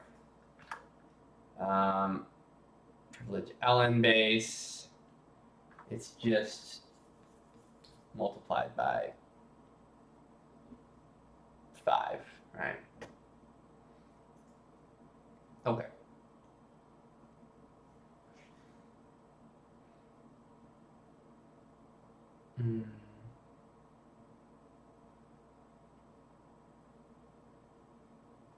Catching up with comments.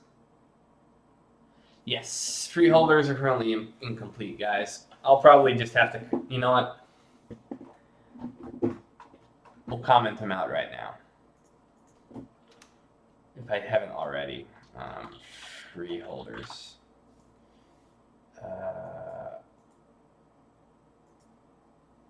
Should appear earlier than that. Oh, fuck. I think they're assigned. Did Cardinal put flags? I think Cardinal put flags in all the provinces that they appear in. Rural, wait. The state's assigned, okay. Let's see. Okay, I can disable them here. Wait, not. If limit has province flag, set province was freeholder. Okay, yeah. So this is what we do.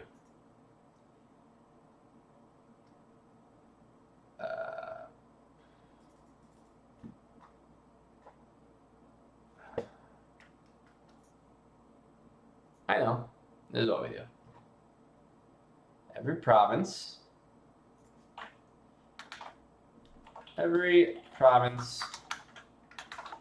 we can just delete this later, has province flag, freeholders, control province. Remove province flag, freeholders control province, and then it never gets set. I'm putting it here so I don't forget it. Don't mix up our documentation here. Wait, I messed something up there. There.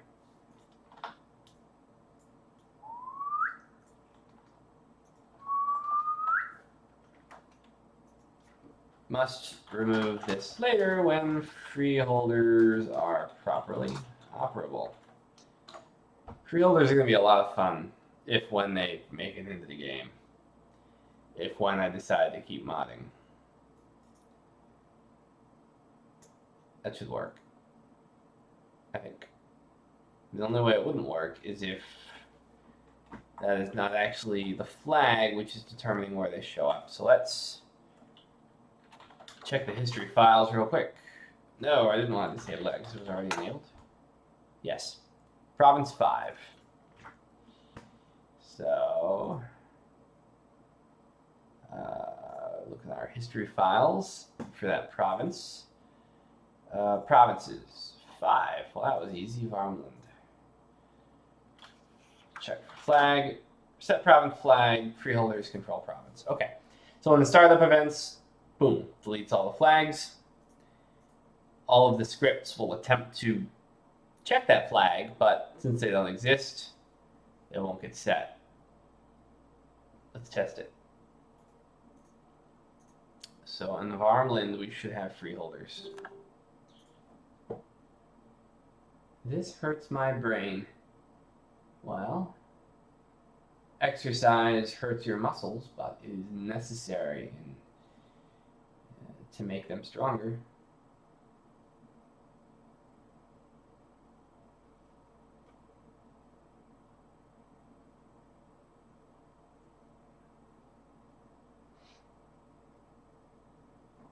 Do we have any die candidate? We should make this like a Lord of the Flies type situation where like the next asshole-ish person gets put on the chopping block. And just every hour we, sacrifice somebody.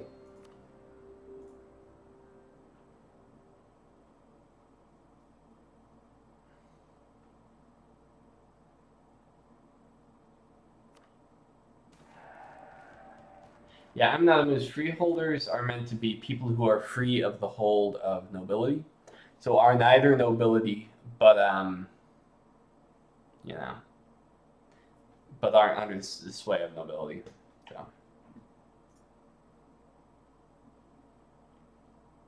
Admiral freeholders did in fact exist, but the reason you see so few of them in game is an indication of the fact that they were not very common in this era. And they were often bought up by the powerful nobles. Their land was consolidated. You saw that actually in the Byzantine Empire. There were quite a few freeholders, and then they were bought out by the magnates gradually.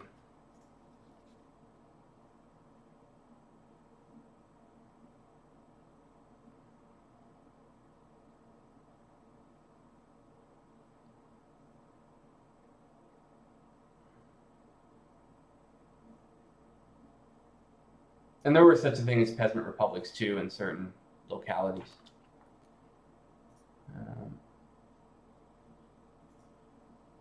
And so theoretically, it would be interesting to have a peasant republic government you could form when the majority of your estates are freeholders and burghers. Yes, Quentin put it pretty well. They do not hold courtier titles.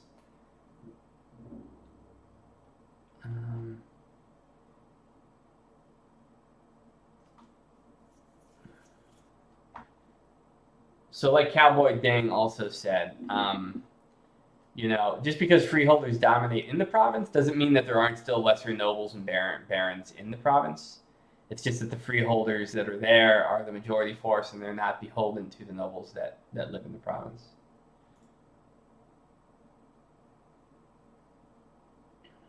I'm trying to catch up.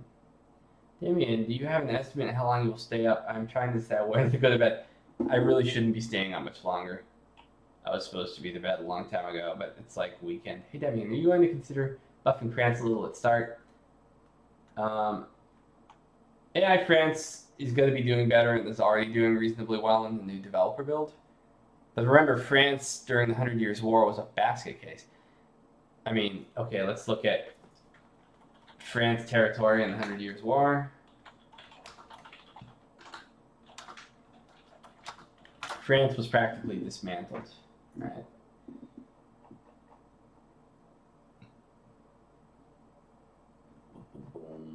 Where is that territorial map? Really? None?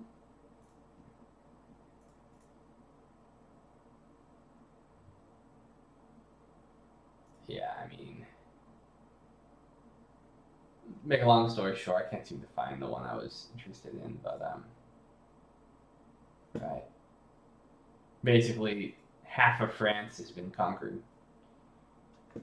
So, I mean, a borderline failing France is not ahistorical.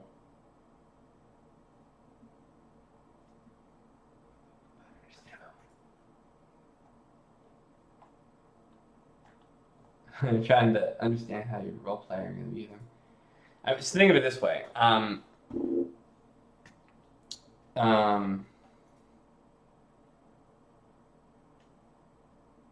Yeah, I don't want to get into it too much. I'll explain freeholders in more detail later.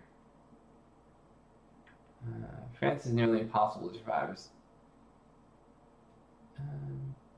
Like I said, France is going to be a little bit stronger once they start using their interactions with estates properly. Same thing with Mamluks. Same thing with all the big countries.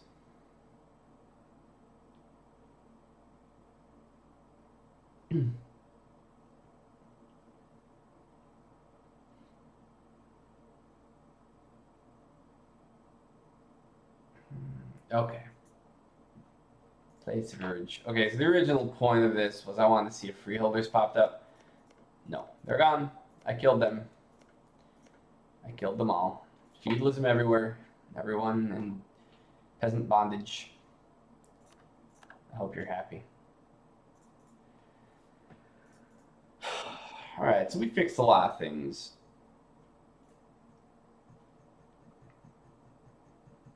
I'm wondering if we throw in the towel for now. I think that's probably reasonable.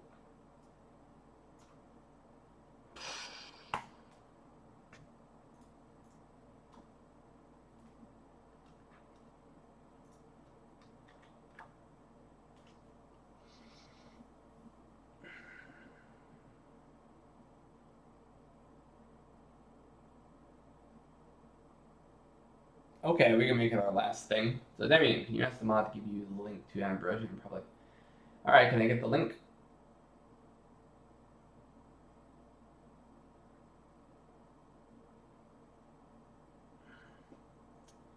Apparently I'm not sleeping yet.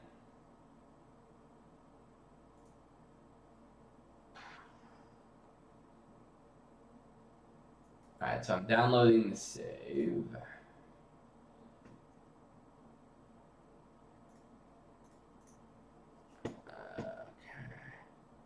Presume it needs to be extracted,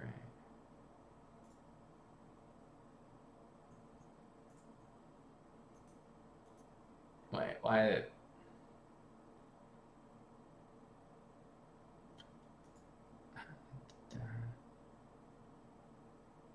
Am I just tired or something? Extract? Can I open the file? I don't want to open you as an archive.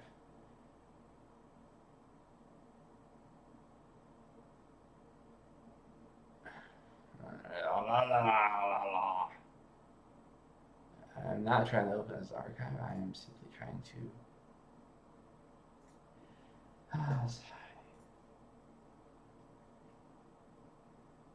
Oh wait, it's not compressed, but it's only 57 kilobytes. See if I try to open it. Oh yeah. How is it just 57? Not kilobytes, megs. Or yeah, 50. How's it only 57 megs? That's tiny.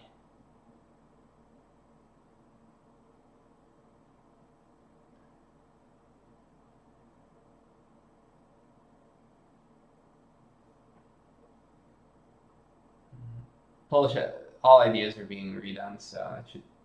Polish ideas having an issue.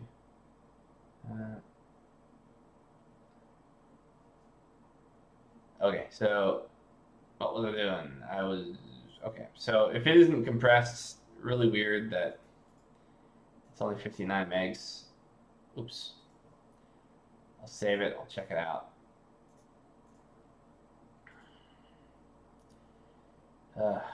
My brain needs. Oh wait, it's already. Jesus Christ. Did I already copy it over? No, I'm not. Oh god. Ambrosion bug. Yeah, it looks like my autosaves are tiny too. I wonder what changed. Why is there no bloat all of a sudden?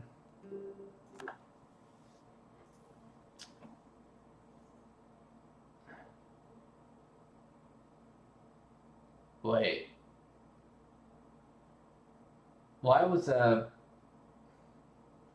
the heck was Benjamin saying? How do you what? Weird. Whatever. Okay. Mob dice roll. I don't know.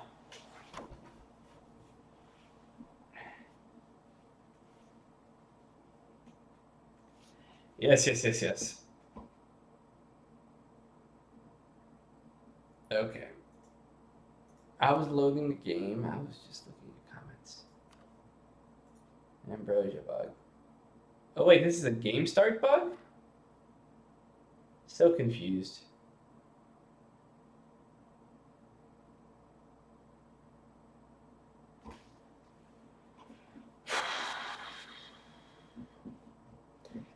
And yes, I agree, Quentin. That's the whole point of having a moderator. So I don't have to deal with that crap. I see. So you forced the event to fire. Okay. I started the save and did some console commands to get the Ambrosian Republic to fire. Okay. So let's first.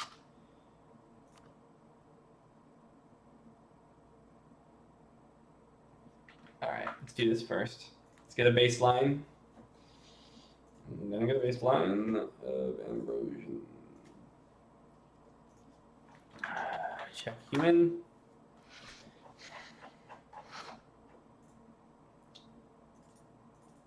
We got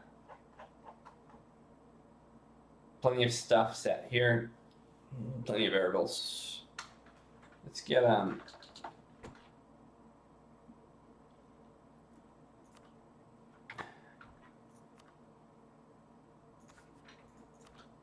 run it for a second, save again.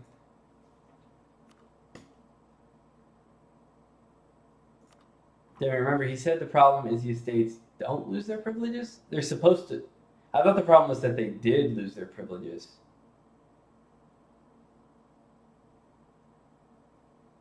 I'm a little confused now.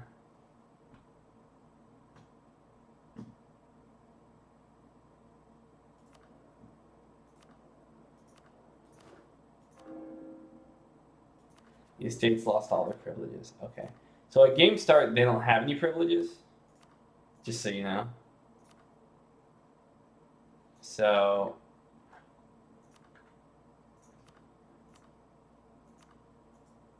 oops, wrong thing.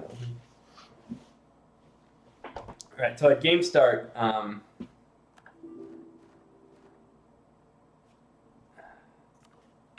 there. Let's check.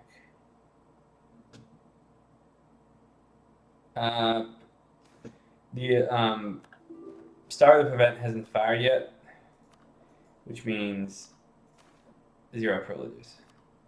Then we get the event ID.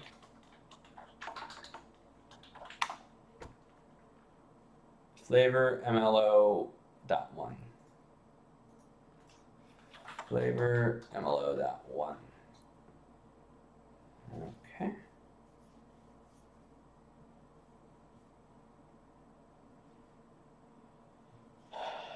Now what we're going to do is we're going to start a new game. Give it some time.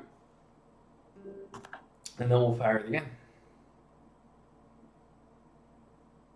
The thing about the Conch Republic, it was awesome.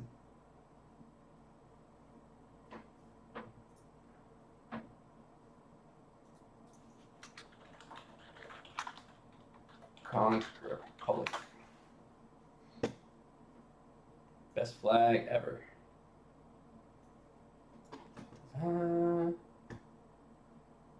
We seceded where others failed. Conch Republic revolts. There's pictures and everything. Yeah.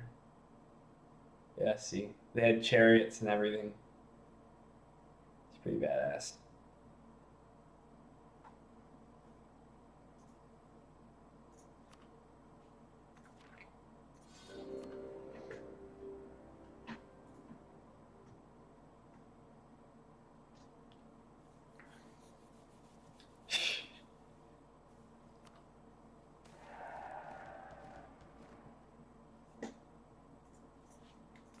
Alright, so let's go into observer mode.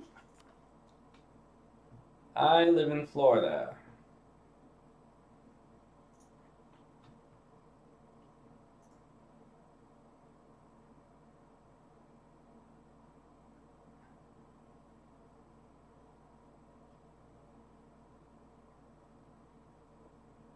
Conch is actually pretty good. I don't like the way it's traditionally prepared, though. It's pretty chewy. It's kind of like clam, but chewier. It has a little bit of a tangy taste to it. But yeah, you're not allowed to harvest queen conchs in Florida, but you get them out of the Bahamas, and conchs. There's a lot of aquaculture of conchs, so there's conch steaks and things like that. I'm not a moose. Yep. Conch salad is 10 out of 10. I'm not a moose. Are you a native Bahamian? I've eaten it all kinds of ways. I'm not a moose. Conch culture. Conch ranches. I've eaten it, it's like conch salad where you just kind of take it raw, put some lemon juice over it so that it's and you kind of marinate it in there. I've had it where it's deep fried and breaded. I've had conch sandwiches, all kinds of stuff. Born and raised minority white though. Okay, so you're kind of a conch, right? My dad wrote a novel about the conchs in Florida. It's pretty interesting, the kind of lifestyle that they lived and things like that.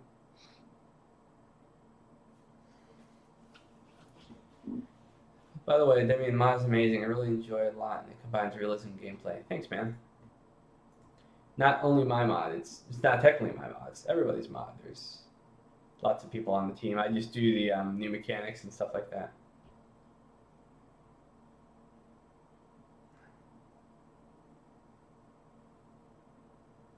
Yeah, crack conch. Okay, so privileges should be about signed at this point. Things are screwy until... No, I guess they're not assigned. You gotta wait longer.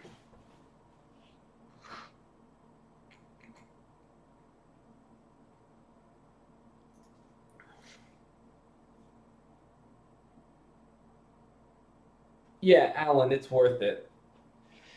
Get your Steam key, I think, from Steam.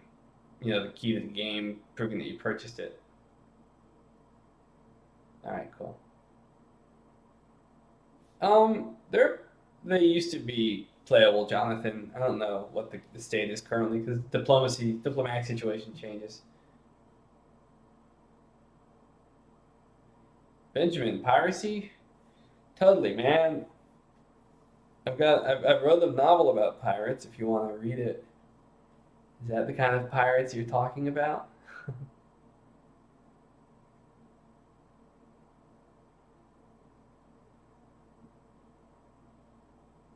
Okay. Almost done. September 1st.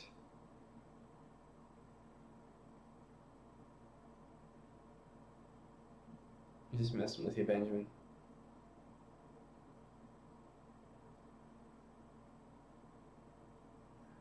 Arg me mateys.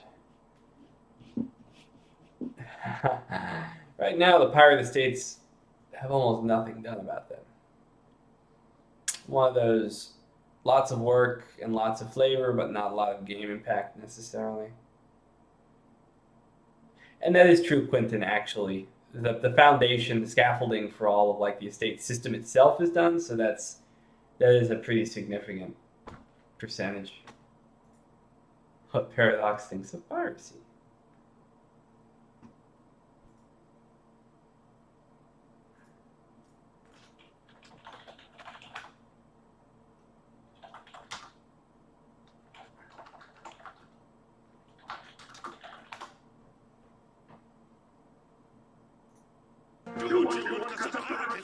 You are a pirate.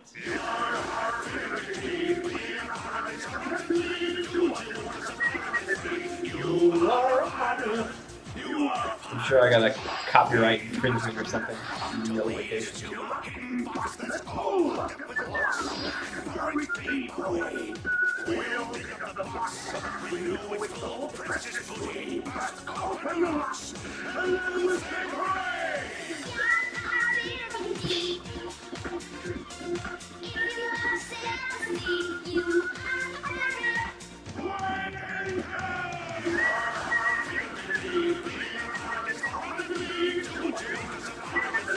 You are a pirate.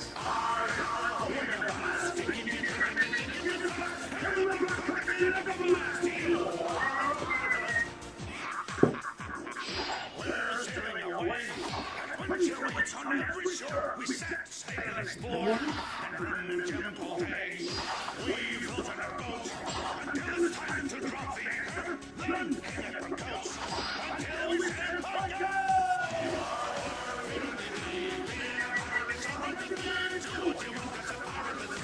You are a pirate, you're part. We take your back us wherever you go.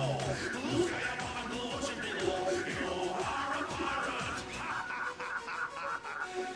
You are a pirate. There you go. I couldn't resist. Now let's go ahead and muddle my way through this test. My exhaustion. Yes, St. Ambrose. Still got privileges. Privilege check. 2.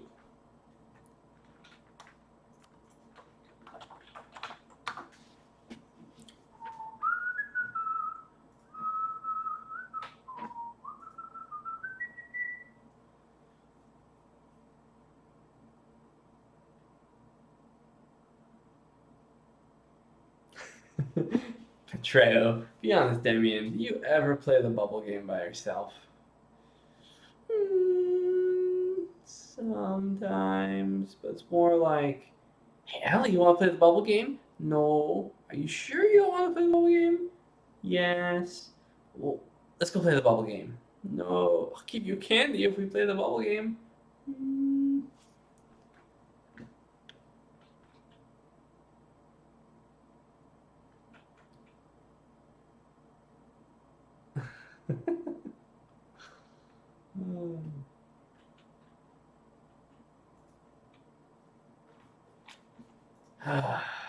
Okay.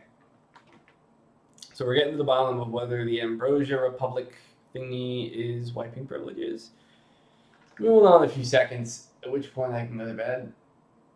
I'm not. So, Selder. I'm trying to think code-wise how this could possibly induce all privileges to be wiped. I guess that's what I'm wondering.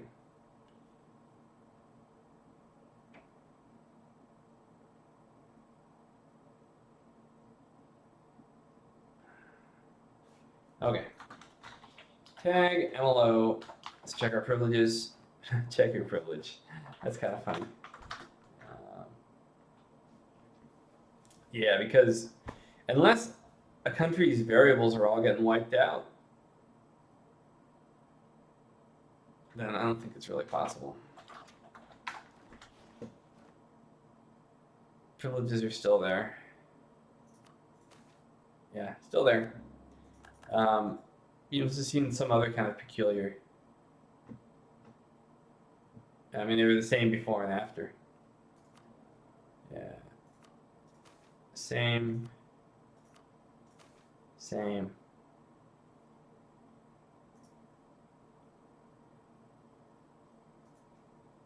Possibility cowboy ding.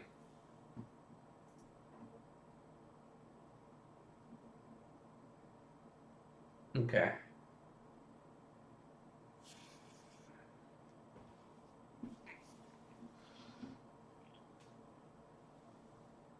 Real quick, make a Discord. Actually, I'm going to use this opportunity to look up Discord.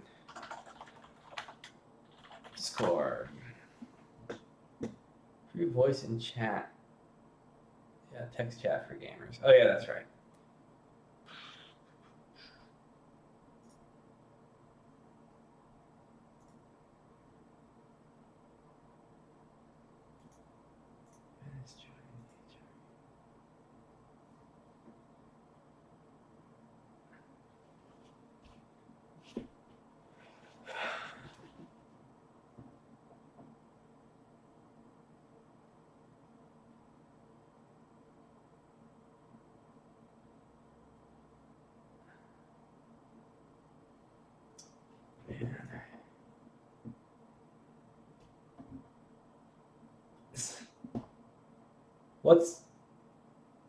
What's the big deal about Discord anyway?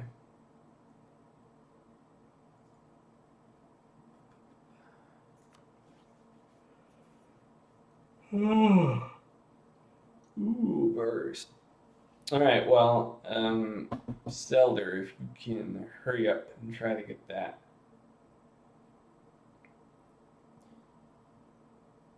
Whole privilege wipe thing to me.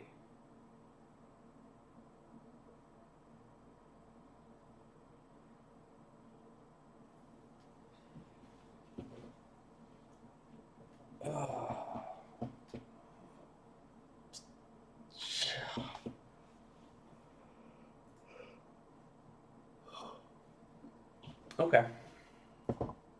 Downloading Discord. Download for Windows.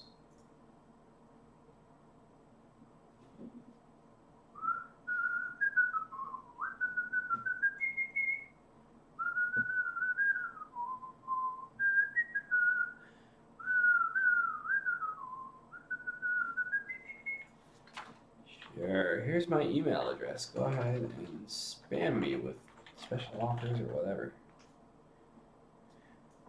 Oops. I guess I probably shouldn't. Probably shouldn't do that, should I? Go away. Well, this is my email address, guys. This is the email address I give people that I never check, and it has nothing to do with anything I ever do. Go away, Discord. I'm not going to stream people my password.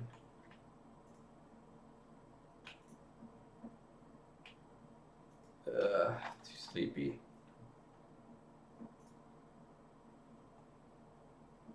I mean, I have a save later, but not right when the Ambrosia Republic fired. So, Zelder, what it sounds like is there's some kind of convergent issue with that event. With that event not really being the problem, right? Good luck getting rid of creepy fam spam. Yeah, true. Not really a problem, Petreo, because everyone can go ahead and spam me on YouTube or, Paradox forums anyway.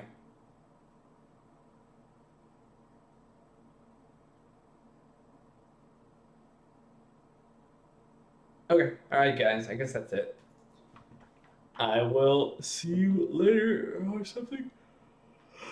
Gonna hang with the kids this weekend. I'm not sure if I'll be doing much Saturday or Sunday other than working and kid stuff. See ya.